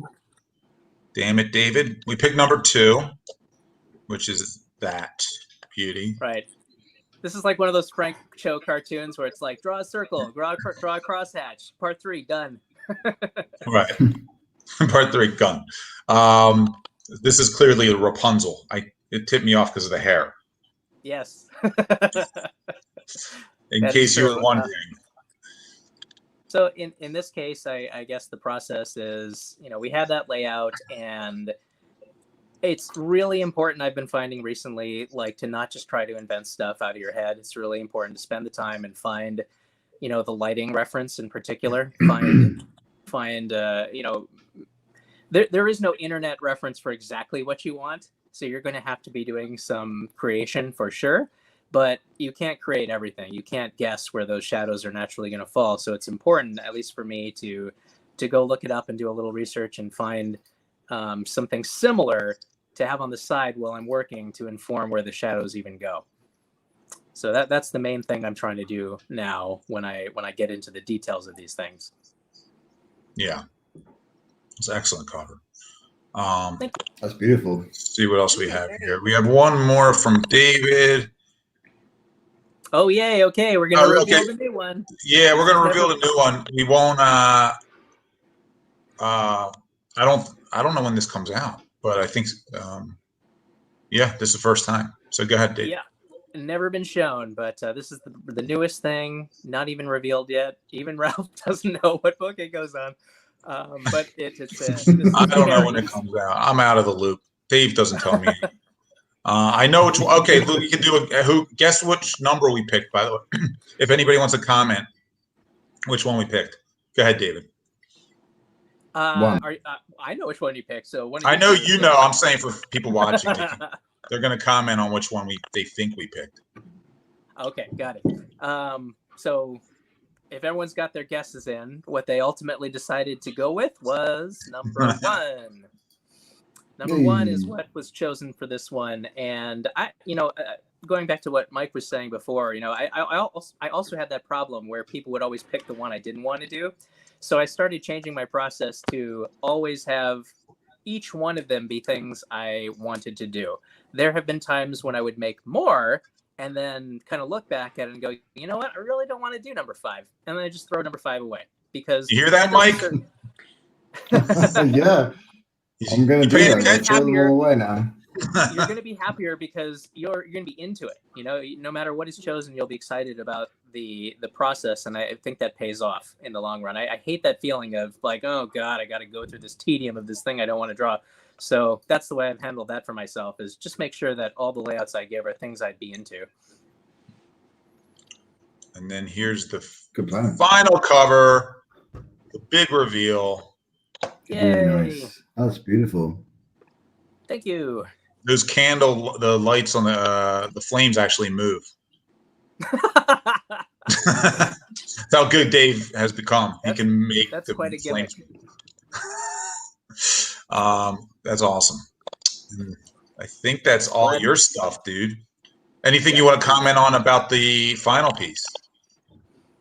Just briefly, I want to make sure Nia gets her time, but We'll give her time. I have been going back and forth with how much graphic line I want to include in pieces, and sometimes there's more and sometimes there's less, and I'm sort of having a little style crisis about which one of those to choose, but I'm kind of at the moment allowing myself to just do both, whatever feels right for the piece. So this one's very painted.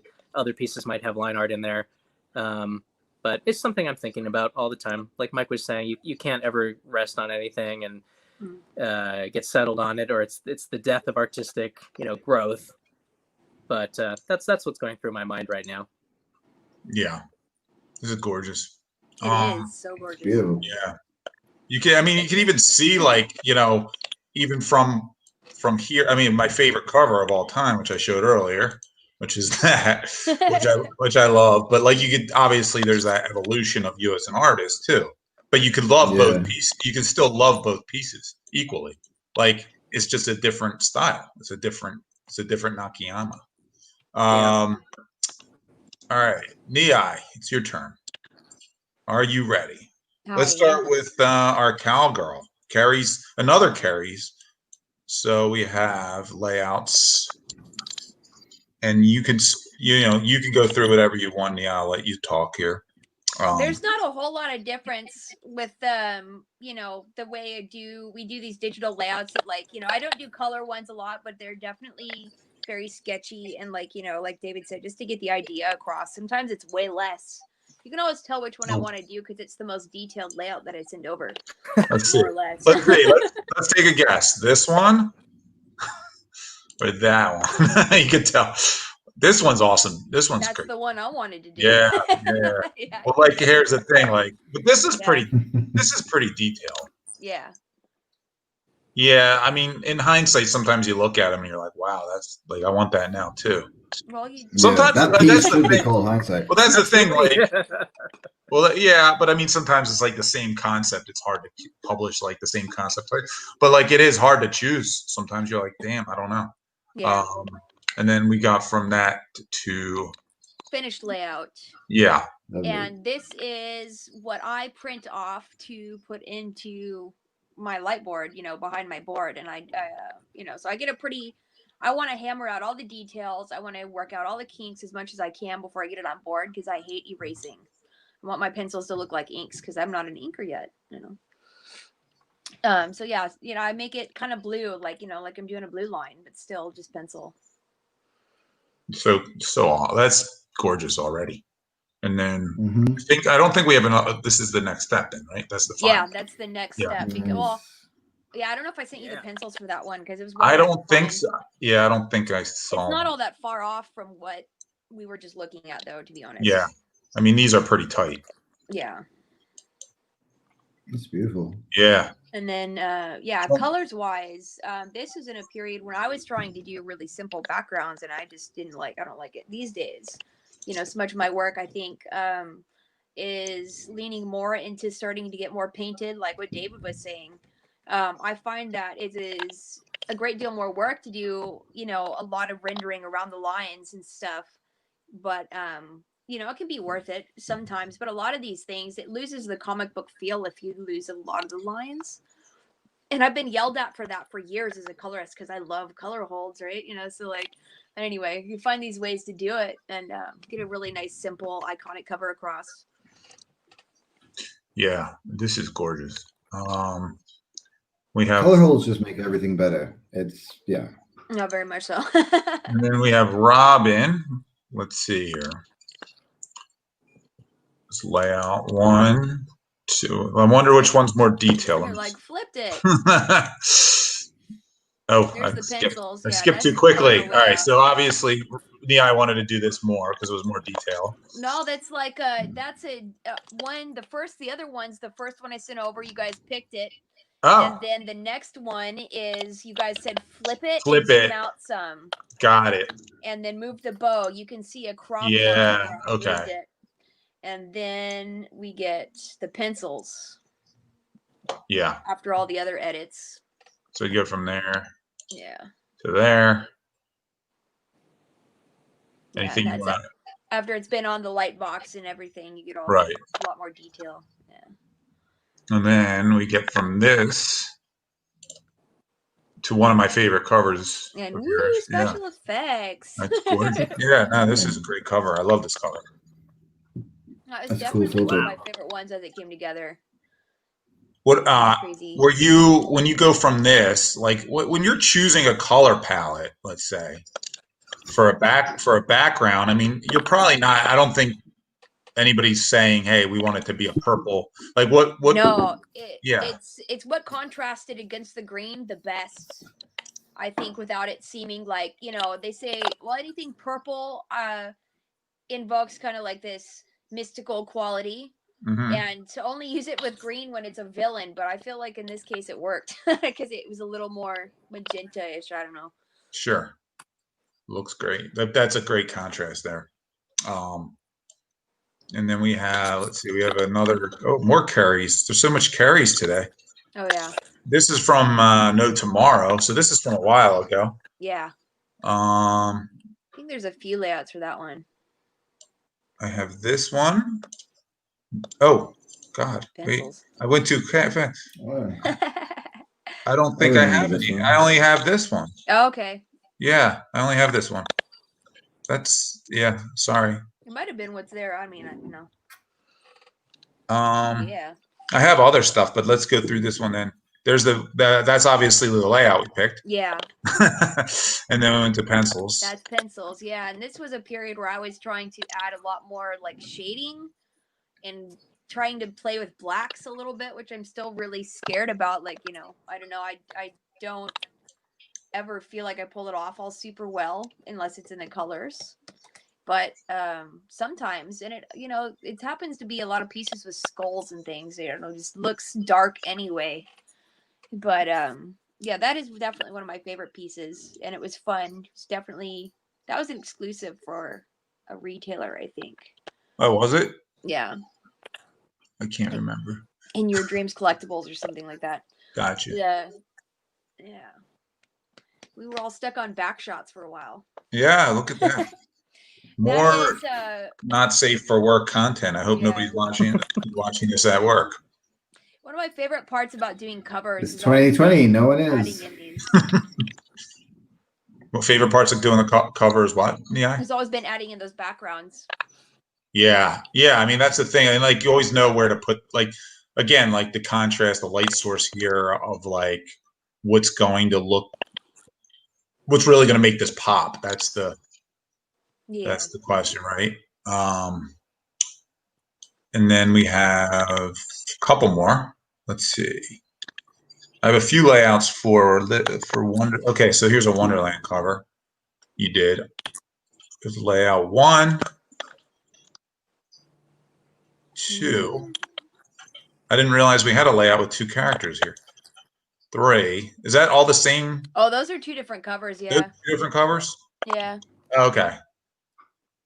I think I sent it over. It was actually Violet. The Violet Hatter. Oh, I don't have. Yeah, because I have this one. Might have missed one. You may. Yeah, I think you missed. Yeah, because they're all labeled Wonderland 212. That's all right. We have this one. This is a layout that we picked, and then it turned into that. Yeah. That's the tight. My more popular covers over the years for sure. Right, and then we have 2 versions of this. Yeah. So let's see here. We have that. This is Callie. Yeah. Callie. And then we always did the variant for Alice, of course. Of course, you have both. Anything you want to talk about on these 2? The color variants were not all too different from some of the techniques Mike was actually talking about. There was also a way to do it with like a color adjustment.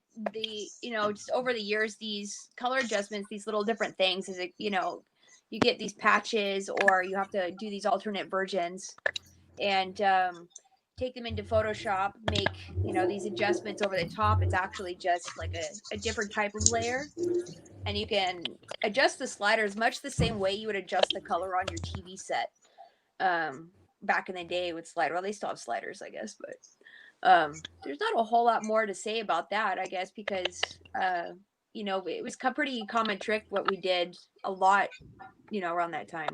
Right. And then last one I have here is this. I don't think I have much. I have this that's the one I was side by talking side. about. Is that the one from? The first two layouts. Okay.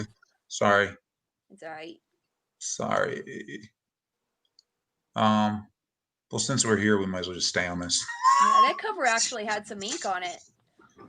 Yeah.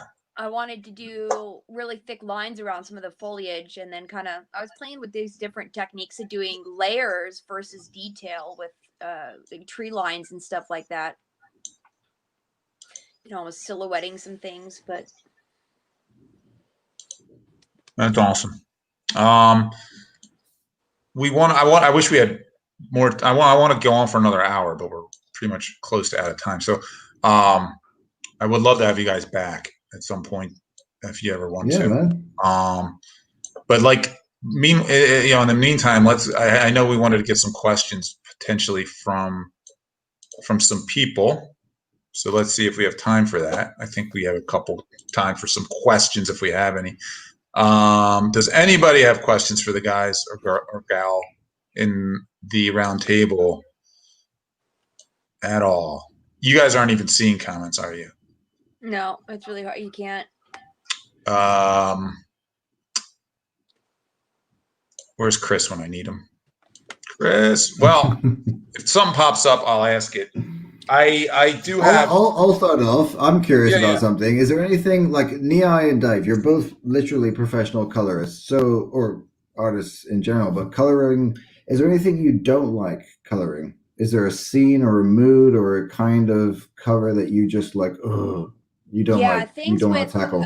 Ridiculous amounts of heavy black that really kind of like strong arm you into one specific thing. It doesn't give you a lot of freedom. It feels a little bit like paint by number. Okay. But I think that's about it. It's just my least favorite. I mean, some people like blacks and a lot of color direction because they don't like to do that themselves. They like to just sit and down and do what you see, what's there. Picture forms pretty quickly when you see a lot of inks in a piece. Yeah. I know what you mean because, yeah, go on. I was just gonna say you touched on a question I had about like what you guys had. What's your favorite part of the entire process of creating a cover? Do you have a favorite besides when it's finished? Do you have a favorite part? Oh, the PayPal bit at the end. That's fucking good, man. PayPal, Mike. That makes sense. No, I like the initial process, the idea process, thumbnails and all that stuff, coming up with an idea, because you just sort of, I mean, I don't know how other people do it. I pace and I think about it and I come up with this glorious image in my head and I do something that's like 40% as good. But it's nice to come up with the idea because it's someone else telling you what to do, which for some of us we like. Like the worst thing, I fucking hate this as an illustrator, is just do something cool.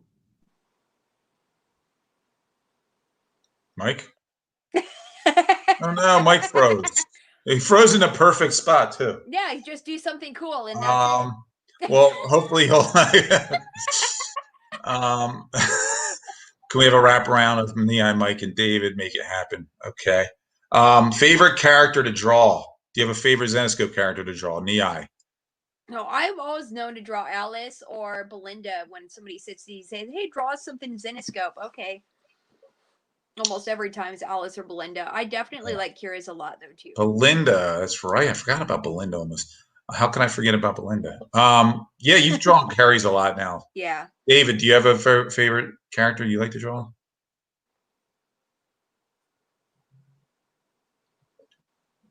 We lost David's sound. What's happening? We lost can Mike. pretty well. It's Nia and me, and then Mike, and then David's. What happened? Nia, can you hear me? Yes, I can. Everything seems fine for me. You can't hear Mike. Well, this. I guess panel's over. I don't know what happened. I guess we're on. Nia, do you want to talk about anything while we have? I don't know why we can't hear Mike suddenly. I mean, Dave suddenly. He's somehow muted. Well, yeah, I got a text. I got a technical text. All right. Well, let's cut it. Let's cut it anyway because we ran past on time. Oh. Okay. Unfortunately. So you know, we'll have you guys back, of course. Nia, you've been on a bunch of times, and I'd love to have you back. You're always great. David, thank you for stopping by. I wish we knew sign language, but we don't. I don't, at least. But thanks for stopping on, and I appreciate it. Where can we, real quick? Where David? I don't know how to do this, but Nia, where can people find you and what you're working on? You can DeviantArt. My name there is Toolkitten, although I can't really interact with anyone there anymore. Facebook is Nia Rufino Artist. Awesome, Nia Rufino Artist. David, can you talk yet? No, probably not. We lost David. Mike, we're logging off. Oh God! We're saying goodbye. But while you're doing it, real quick, where can people find you? Facebook, Mike Chrome. Go to my Chrome. Facebook page, Chrome Art, or my website, mychrome.com. And yeah. Sweet. And then David, of course, we'll put up where people can find you because we know where. So we'll put it up in the comments for all you guys. I appreciate your time as always, and we'll talk to you soon. Just look out for me reaching out to have you back on. This was fun, man. Yeah. Yeah. I love guys. it. Thanks again, guys. Thank you, everyone. You guys are great. Bye. Bye, guys. Bye. Bye. Bye. Bye. Bye. Cool. Awesome. Okay. Wow. What a crazy panel. That was awesome. Thank you, Ralph. Thank you, Nia, David, Mike Chrome. Always amazing to have you on. And we have another special guest, the big boss himself, Joe Brusha. Not really a guest. special nonetheless, but not a guest. There you go. All right, I'm here to go on about our Kickstarter once again. I'm never on this dang camera, but just wanted to once again, for anybody who hasn't backed our Kickstarter, which is running right now, somebody will put up the link in a minute. We have a Kickstarter going for our first ever card game. It's called Tarot: A Game of Souls. Basically, the game is a battle between Death and Keres to see who can claim the most souls. We've based this on our Tarot miniseries with our Grimm Fairy Tales characters. All of the artwork that we've released so far for this game is brand new. I'm going to show you some of the cards. This is you can see this is the suit of cups. And we've got a bunch of really cool artwork. Right now, the game can be played between 3 or 4 players. We're going to have a booster set that will allow it to be played for 2 players. $25 get you the core set. We're trying to raise $25,000 on Kickstarter. Right now, we're at almost $16,000, so we need about another $9,000 in the next 17 or 18 days. There's 17 days left. Show you guys some more cards. This is the suit of swords. You can see Cindy is the Queen of Swords. So a lot of really cool new artwork. It's a very fun game. If you go to the Kickstarter page, you'll see that we actually played a game with me, Chris, Jeff. Thanks, Chris. Yeah, well, I guess that's. Here's our Court of Wands cards. You can see Queen of Hearts is actually the Queen of Wands in the game.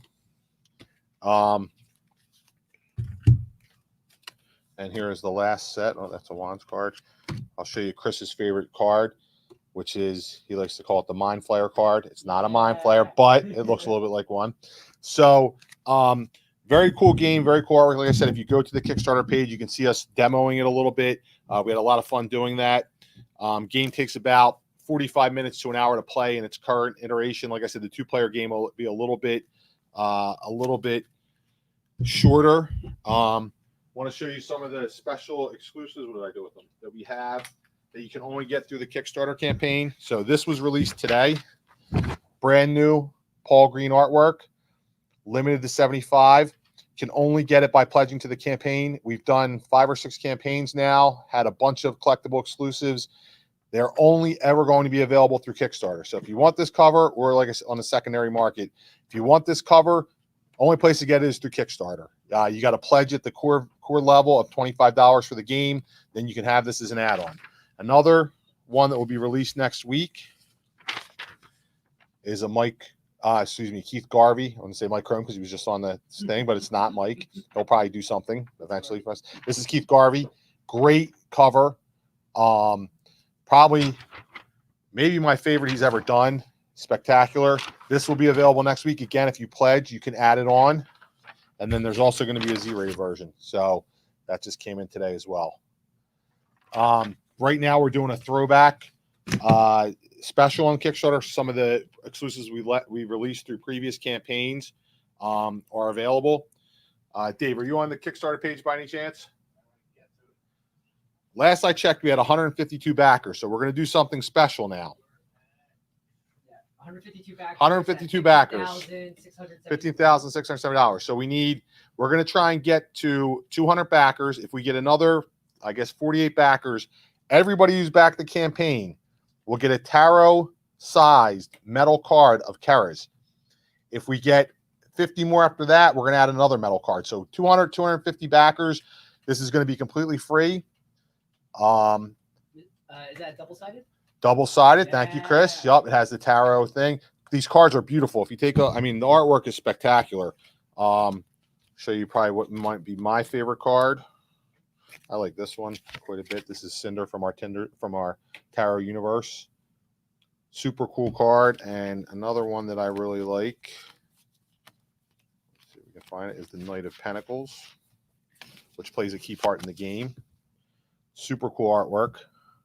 But again, the campaign's going to run for about another little over 2 weeks, 17 days.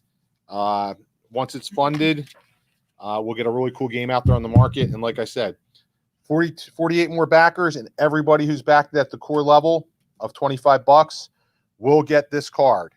There are some metal cards up there. They're not the tarot size. They're just our regular metal cards that we do. We're also planning on possibly releasing a full metal version of all the cards, which would be super cool. It'll be one of the higher end pledges that we have. And also, like I said, there'll be a 2-player booster set that we're going to release probably next week, which will have some new cards in it as well.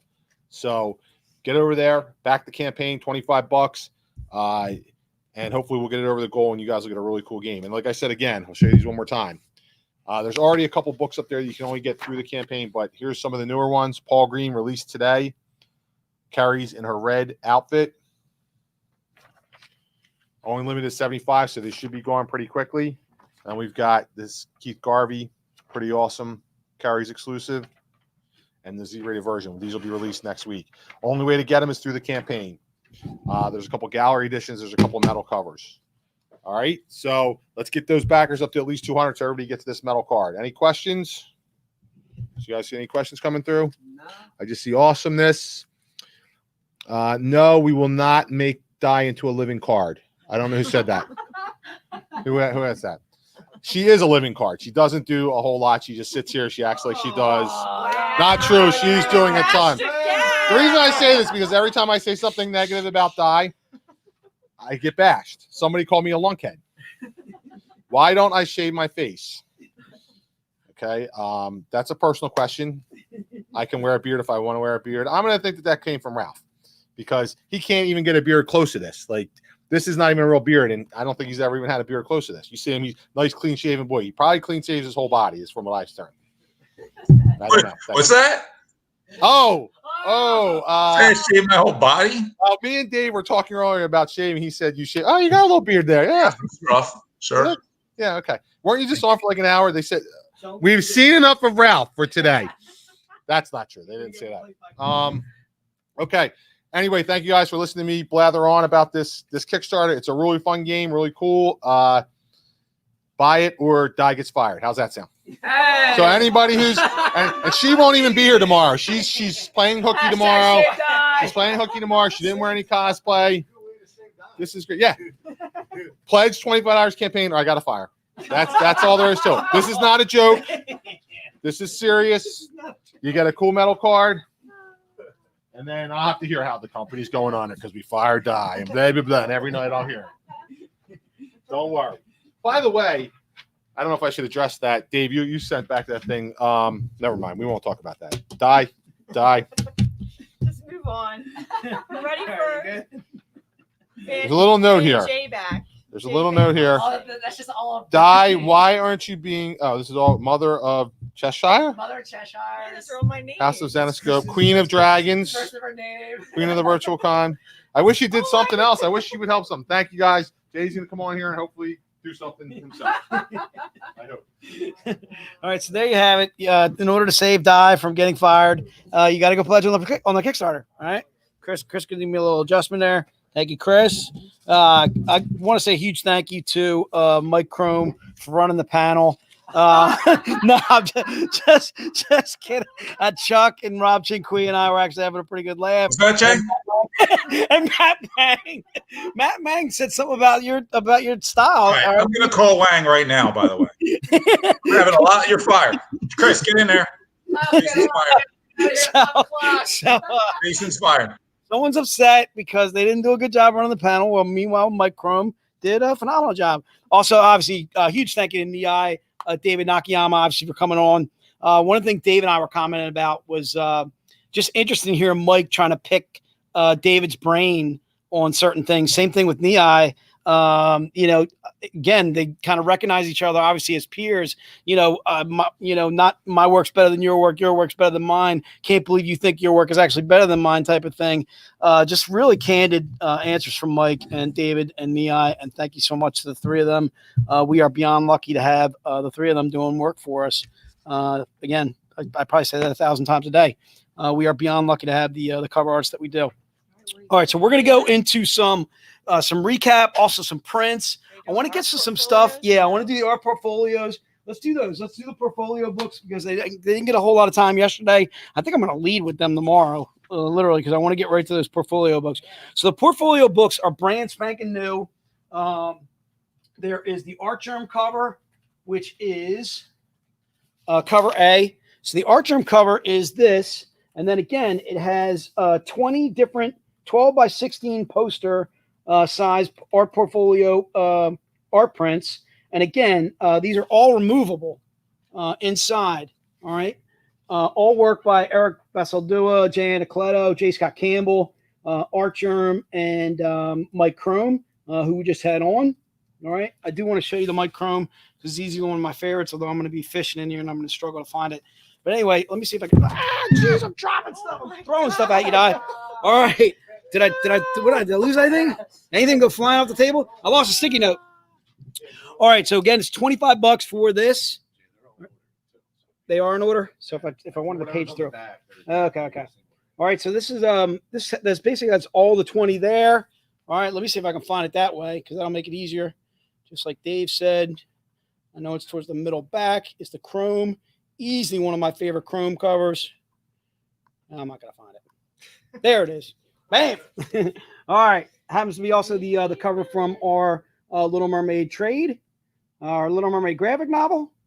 All right. That's one of my favorite Chromes. All right. Let me see if I can throw some. I'll throw some J. Scott Campbell in here that is colored by Niai.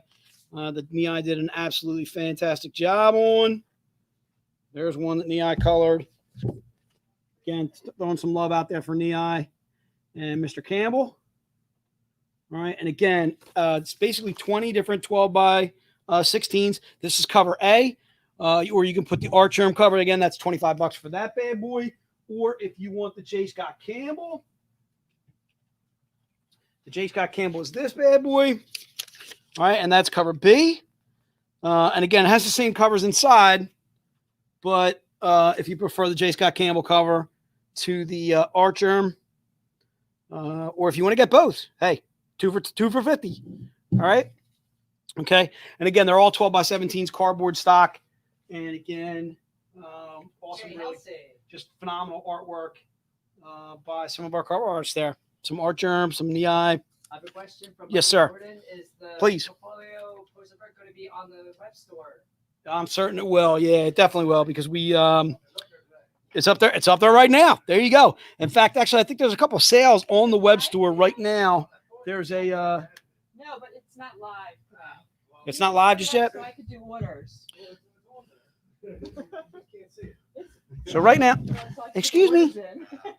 Excuse me.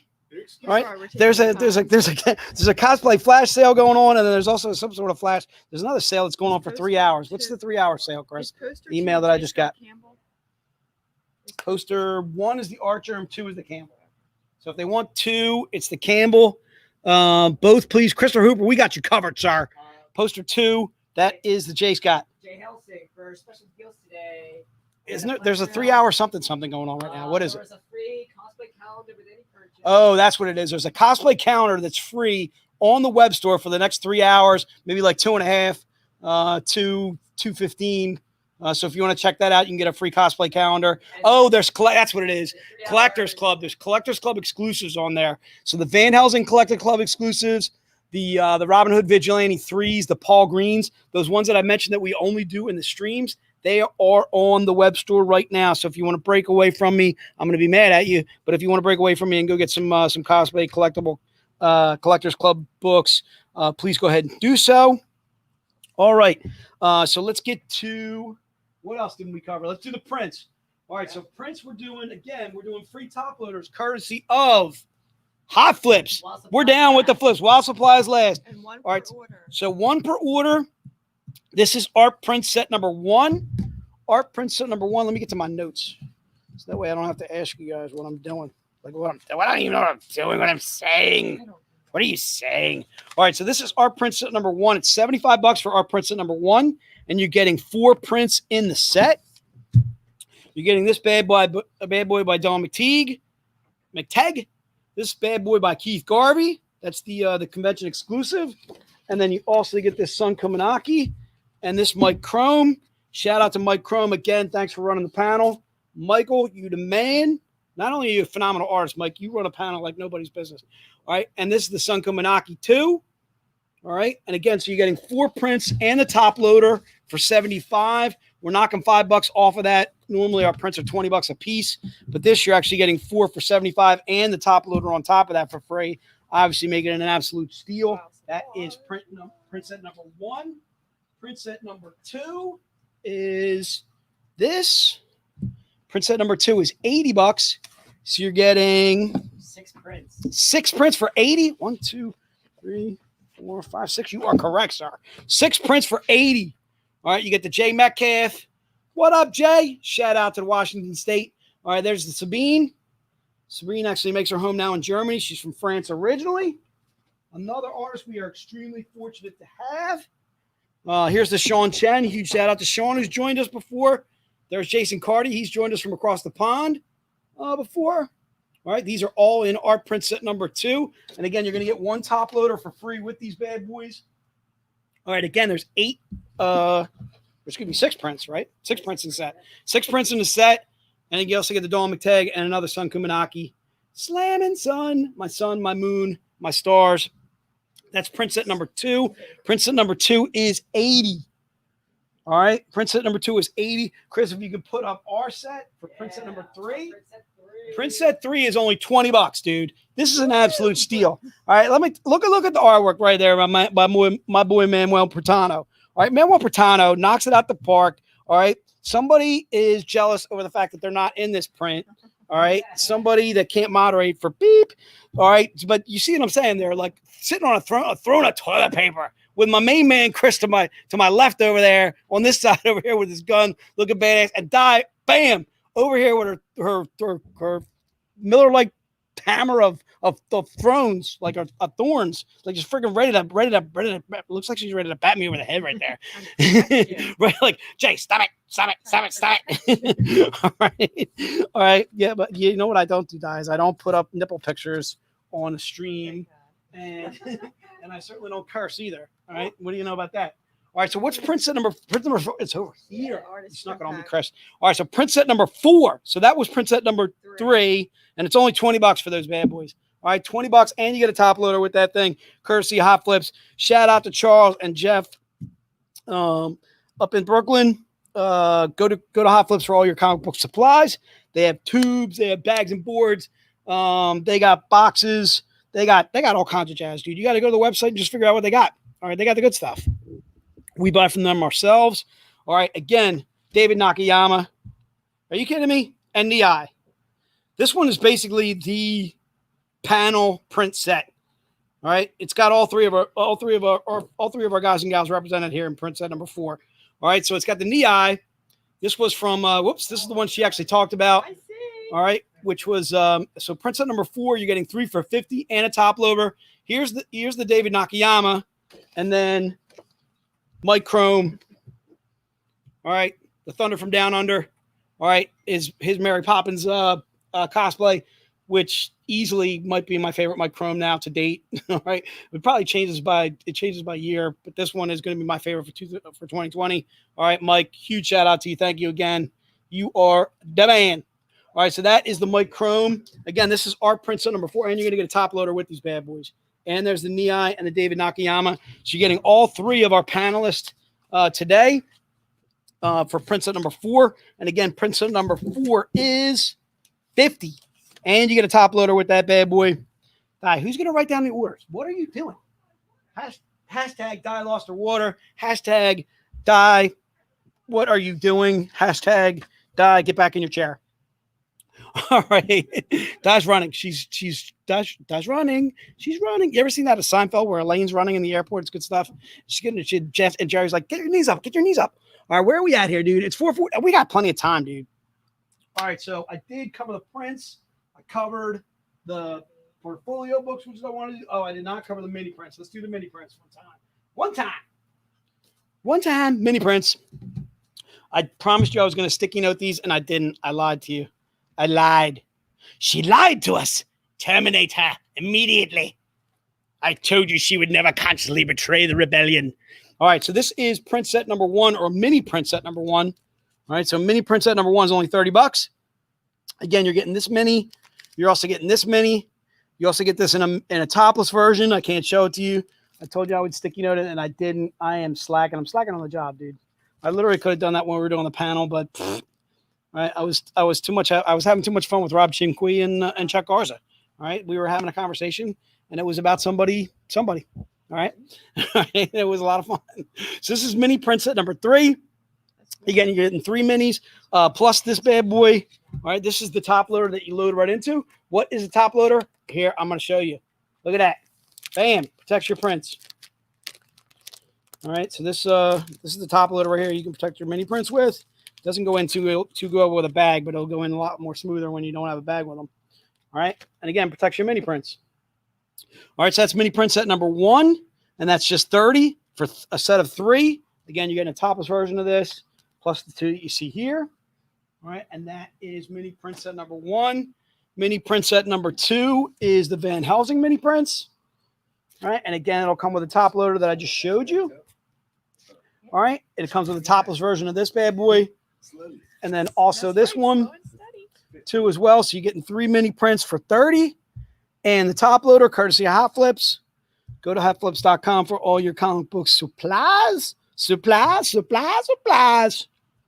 All right. So that is mini print set number 2. And again, that's $30. And again, you get a top loader with one. You get 1 top loader with that bad boy. And then this is mini print set number 3. So mini print set number 3, you're getting the Keres. All right. A topless version as well as these 2 bad boys. Chris, I thought you were coming over to tell me something. Oh, no, you're good. All right, cool. All right, so I'm going to go to, I think I'm going to go to some recap. I think what I'm going to do. You down with that, Don? Did I never did I do a little packs? What's that, brother? Yeah, let's do some recapping. Yeah. All right, so how many do we have pack 1s available? Yes. All right, I need you guys to be quick on your fingers if we're going to do pack number 1, because I can tell you right now, I'm sure we got very, very few left of pack number 1. So pack number 1 is $140. All right, it's $140, but there's 7 books in the set. How many we got left? We got 8 pack 1s left. Are you kidding me? 8 pack 1s. Let's do this. All right. So 8 pack 1s. Again, you get the Keith Garvey. You get the Elias Jadzudas. These are 2 of the books that you're going to find in pack 1. These are both $20 books normally. All right, but you're getting them in a pack for $140, and I'm going to show you why in a moment. All right. You also get the David Nakayama. You also get the Keith Garvey. All right. These are all in the pack. This is pack number 1. Again, pack number 1 is $140. All right. I'm going to take repeat buyers here for pack number 1. All right. Because if they're not going to go, I'm going to take repeat buyers. So if you want a second pack number 1, Robert Young, I'm talking to you, dude. If you want a second pack of number 1, Coy, I'm talking to you, sir. If you want a second pack number 1, make it happen. This is also 2 books in the pack 1. All right, and then these 2 bad boys, the David I already had the message another Keith Garvey and a Khamunaki. These are also in pack number 1. Okay, and then the 7th book is the Elias Chadzudas. This is the book that's only available in that pack that I mentioned too. I can't remember who it was earlier in the stream. I think somebody was looking for the Grim Fairy Tales Annual Eye. Chris, you had talked to him. I can't remember who it was. Anyway, whoever it was. Again, this book is only available in that pack. We are not doing this as a solo. We're not selling that singly. But if you're interested, obviously, in all the covers that we're doing in the convention, you're getting 6 books, or you're getting 6 exclusives, 7 total. And this is only in that set. So that's the 7th book. All right, so 7 for $140. Which to me is an absolute steal because that retailer incentive, this cover that I just showed you, again, it's probably a $50, $75 book by itself. All right, tell Rick he wants it. All right, dude. He don't need to check with Crystal. Crystal knows he's good. He does. He does not need to check with Crystal, dude. She always gives him a hard time, but then she gives it to him. All right. I want you to know, Crystal, first of all, I miss you, darling. Thank you for hooking me up with my contact lenses like you do.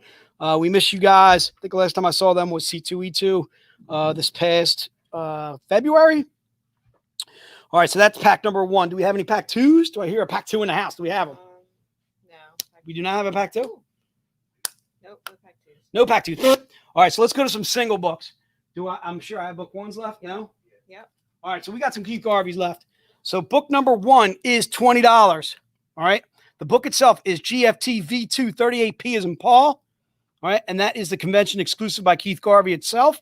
This is book number 1. If you want book number 1, please put it into the notes, and we will sell it to you for $20. If you've never bought from us before, what are you doing over there?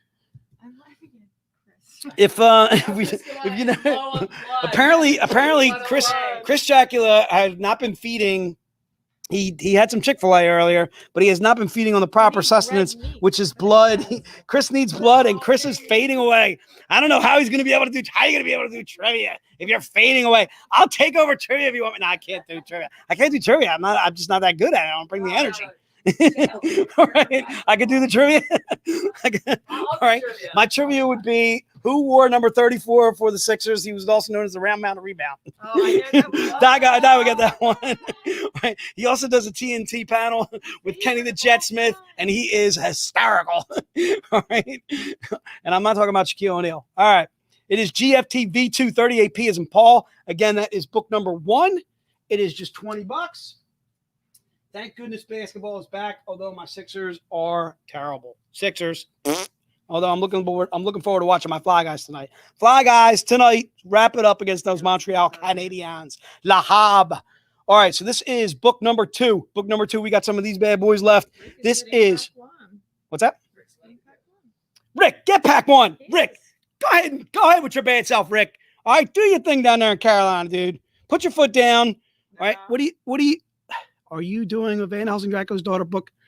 As in a graphic novel? I'm sure we are, Trish. There's no question. We make all Van Helsing's into graphic novels. Dave's in control of that. Dave, if you could answer Trish's question, I'm sure it's coming out soon. What do you got? Dave's in control of the funds. You're in control as to what goes to print quicker than quick. Okay. We just solicited. It's going to happen. It's a group decision. Oh, go Red Wings. Oh, Brandon throwing in a little go Red Wings there. The Red Wings they are still alive, aren't they? I don't know, actually, to tell you the truth. All right, so this is Bell versus the Black Knight, one shot H as in Henry. All right. And that is book number 2. And again, that's $20. All right, we got some of those bad boys left. If you're interested, Rick, you're going to get this in your pack. You're good? All right. Do we have any Nakayama left? That's the question. Do we have any book 3s? Hold on. Book 3 would be 25 total. Yep, we got. We got a couple of those? Yeah. All right, let's do book 3. Book 3. We actually got some book 3s left. All right. Belly button bow shoes. Crown. I'm looking at your things. Nia apparently never turned off her camera because I can still see Nia's curtains in there. And belly button echoes. That's got to be Dave. I'm not creeping. I'm just saying it's there, Di. All right. I'm good. Also, that I found it funny or whatever. David Nakayama's kids like trying to like come on and see Dad. They did. I saw him in the background. They were walking towards David, and David just gave him the wave. I was like, "No, David, let your kids get on." He has the cutest kids. Obviously, they're really young. I don't know their ages, but they looked hysterical. Obviously, trying to grab some time with Dad. All right, book number 3, GFTANN20. N is Nancy. Again, that is the David Nakayama. Speaking of Nakayama, there's his cover right there. Bam. All right. I want to buy this book just because I want to support David and his kids. All right. And his family. Just fantastic. GFTANN20. N is Nancy. Again, that one's only $20. It's a $3.50 print run. This is book number 3. If you want to just put book number 3 in the notes and you can get it. Yes, Larry, I am fine with you grabbing another. Put them in there. All right. You got them. Sweet. Sweet. All right. So again, that's book number 3. Book number 4 is the combo deal. Do I have any combo deals left? Hold on. The EBAS? Yes. I got combo deals left. All right. You wanted new books in the stream. These are my new books in the stream. New books in the stream. That is what they are. Nothing in between. How can we be wrong? All right, this is book number 4 is the set. This is 2 for $50 for Hook 01D and Hook 02C. All right, this is Hook 01D right here. This is Hook 02C right here. All right, you're getting 2 for $50 on these bad boys. They are both 250 print runs, both covers by EBAS. Go ass. Rick, these are not in your pack. All right, Rick, I'm talking to you, brother.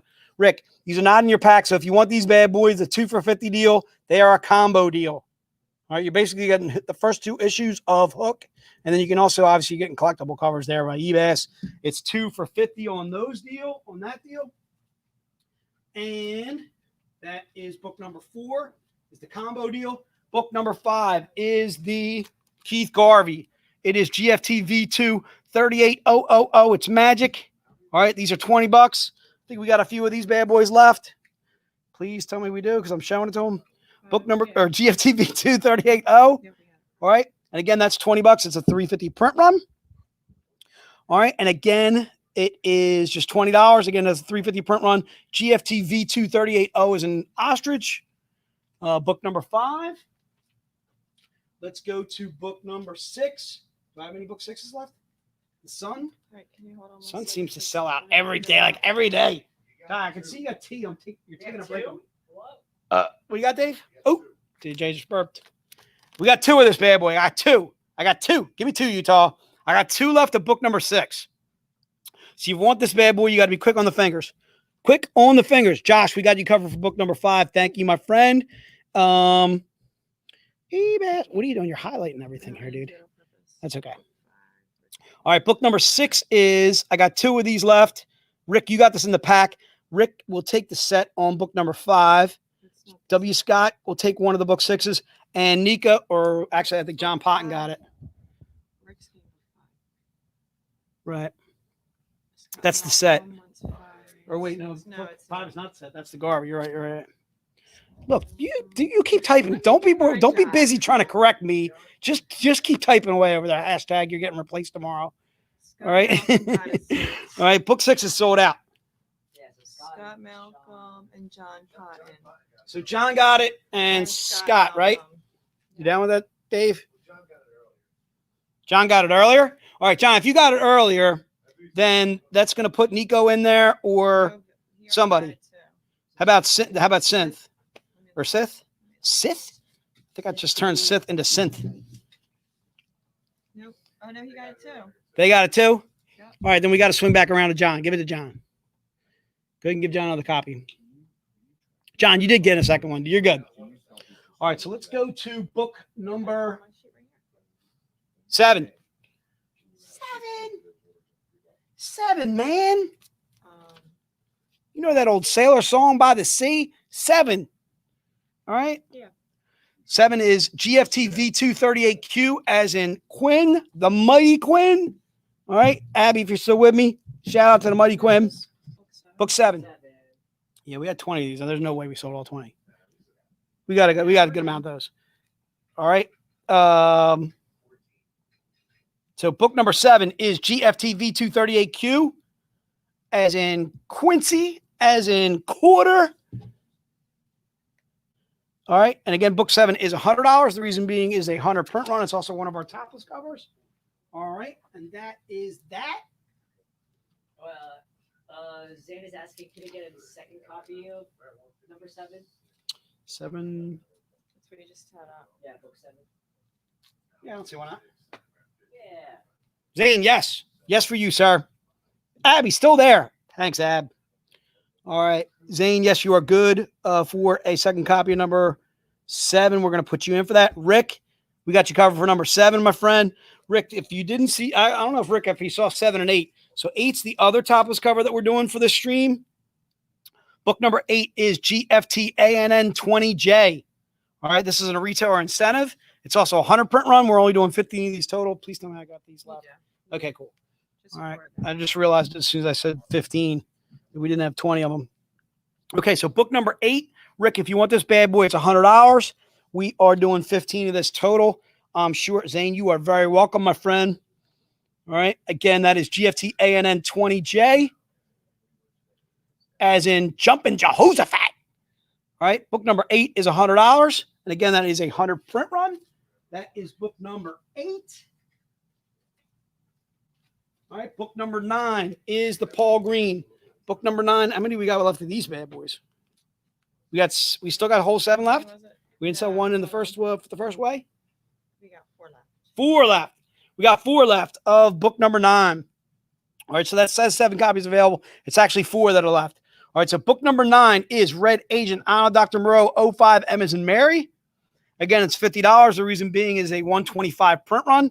I got 4 of these left, and once these 4 go, I got a feeling this book is completely sold out, unless they're on the web store.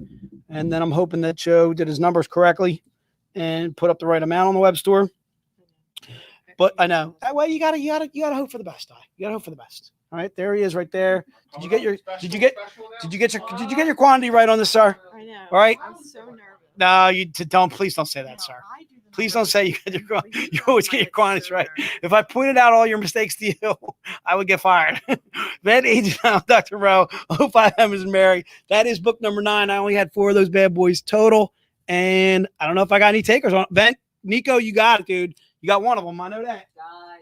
Good We got news. 4 people backed the Kickstarter to save you. Oh, so people jumped on the Kickstarter that's trying to save Die. We're saving Die. Right? Oh, we got a special announcement, kids. Because Thank you, everyone. since I made the announcement, 4 people. That's it. 4 people. 4 people have stepped up to set Die. Thank you, guys. Thank you. So what we're gonna? Oh, I like this. That looks good. King, sir. That's great. The king whiz. My ears are a little big. All right. So we're at Dave. Give me the numbers quick. 156. So four people are trying to save Die's job. Not very impressive. Apparently, 4 people are What we're gonna do, just for anybody who places an order today on the what are we on? The Cosplay Con live stream. Thank you, Di. You're good for something. If you place an order today, and by the end of today, by midnight, we get you either 175 backers or $17,000, either or the other. We're going to give every person will get a free gift. Might be a mini mate. Look at that. That's a Keres. Hasn't even been released yet. This will be in a Zen box coming up, guys. We got buttons. We got buttons. We got buttons. Nah, we'll give that. You might get a set of character buttons. Why can't I do this? There's some really cool buttons. You might get a pin, a couple pins. There's some pins. Special Cosplay Con deal. Might get a metal card. So some kind of merch item. If we get to 175 backers, which will get towards saving Die's job, that'll only leave us 25 short. Or, I don't like that face. Or 17,000. Did we get any new backers in the last minute, Dave? Refresh. Hashtag don't fire Die. Nothing. Nobody wants to save Die's job. All right. She's got to go. I don't care. Doesn't bother me. So free merch item only on orders today. And if we get to 175 or 17 grand.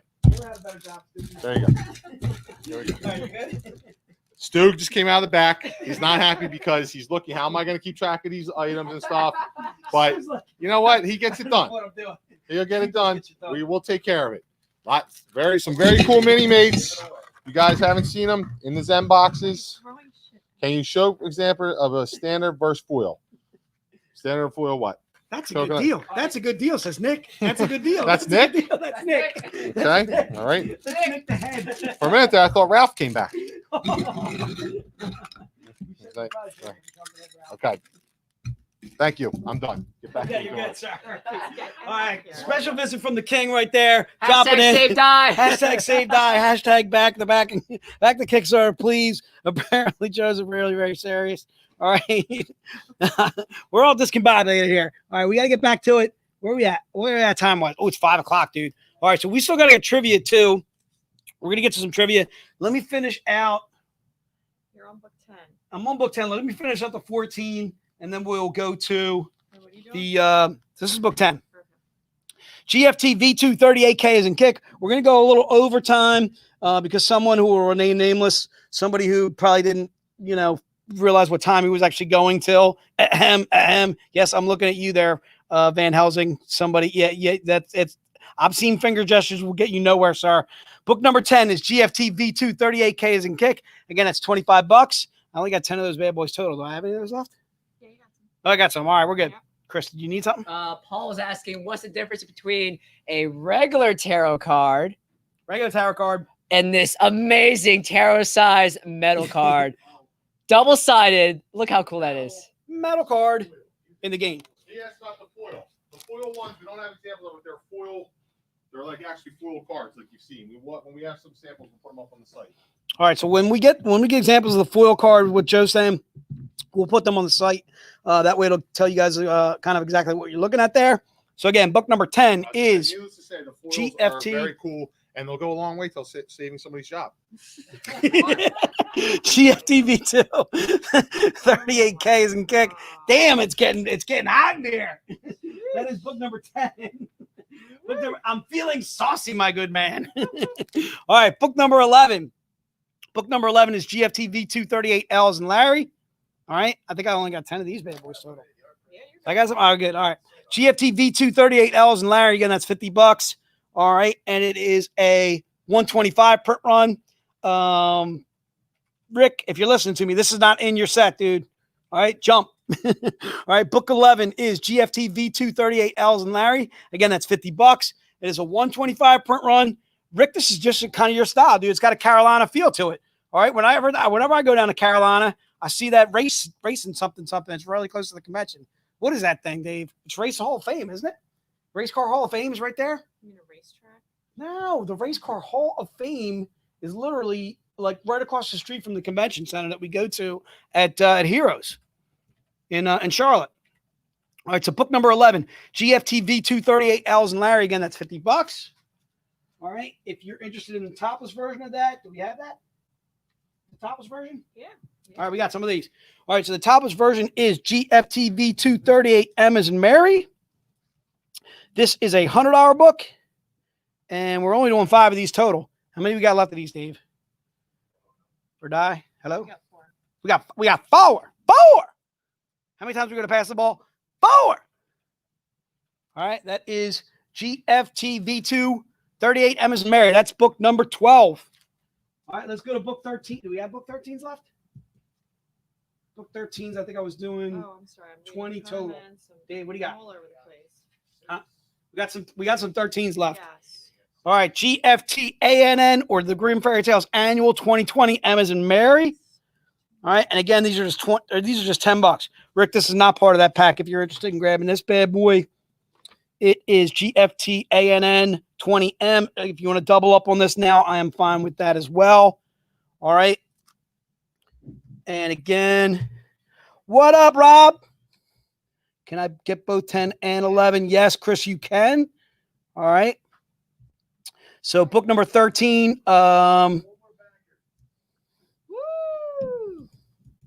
Josh Wozniak is getting book 13. You got Josh for 13, and you got Rob Chinqui for 13.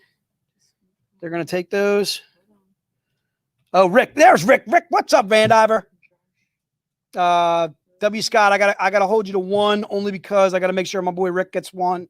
I'm pretty sure. Well, Rob doesn't get one. He already has one. Yeah, but I said they could double up now. So make sure Rick gets 1 because Rick didn't get 1 before. But then past that, you can take the double ups. All right. All right. So I think we're gonna cut it right there because I want to get some free stuff. I want to get to Chris. Well, first of all, I got to double check on Chris. Chris, you all right, dude? Are you live over there? Are you good? Are you prepared? Are you able to do? Chris is fading away. Chris, if you need me to help you in any way, I will certainly help you in any way. But I know you're more than capable. Ah! I'm gonna get spiked. I'm running. I'm getting my crossbow. I just stayed Chris. All right, maybe that's probably a bad idea because Chris is fading away. It's okay. It's okay. But you know what? I have the Constitution. It's coming back. I feel it pumping my veins because you know why? We are doing cosplay cash. Oh, let's do some cosplay. Let's do some cosplay cash. So Di. Give me the numbers. Give me the number radius, Di. Yeah. Chris Count Criscula needs numbers so he can give away all this cash. Dude, Two. Two to something high. All right, we're getting some numbers. 364. All right, Dave. All right, we are getting Dave. 365. Dave is providing some numbers. Again, for cosplay cash, you're getting... Ralph's trying to give numbers? All right, do Ralph hand signals. Ralph, go ahead, give us Oh, Ralph, okay. What you got, Ralph? What's your number, dude? Ralph, what's your number? One. Oh, you know what? You know what, Ralph? Somebody Ralph is flipping the who bird will at remain us. nameless didn't throw a nipple on the camera. All right? Somebody who's very critical of someone who's standing right here. Do we have a number, Ralph? All right? Give us a number, Ralph. We're doing 111 for Ralph. Ralph, 111 for Ralph. What's the numbers? What's the numbers again? No, just mute him. I didn't hear them. 2 to 364. X. Thank you. Thank you, Dave.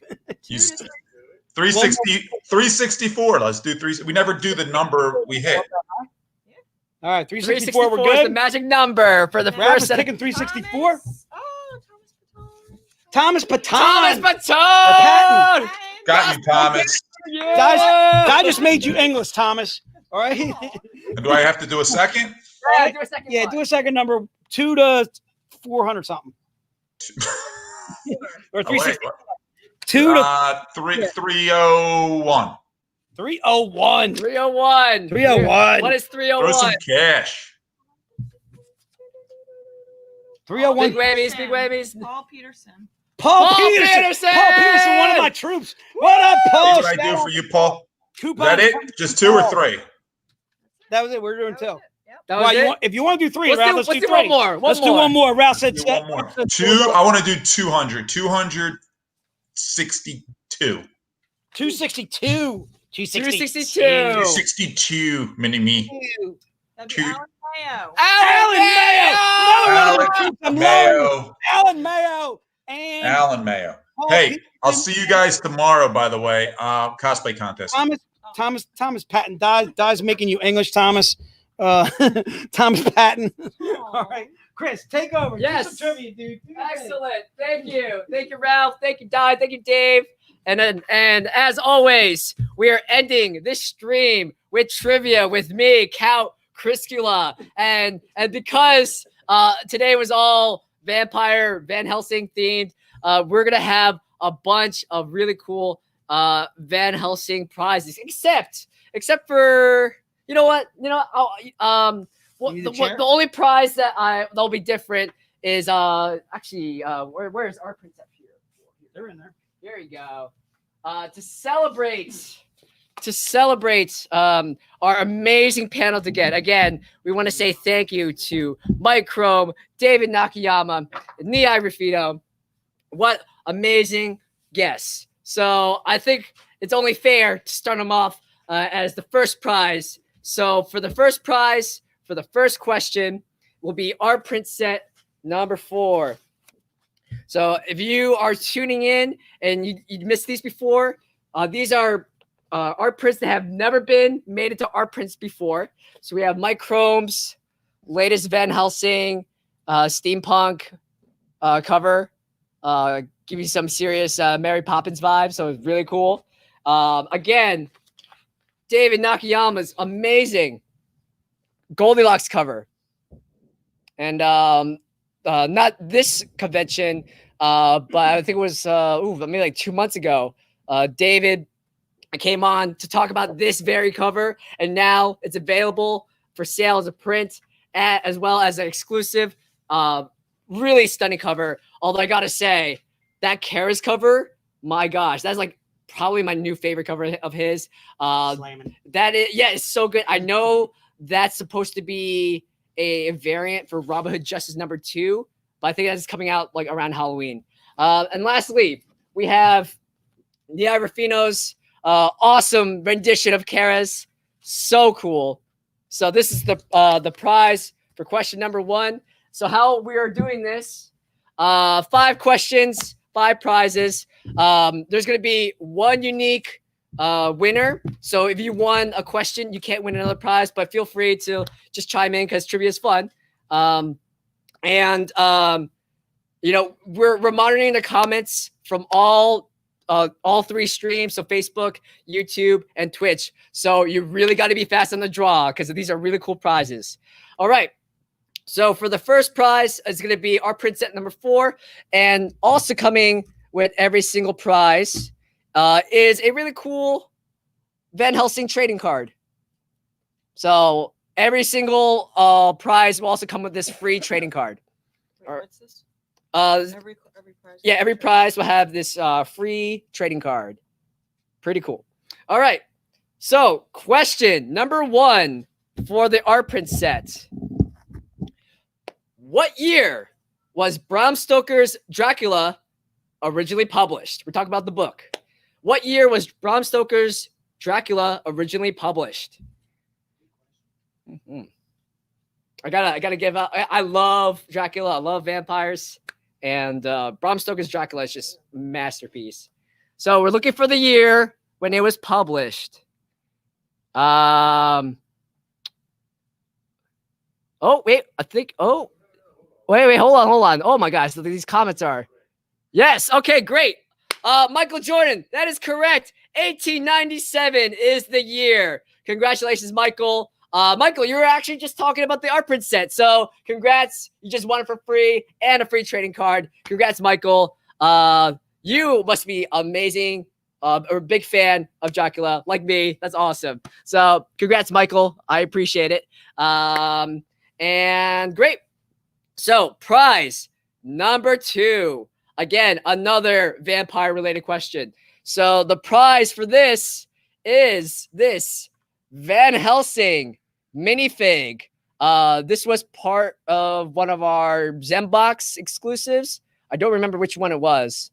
But you got a really cool Van Helsing. Ooh, let's focus a little bit. There you go. Van Helsing minifig. And you also got a trading card as well. All right. So question number 2 for the Van Helsing minifig. In the silent horror film Nosferatu, what actor played the role of Count Orlok?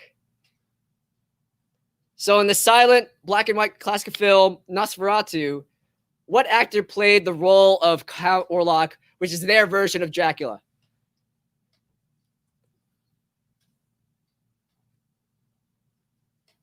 All right, we got some answers coming in. Oh, I think we got an answer. Oh, wait. I see it. Yes, it is Brian Tarosky. Max Shrek. That is correct. Hell yeah, Brian. You always crush on trivia. You're like a master of all trivia. Congratulations, Brian. That is the correct answer. You win the awesome Van Helsing minifig and trading card. Congratulations. All right. Question number 3. So I want to give a special shout out to our amazing guest yesterday, Josh Burns. Josh Burns was so awesome, and he's so talented.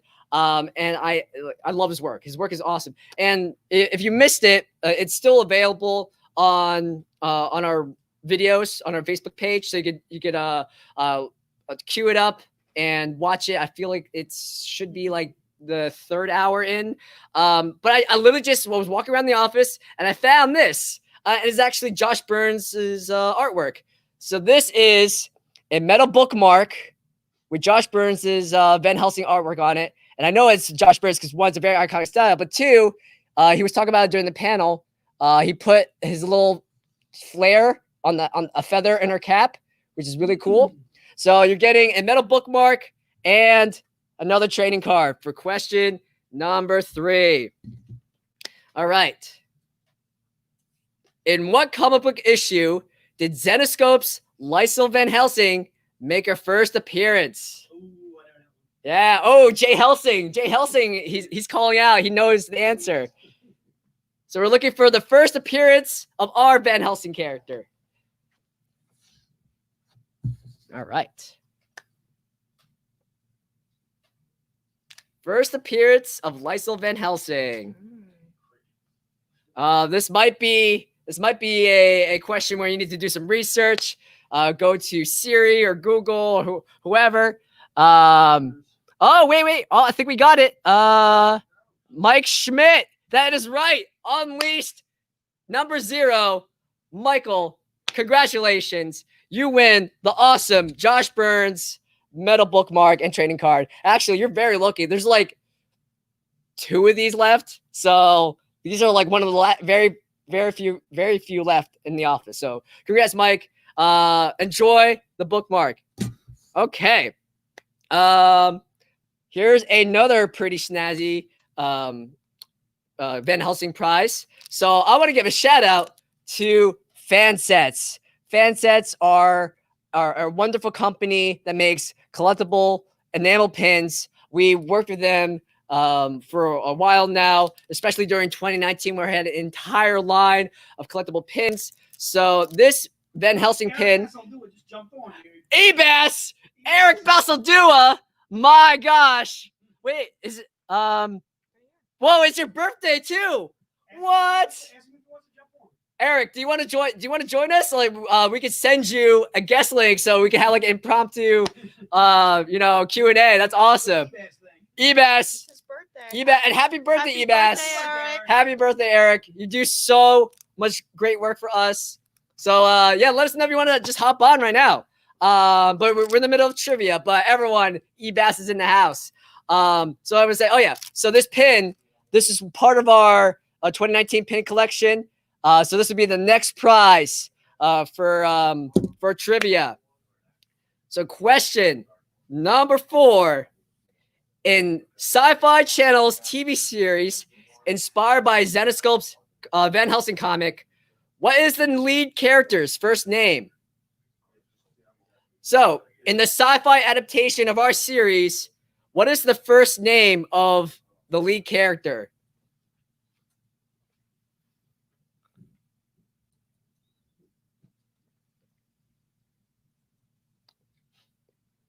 Whoa, Trish. Hell yeah. That is right. It is Vanessa. That is Trish, congratulations. Very happy for you. Now you can show off your love for Van Helsing on your messenger bag, on your lapel, on your backpack, wherever. Congratulations. You get the you get the pin and the trading card. Congratulations.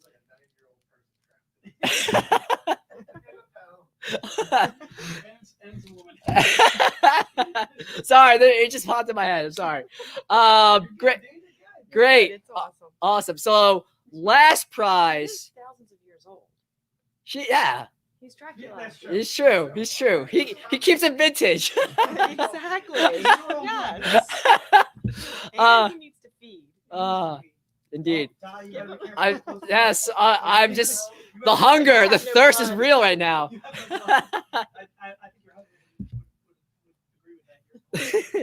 Awesome. All right. So last question, last prize. Since it's Cosplay Con and we love Van Helsing, I wanted to have a pretty special prize. So this right here is an exclusive. It's our Motor City Comic Con cosplay cover from 2019. Van Helsing cosplaying this amazing character. It is Van Helsing, Sword of Heaven, issue 6, cover F. So this fantastic cover by Paul Green, colored by Ulamas. What a powerhouse. If you were here yesterday, Paul Green was actually hanging out in the stream. So that was really cool. So thanks, Paul, for stopping by. So this is the last prize. And you also got a trading card as well. So, in Bram Stoker's Dracula, what city did Professor Abraham Van Helsing come from? So in Dracula, the story, where did Professor Van Helsing originate from? What city?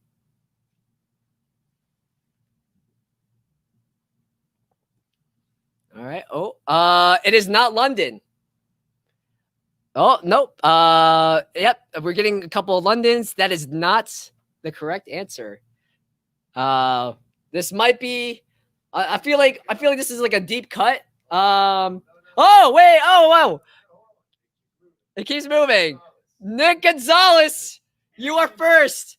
Sorry. So all these comments are coming in super fast. But Nick Gonzalez, congratulations. Professor Van Helsing did originate from Amsterdam, the Netherlands. I think it was like chapter 9, paragraph 4, something like that. I definitely know it's chapter 9. It's definitely chapter 9. Paragraph 4? Yeah. Yeah. Awesome. Yes. I like to cite my sources. So, anyway, congratulations, Nick. You won this exclusive and a trading card. Congrats. You're awesome. So that's it for trivia. And I just want to say thank you for everyone who's been attending the stream. You guys are amazing. I want to thank David Nakayama, Nia Rufino, Mike Chrome, all of Castle Zensylvania right here, putting the hard work in. I am so low on blood right now. I can't talk straight right now, so it's okay. But we do this all for you. A couple more things. Oh yes, a couple more things. I want to say thank you to Hot Flips for providing all of our top loaders. Hot Flips, you're amazing. Hot Flips has been. They do amazing comic book supplies. Like if you need your bags and boards, definitely recommend Hot Flips. They've been sending us free top loaders as part of our promotion when we're selling art prints on the stream. So we can't thank them enough. They are so great. I also want to give shout outs to Andrew Michael Mecca Davis from Pop Anime Comics. Pop Anime Comics is an awesome podcast. I'm a huge podcast junkie. I listen to it all the time. And Pop Anime Comics by Andrew, they hosted, the show hosted tons of great interviews. Keith Garvey, Sun Khamunaki. I have a link. I'm sorry? I have a link right here. I'm going to post it right now.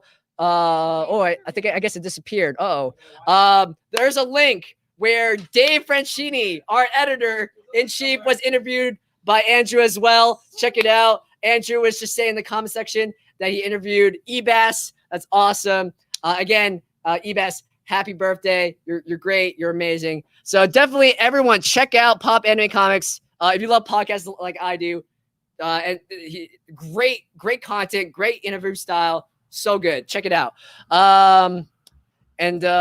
Tomorrow, please tune in, is our cosplay contest, the final judging. We have 8 contestants that are going to be thrown into the gauntlet. And we're going to have 3 awesome cosplay judges, Joni Brosis, Marianne Fredericks, and Crystal Starr. Our contestants are going to be put through the trial by fire. And 7 contestants. I'm sorry. Thank you for correcting me. We're going to have some great time. We're going to have a great time seeing everyone's costumes, and very much looking forward to it. And and tomorrow as well, we will be also doing the final drawing for the raffle. That's right. We have the raffle for the 2 canvases. Anthony Spay. Oh, that's right. I forgot. Anthony Spay. Anthony Spay was a guest as well. Anthony Spay, you are great. Thank you for coming on and for all the great work that you do. If you're a fan of Anthony, one of his canvas pieces is part of the raffle. That's the Alice number 6. And Mike Chrome, what a star. The Australian sensation, the Thunder from Down Under. Yes, a smooth operator. The next canvas will be this cover, this awesome portrait of Daenerys Stormborn. So yeah, stay tuned for that. And I just want to call back to the stage Jay Helsing for any final housekeeping. But thank you, everyone. You guys are all great. So like Chris said, obviously we want to throw a huge shout out and thank you to everybody. First of all, Hot Flips, go to hotflips.com for all your comic book supply needs. Thank you to Watchwork Comics for sharing our stream once again. Thanks to David Nakayama, Mike Chrome, Nia Ruffino, Anthony Spay for joining us. Thanks to Joe for bopping on, telling us a little bit more about the Kickstarter. Hashtag Save Dai's Job. Thanks to Chris. Chris, you may be short on blood, but I'm gonna tell you right now, Chris, who comes up with a lapel? All right, the energy, the thought, the love is always there from Chris. So a couple of things I want to point out on the website. There is the Cosplay Con flash sale. Oh wait, no, that thing's over. That's 2 hours. That was only 2 hours. There's still the Collectors Club flash sale. That was a 3-hour sale. I'm sure that's going on for a little bit. So Collectors Club flash sale, that's still going on. If you want to check out some of our Collectors Club books, there'll be books like this. All right, the books that we only sell on the stream. If you want to check out that for the Collectors Club books, again, those are only available on the web store for a short period of time. And then there's also a Cosplay Con print sale for 50% off. And again, just like Chris said, thank you so much to everybody in the stream for joining us. Thank you to Ralph. Ralph and I always give each other a hard time or whatever. We absolutely love each other. Ralph, thank you so much for running the panel like you do as always. Dave, thank you for your behind the scenes work. Ride or die. We're gonna miss Die tomorrow. All right, we're gonna big time missing going on. Die. Give me some elbow rub. Give me some elbow love. All right, and again, thank you guys so much. Thanks for bearing with us past 5 o'clock. We are way over time. Congrats to all the winners, and we'll see you guys tomorrow. Let's do it. Let's wrap it. Wrap it.